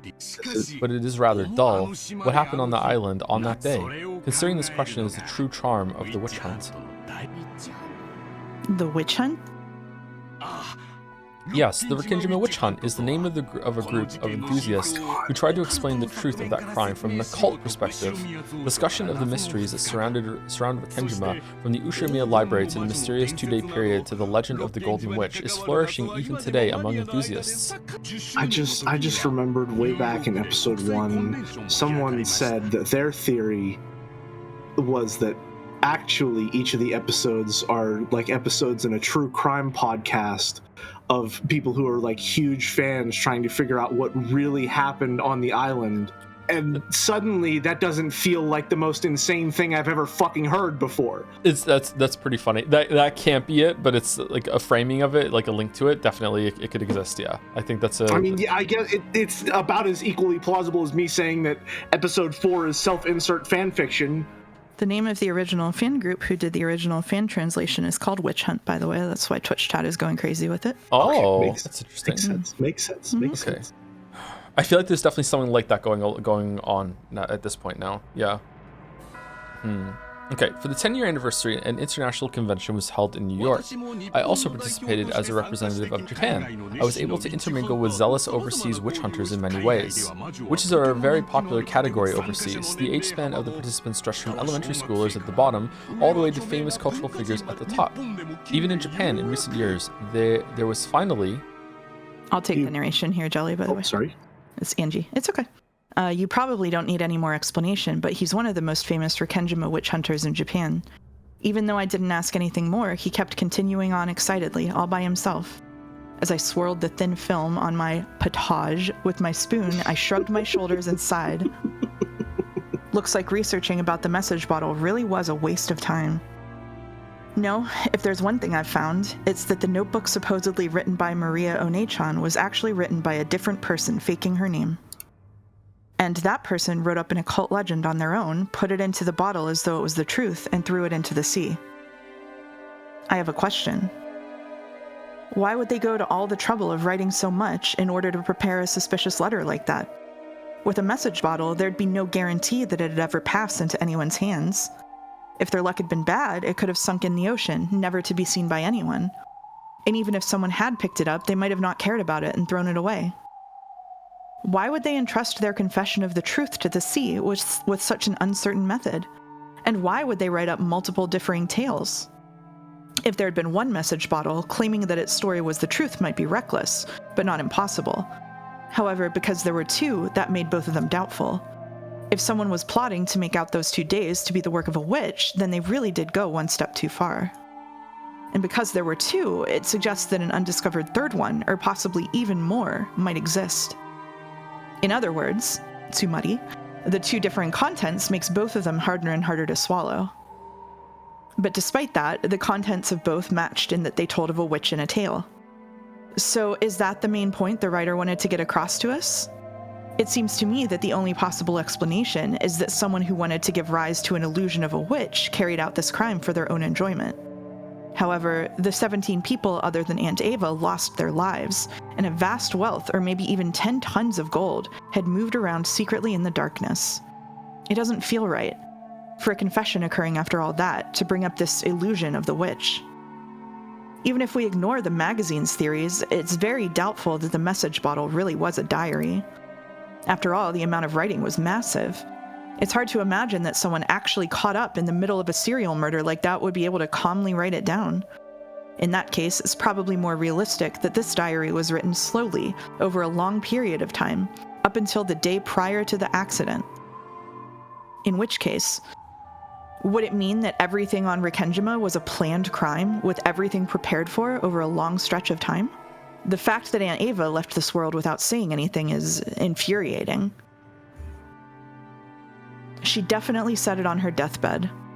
She definitely said that her reason for not telling me the truth was because it was her best way of harassing me. Yeah, by now, it's painfully obvious. Of all the things Aunt Ava did to harass me, this was probably the last and the greatest. But thinking of it this way, it's pretty doubtful that Aunt Ava is the true culprit. Of course, that's not because the handwriting on the message bottle was different from Aunt Ava's or anything like that. It's because in both tales that were discovered, Aunt Ava was included among the victims. How does it happen every single time? Okay. If the writer of that diary was the culprit, maybe Aunt Ava was also one of the targets to be killed. Maybe Aunt Ava survived because something went wrong. Because I hated Aunt Ava, I came to believe that she had to be the culprit. But the existence of the message bottle makes me suspect that the mastermind is a far more profound and unknown person than her. I looked at the clock. I'd heard more than enough. It's time. As he continued to speak fervently, I suggested that I wanted to bring this discussion to a close. He seemed to be aware that he'd gotten excited and talked too much, so he quickly accepted this. Thank you very much for today. I believe I've heard something truly valuable. No, it was truly fun to be able to welcome a young lady as a new friend of the witch hunts.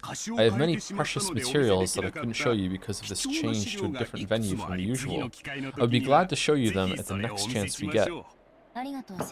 Thank you, Professor. Could I ask one more thing? Yes, what is it? Professor, why are you interested in witches? No, in occultism and demonology. Well, that is somewhat embarrassing. A daydream I had in my childhood that if I could use a mysterious power, I could take on even the biggest of bullies, went on to become my life's work. After all, the primitive desire of admiring unknown power is as universal today as it ever was in the past. Professor, if you could do it, would you want to become a witch? Do you still dream of being able to use magic at will? But of course, even though at this age I understand logically that such a thing couldn't exist. I cannot forget my childlike dreams, such as flying in the sky and turning scrap iron into gold. Haha. If you would, please keep this a secret from my students. If I told you that I was a real witch, would you believe it? My pet theory from a few experiences with women is that they are all witches. You can take it again, Shelly. Anj snorted at the old professor, who must have been an earnest scholar with barely any experience. Like all professors.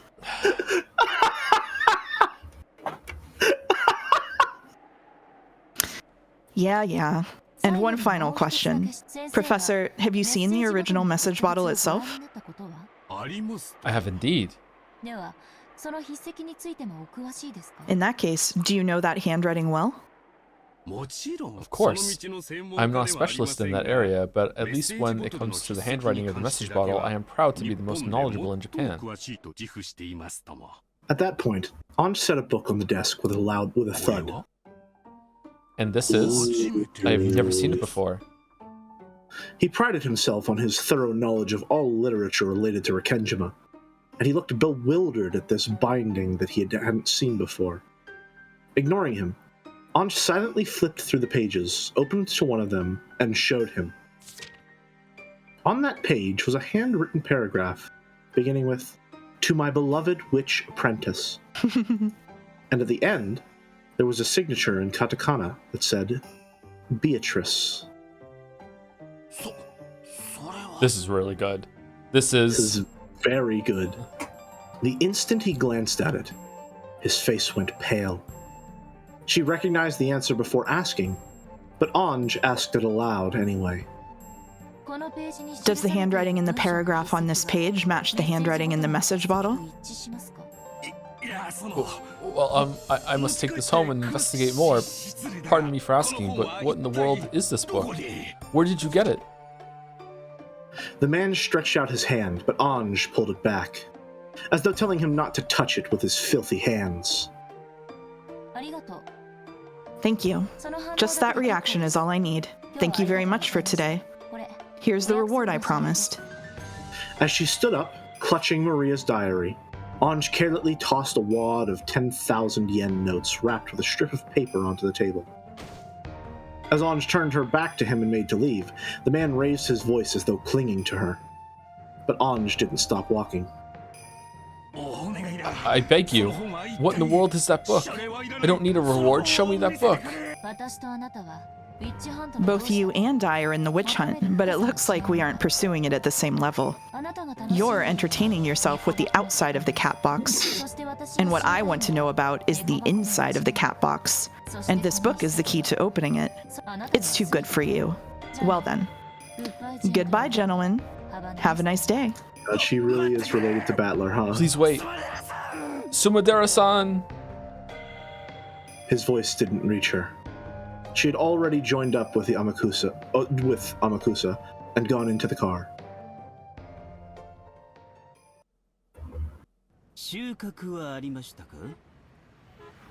Who Did has you Amakusa? find anything? It's me. That's Joe, yeah. Did you find anything? No, it's not me, it's Joe. Only at the very end. I was right. The one who wrote the message bottles was Beatrice herself.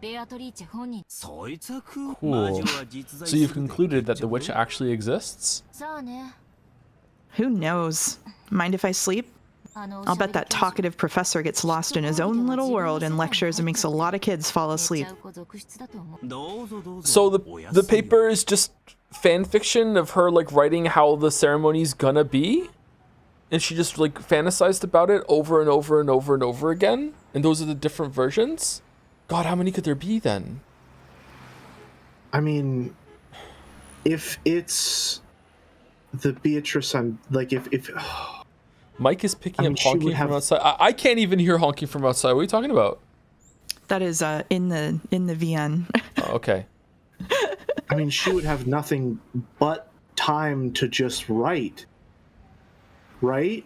Yeah, and then it went a different way in the Okay.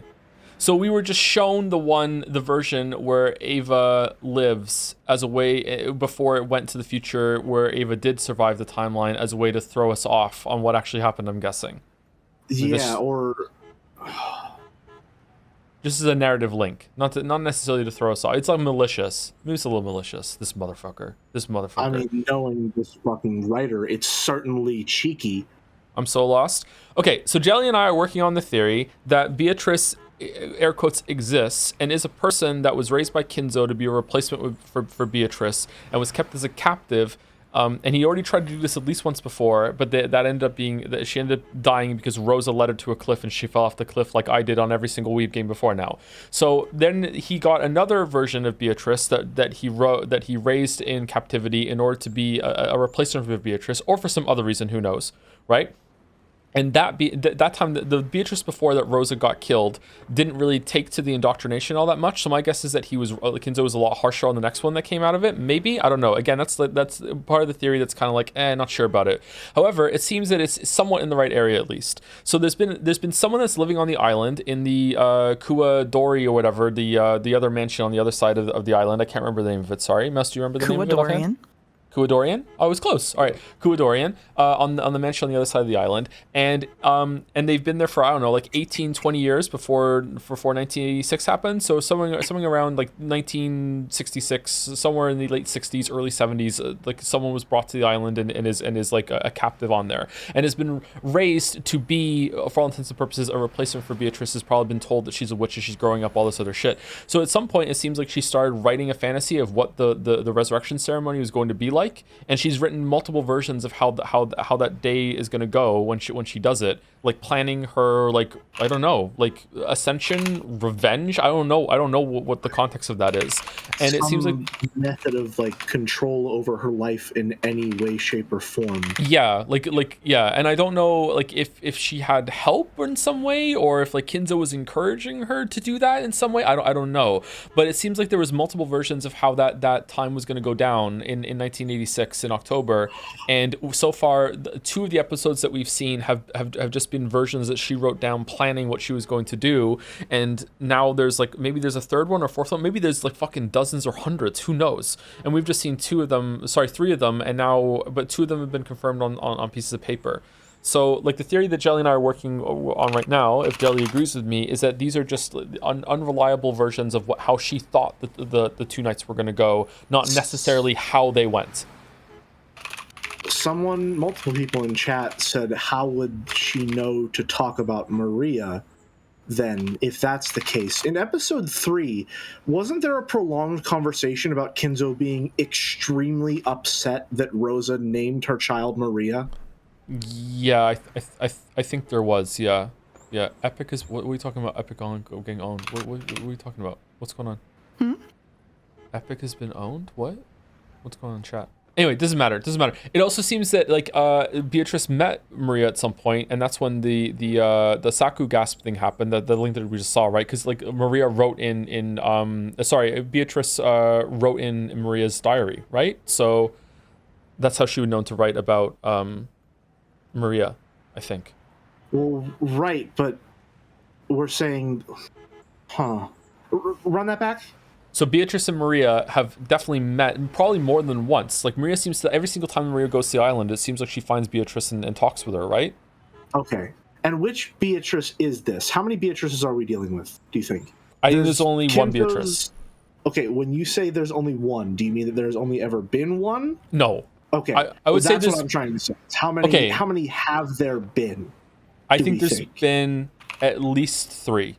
I think that's where I'm at too. Original Beatrice, that was Kinzo's mistress, maybe, or benefactor in some way, right?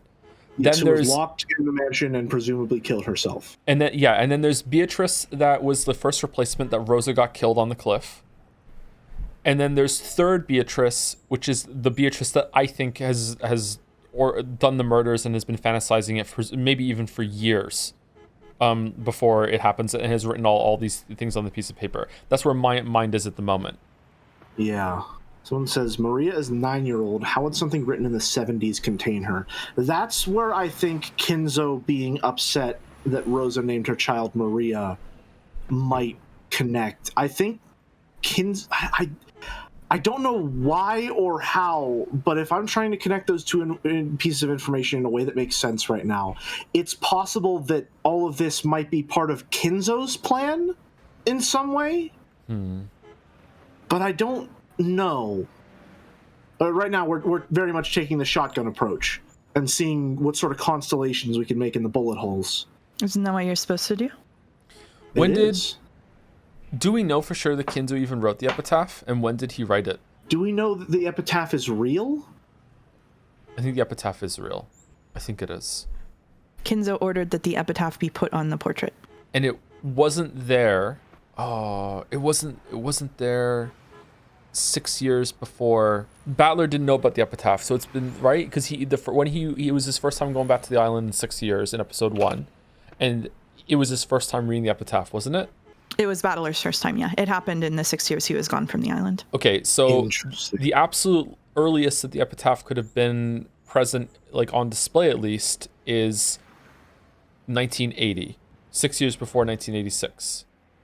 Maybe, depending on like quibbling over the months and the last time he was there, maybe you could say 1979, right? That's the last, that's when the epitaph was put on there. Huh. Oh, that's weird. Okay, so that's the one thing I'm not really good about is like the chronological placement of all of these pieces of information. That's the one thing I struggle most with when it comes to stuff like this. Huh. Okay, let's continue. All right, please go ahead. Parked at a green light for an hour now. Take a rest. All you. Still, sorry. That went really well. That guy believed I was a Sumidera until the very end. The Sumidera family had set up a web beforehand around any people Anj might try to contact. They had offered a reward to anyone who could take Ushiromiya Anj into custody if she appeared. Anj had foreseen that and had snatched it away. She had called herself Sumidera, and after cleverly tricking the man by saying her own subordinates would set up an ambush so he didn't need to worry about it, she had taken him outside. So, when the Sumidera family pursuers reached the professor's house, there was no longer anyone there. According to the family, a young man and woman calling themselves Sumidera visited this morning, took the professor out with them, and still have not returned. There's a chance we were outmaneuvered. What a bad child, Angie-chan. I wonder if that craftiness is from Nasan's blood. To think she'd casually take on the name Sumidera after saying she'd hate to go by it so often. The professor should be returning soon. When he does, we must serve him some tea. I have no connections that can be made from this. Does she remind you of Virgilia, Joe? She was in a previous episode, by the way. It's the closed eyes. I think they're doing Virgilia. And the closed eyes, I think she has the same hair color, similar posture and demeanor. Similar laugh as well. A little bit. I see Kyrie more than Virgilia for obvious reasons. I see Kyrie more. Yeah, they're related, obviously. Yeah. Yeah. Who is this? Is it me? It can just be Jelly. Okay. Yes. Understood. I wonder if she thinks she's leading me around by the nose. What a naughty child. With a demonic look on her face, Kasumi violently stamped her heel. This is you, Joe. I haven't caught up yet. I'll teach you about my magic of origins. No, I taught you before, right? And you used it before. Did you forget? You were also a witch apprentice, Angie, with your name entered into the marriage sorcerer, weren't you? I was also included among the witches, wasn't I? I closed Maria's... I'll get Angie's stuff. Right. I closed Maria's diary and flopped down on a very high-class looking bed. I'd slept deeply for a long time in the car. So So I'll forward the line accidentally. So it took longer than usual for drowsiness to set in, and I read the diary as I waited. This is a super expensive hotel in the city. Since it was often used by the rich and the famous, they were very big on confidentiality. That made it very convenient for Angie to escape her pursuers. The idea that renegades should spend their nights hiding in cheap hotels is a commoner's way of thinking. To Angie, who possessed all the wealth of the Ushiromiya family, renegade life was comfortable indeed. Of course, even though he was a guard, Amakusa was a man, and therefore in a separate room. Angie used the bedroom of the suite, and Amakusa lay on the sofa in the living room. According to Amakusa, the sofas here were more pleasant than his own beds had been recently. Poor guy. When I looked at the clock, I saw that it was almost 2 in the middle of the night. I'm still not getting sleepy. I sighed deeply. At that time, even though there was no wind, I had the feeling that Maria One-chan's diary fluttered. Then One-chan appeared. Her form was no longer the normal one I'd known. She was wearing the dress that Beatrice had given her after acknowledging her as a witch. If you don't get some sleep, it'll be tough tomorrow, right? If I were a witch too, I'd be able to use magic, wouldn't I?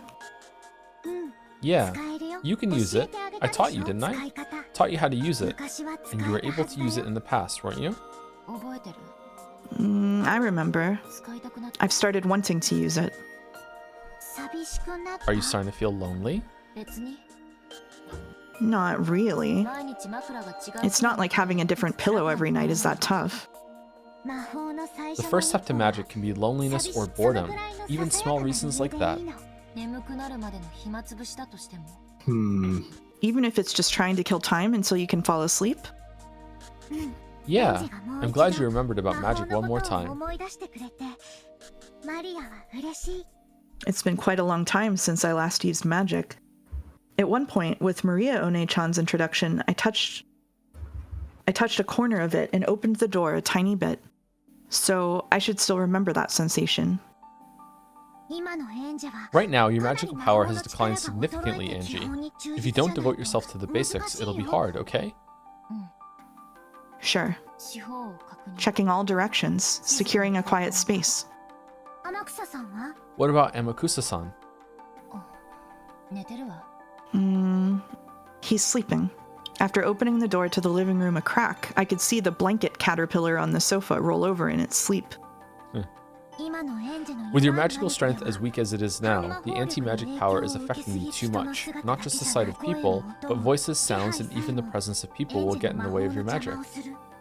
Even honking cars, sever those completely. Like how ancient magicians shut themselves up in ateliers to preserve their isolation. I think it's atelier. I remember. Atelier. The very existence of humans blocks magic. Therefore, the very act of showing magic to people is the sign of a high-level witch. Obtain a quiet space for yourself alone. That should be enough to prepare a space to use magic. Next is the vessel. Right now, it's important for your bike to at least have training wheels. No, a chain. This is, of course, impossible. Angie rubbed her own head. She wore hair accessories there with pink gems attached. They felt a little childish for Angie, but she never took them off, not even for a single day. Was that suddenly omniscient narration? Yeah, it was. Don't worry about it. Yeah, it really will be impossible for you now, Angie.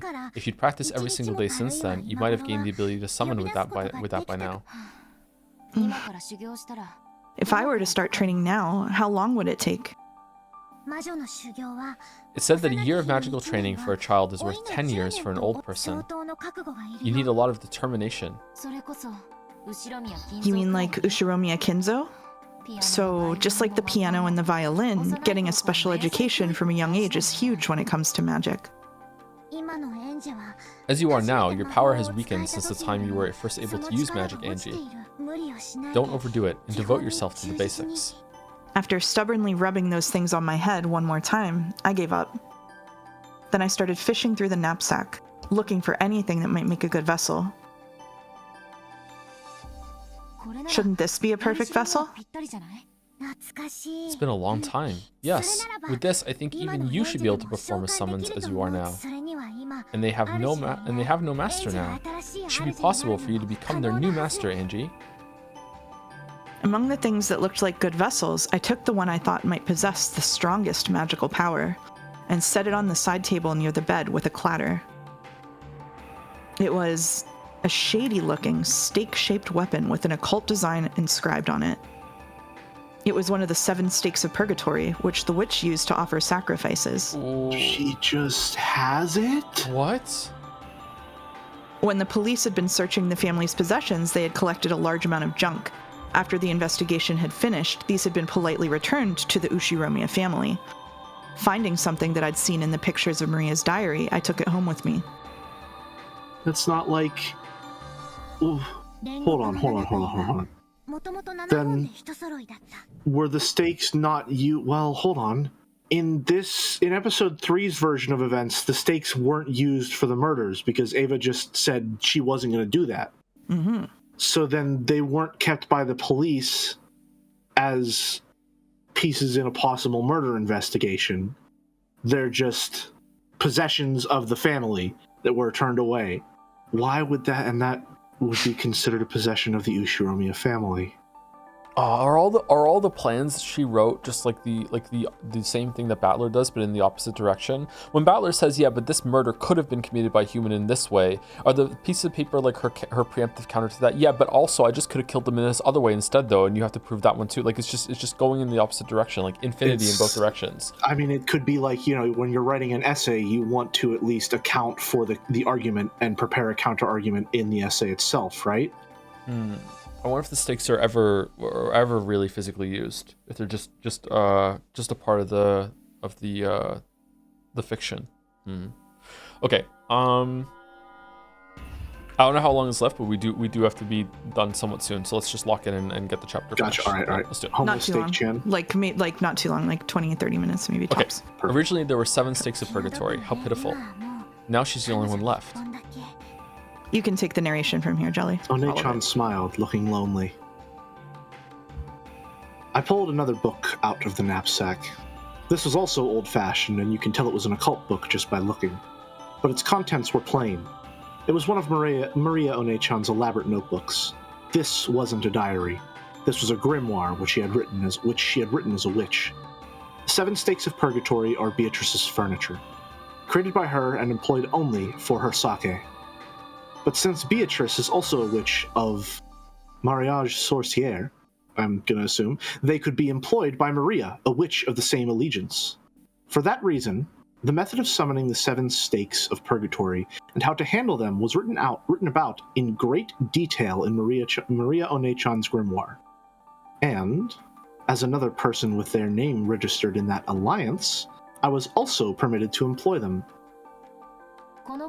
Which of the 7 sisters is this stake? Your characteristics are written about well in my grimoire. The sisters of the 7 stakes really hate it when you get their names wrong. Remember their names well before summoning them. A packed page told of the 7 stakes of purgatory. It described the 7 sisters in great detail. Yes, I think I memorized almost this entire page once in the past. The more I read it, the more I started to remember. By the pictures and characteristics written on the grimoire, I could tell that the stake in my hand was Mammon's stake. In the past, I hadn't had any stakes, so I'd summoned them without any vessel. So this was the first time I'd clearly seen any of the 7 stakes, let alone Mammon. Mammon, the 5th sister, controls the deadly sin of greed. An incredible kid. Greed also controls aspirations, the desire to improve oneself and the strength to live. It definitely doesn't mean only bad things. She's rude, but she's a girl who tries really hard. I see. You could say that without desire, there's no reason to live.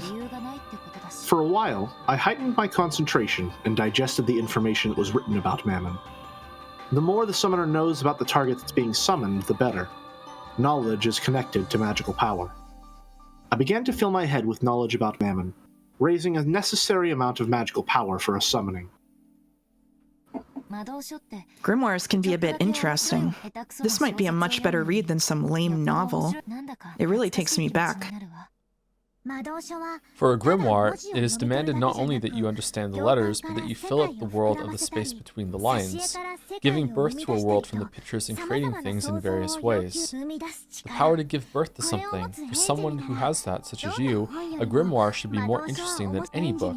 I've always known that you'd be able to understand that. Again, birth is a creation metaphor for witches. That should be enough knowledge of Mammon for now.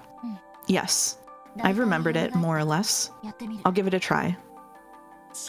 Take care. In case the worst happens, here is my talisman. The Treaty of the Alliance won't protect you right now. That Mammon is a bit of a quick trigger, and she may still bear a grudge. Be careful. Yes, I'll wear it. The 7 stakes of purgatory, as furniture used to make sacrifices for a ceremony, were treated as inferior even to weapons, as beings inferior even to weapons. But that was only when compared to other demons. To humans, furniture is something to be feared. I fished through the knapsack again, took out a bracelet charm with a scorpion medal that I'd gotten from Maria Onechan long ago, and put it on my arm. So the scorpion charm from episodes 1 and 2 is real. In the past, I hadn't needed something like this, but I need insurance. It's okay, that has already been fitted with the required amount of magical defense. As long as you wear that, you'll definitely be fine. Maria Onechan's magic power, which had been specially put into this charm, had been enough to earn even Beatrice's admiration. While it may have looked like something cheap to a human who couldn't understand magic, its magical worth was incalculable.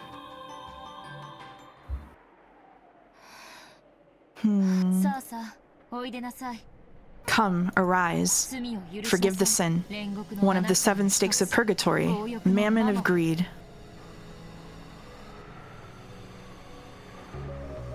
I focused my mind. I made the magic-repelling toxin that filled my body 0. Music's going off?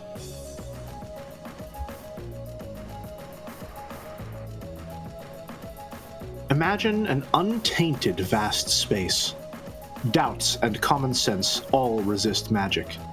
Make the resistance 0, and erase the burden on the magical power. Inside my head was the image of a vast space. It was a nighttime world where I floated in the air, and the neon stars over the ground sparkled. A world where the stars that should have covered the sky were wiped away by the light from below that covered the ground. In the world of a vast night sky with no obstructions, I imagined the wind blowing through at will. At that time, in a room where there shouldn't have been any wind, the free nighttime wind kicked up a cyclone.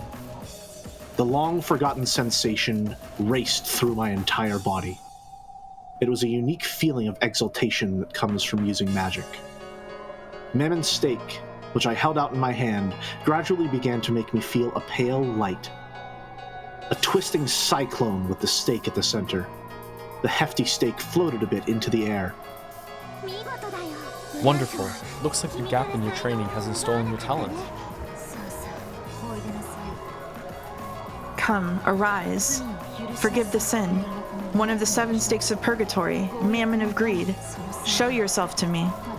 After I raised my hands bit by bit, lifting them higher than my head, as though it was being attracted upwards, Mammon's stake once again floated up high into the air and gradually began to shake. That shaking began to grow faster, and it burst.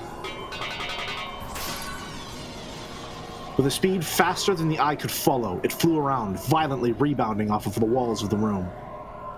The terrible sound of it dancing around threatened to make me flinch. However, I must not lose my mental concentration.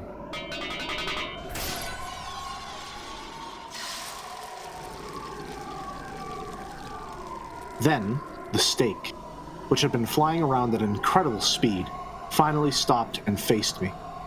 It was in the air, just a few centimeters away from my forehead, and held back by a defensive barrier created by the scorpion charm.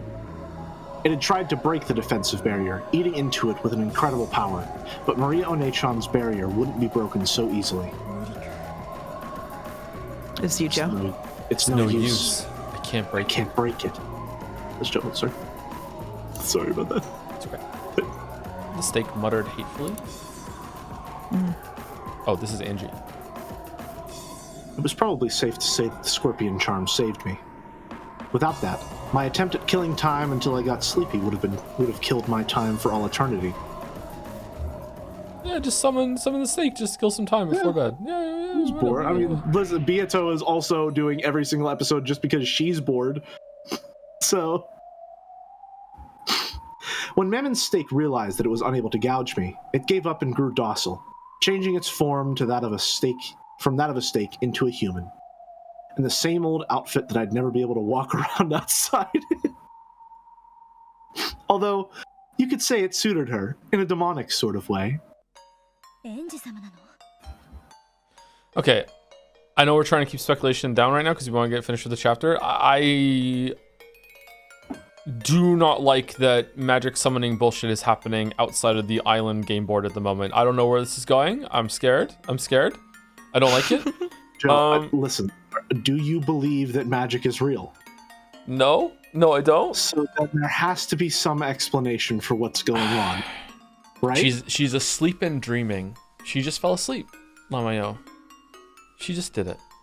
Maybe not so much sleeping, but the power of imagination is a wondrous thing. I wonder if we're gonna learn about how she knows them. Actually, let's find out. Is that Angie-sama? But that magical powers pretty shabby. Are you really Angie-sama? It's been a long time, Mammon. Have you been well?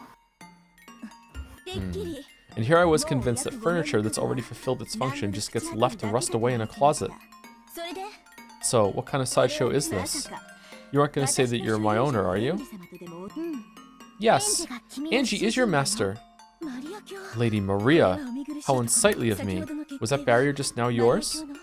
Yes, I thought that as she is now, Angie might have just gotten finished off by you. I lent her a talisman. Deja vu.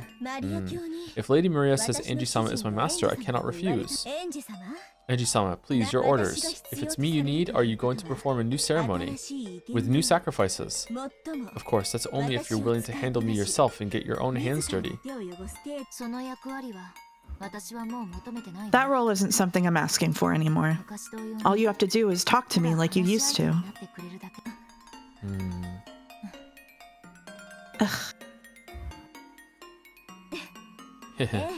Yes, if that is what you desire. Furniture is furniture because it is used. It is an honor just to be summoned.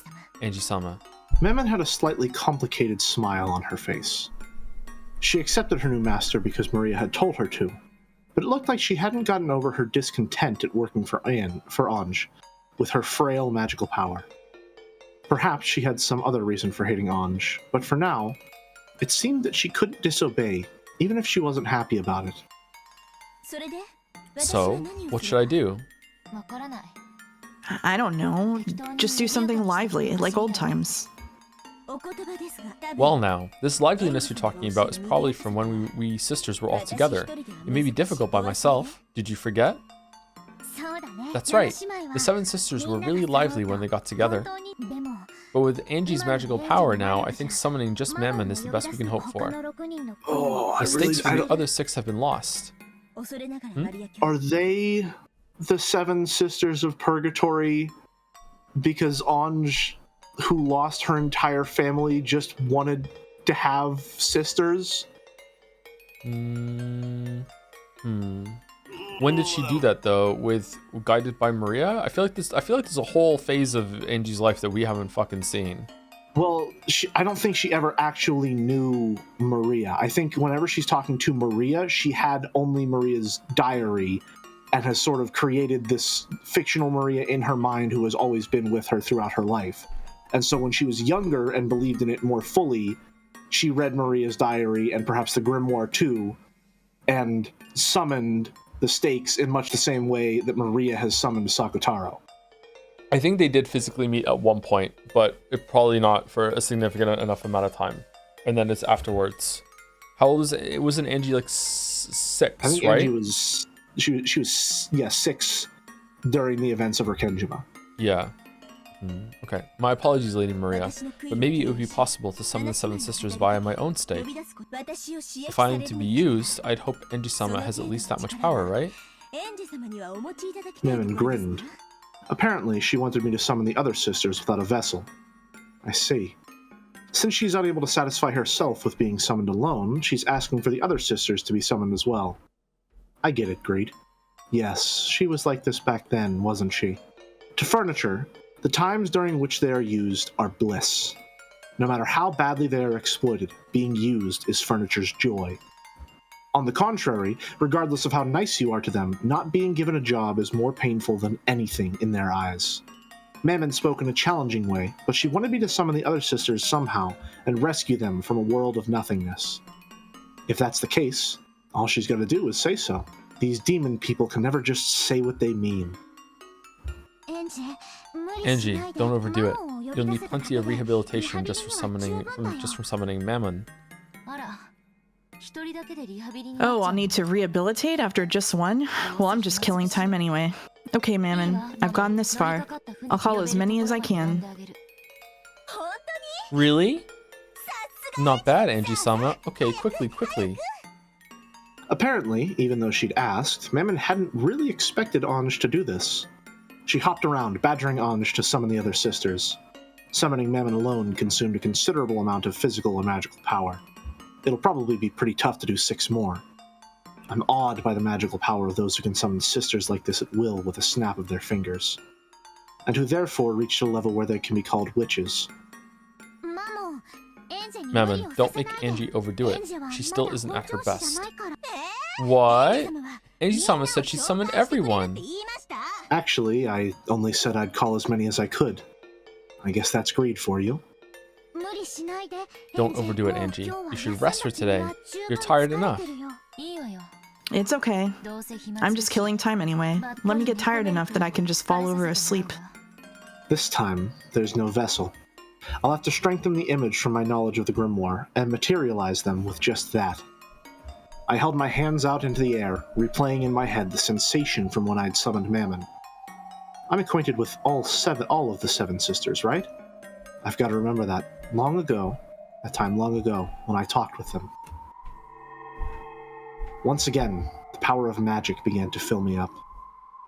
It let off a faint and yet distinct pale light from both of my hands. Angie-sama, hold on, good luck. Hey, Lady Maria, Angie-sama is definitely gonna summon everyone, right? The 7 sisters will get to be reunited again, right? Right? Yeah, definitely. But there's no guarantee that it'll happen tonight. Angie-sama can do it. Please, Angie-sama. Start with the youngest sister, Asmodeus, the 7th sister. Got it. I'll call them in order, starting from the youngest. A strand of hot sweat dripped down from my forehead. This really is going to be one hell of a burden to carry.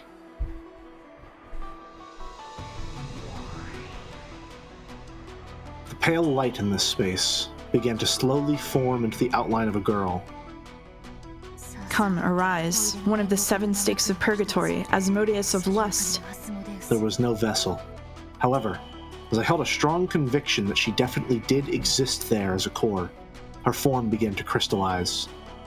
Her outline became distinct, and the form of the youngest of the 7 sisters, Asmodeus, was finally created.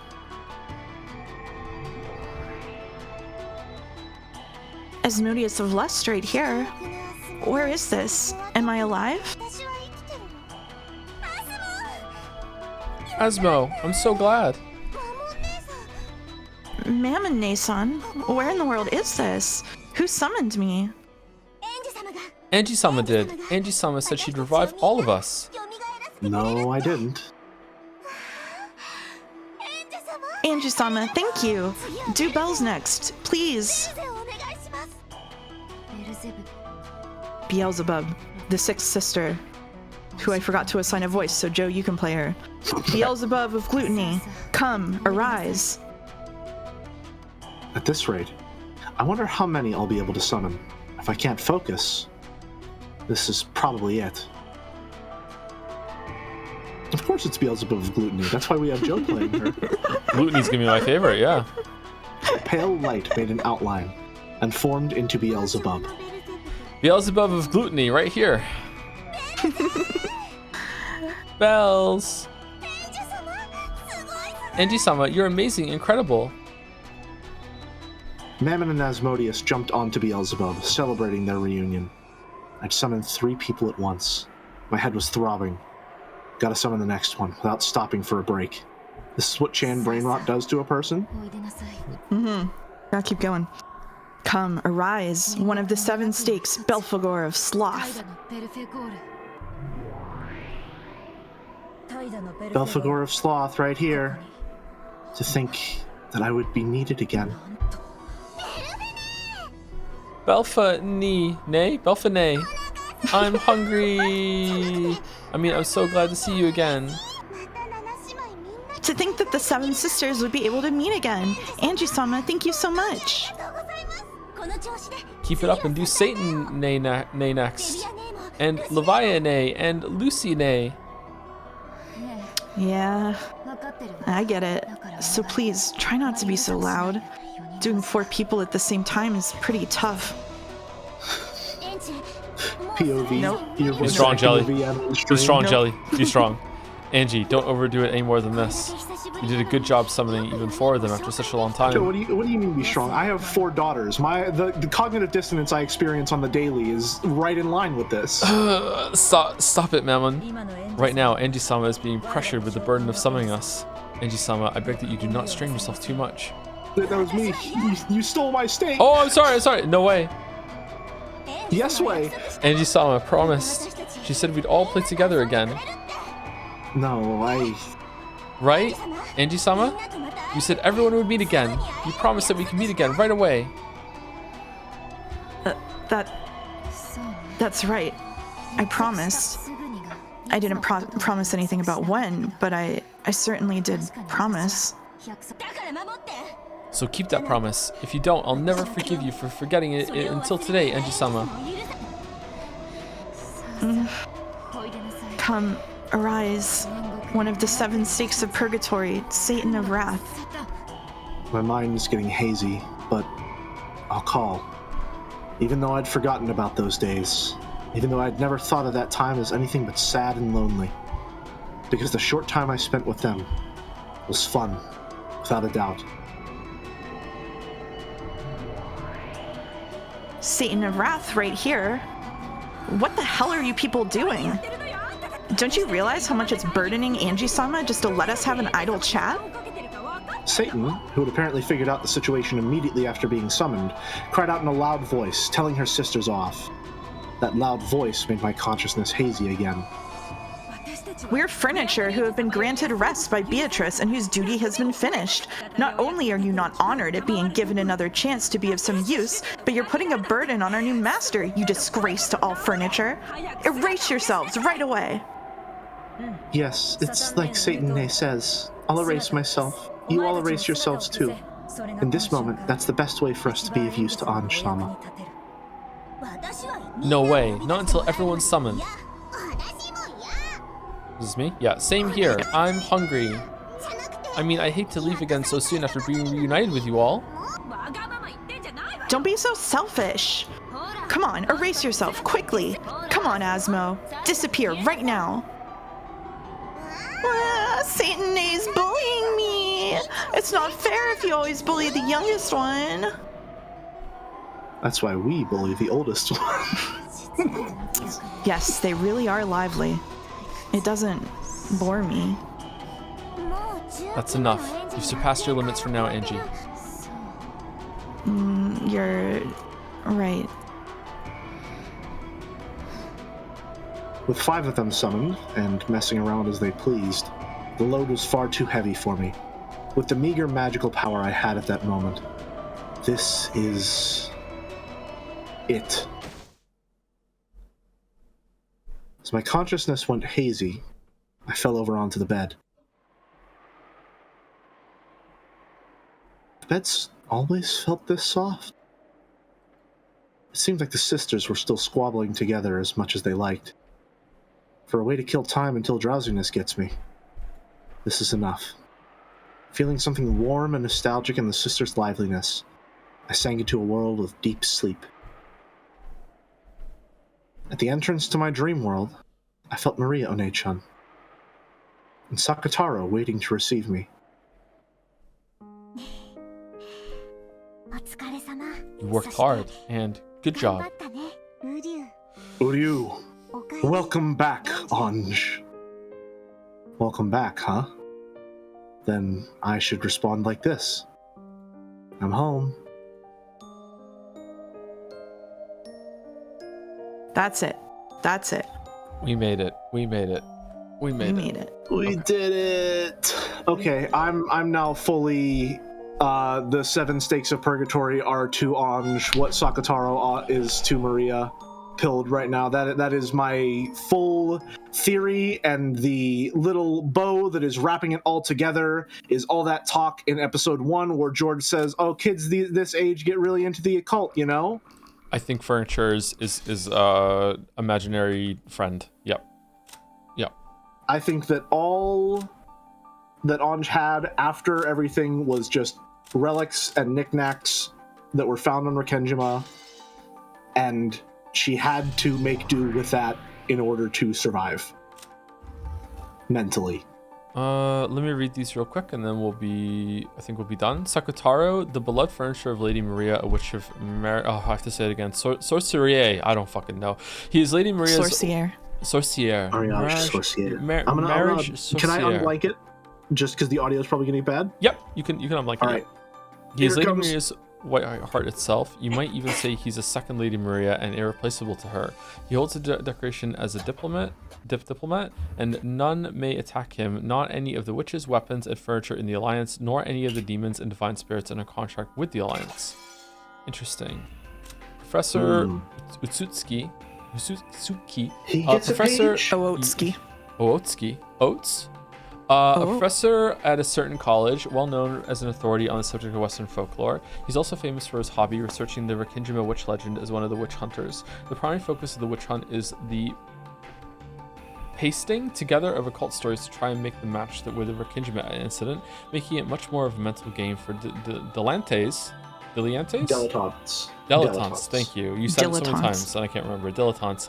And enthusiasts of the mystical, then a scientific investigations. I'm fucking wilting so hard right now. Enthusiasts of the mystical, then a scientific investigation into the truth of the crime. Okay, I doubt he's going to come back. The first O in Ootsuki stands for overnight. Yep. Overnight oats. The best kind. Still need to try him sometime. How hard are you, Jelly? Like average. I give myself a 7 on a good day.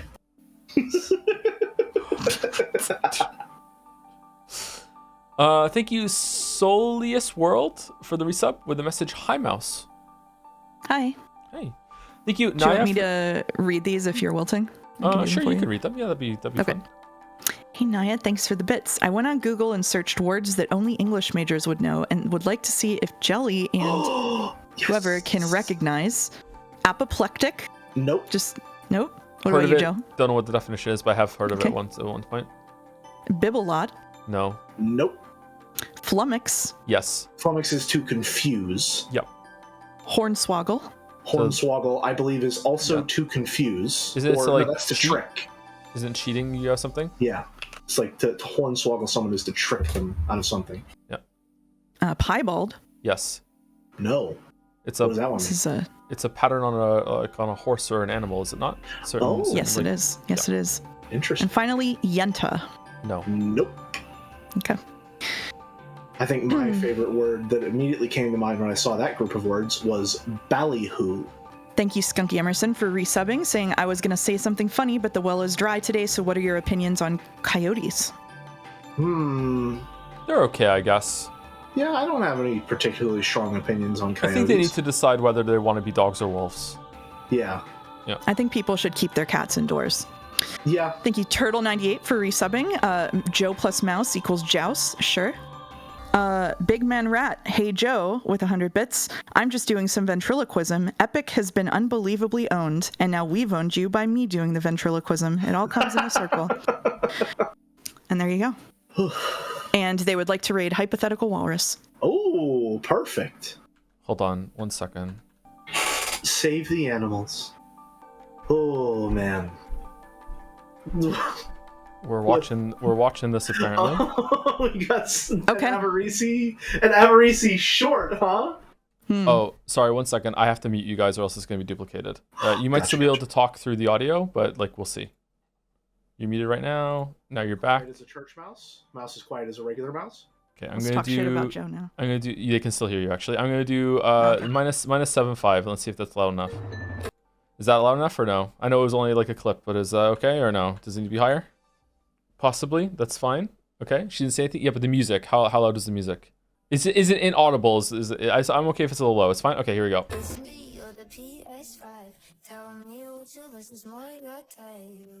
20-minute fucking crash out. Hold on, sorry. How did you tank the Bunny Girls reveal? But this is breaking. You're so funny. Fucking it's been an emote on our Discord for 7 fucking years. What do you mean? The Bunny Girls just showed up and it's like, okay, whatever. I guess they're Bunny Girls now. Let's just keep moving on. Let's not fucking ruin the time for her. What are we talking about? 7 fucking years. Fucking like I've seen that emote fucking all the time for fucking like over a year now. Fucking like what the hell? It's like one of those popular emotes on the fucking Discord. I've used it. I see it used on my comments all the fucking time. I have an email on the fucking chat. It's like someone stuck a Johnson. I don't even know what Johnson is. What do you mean?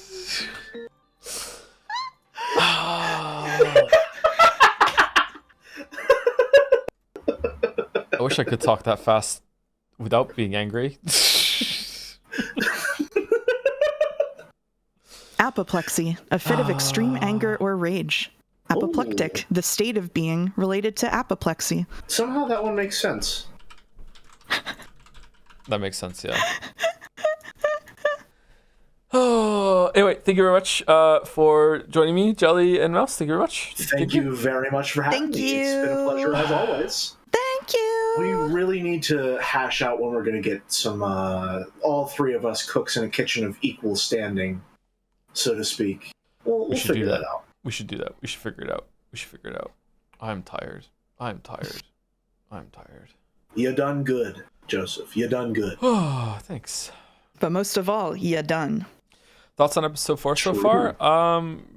Same as I said earlier. I think that the scenes are too long, but but apart from the one that we just went through, they seem to be important. I don't know about that summoning scene with all of the stakes. I don't know what's going on there, but yeah, I'm into it. That's the only scene so far that I've actively been like, I don't know what the point of that one is, but the rest of it has been good. I like that Ryukushi is very economical with his bullshit allowance. He'll have 3 scenes in a row of heartbreaking backstory between Maria and Rosa, and then Sakutaro exists. That came across as a joke. It's mostly a joke. I'm also kind of serious. He's very good at pacing that. When is the next Umineko stream, Joe? Tuesday? Yeah, I'll be here by myself on Tuesday. Yeah, solo Umineko on Tuesday as a treat. And also thank you, Eversy, for the short. Topical or timely. Anyway, enjoy your raid with Hypothetical Walrus. I'll see you soon. 3, 2, 1. Bye. I think the raid has been sent. Did it crash? Yeah, it went through. Looks good. Cool. They can still hear us, by the way, but I'll say goodbye to anyone else who stuck around. Didn't do the raid. See you later. Have a good weekend. See you, folks.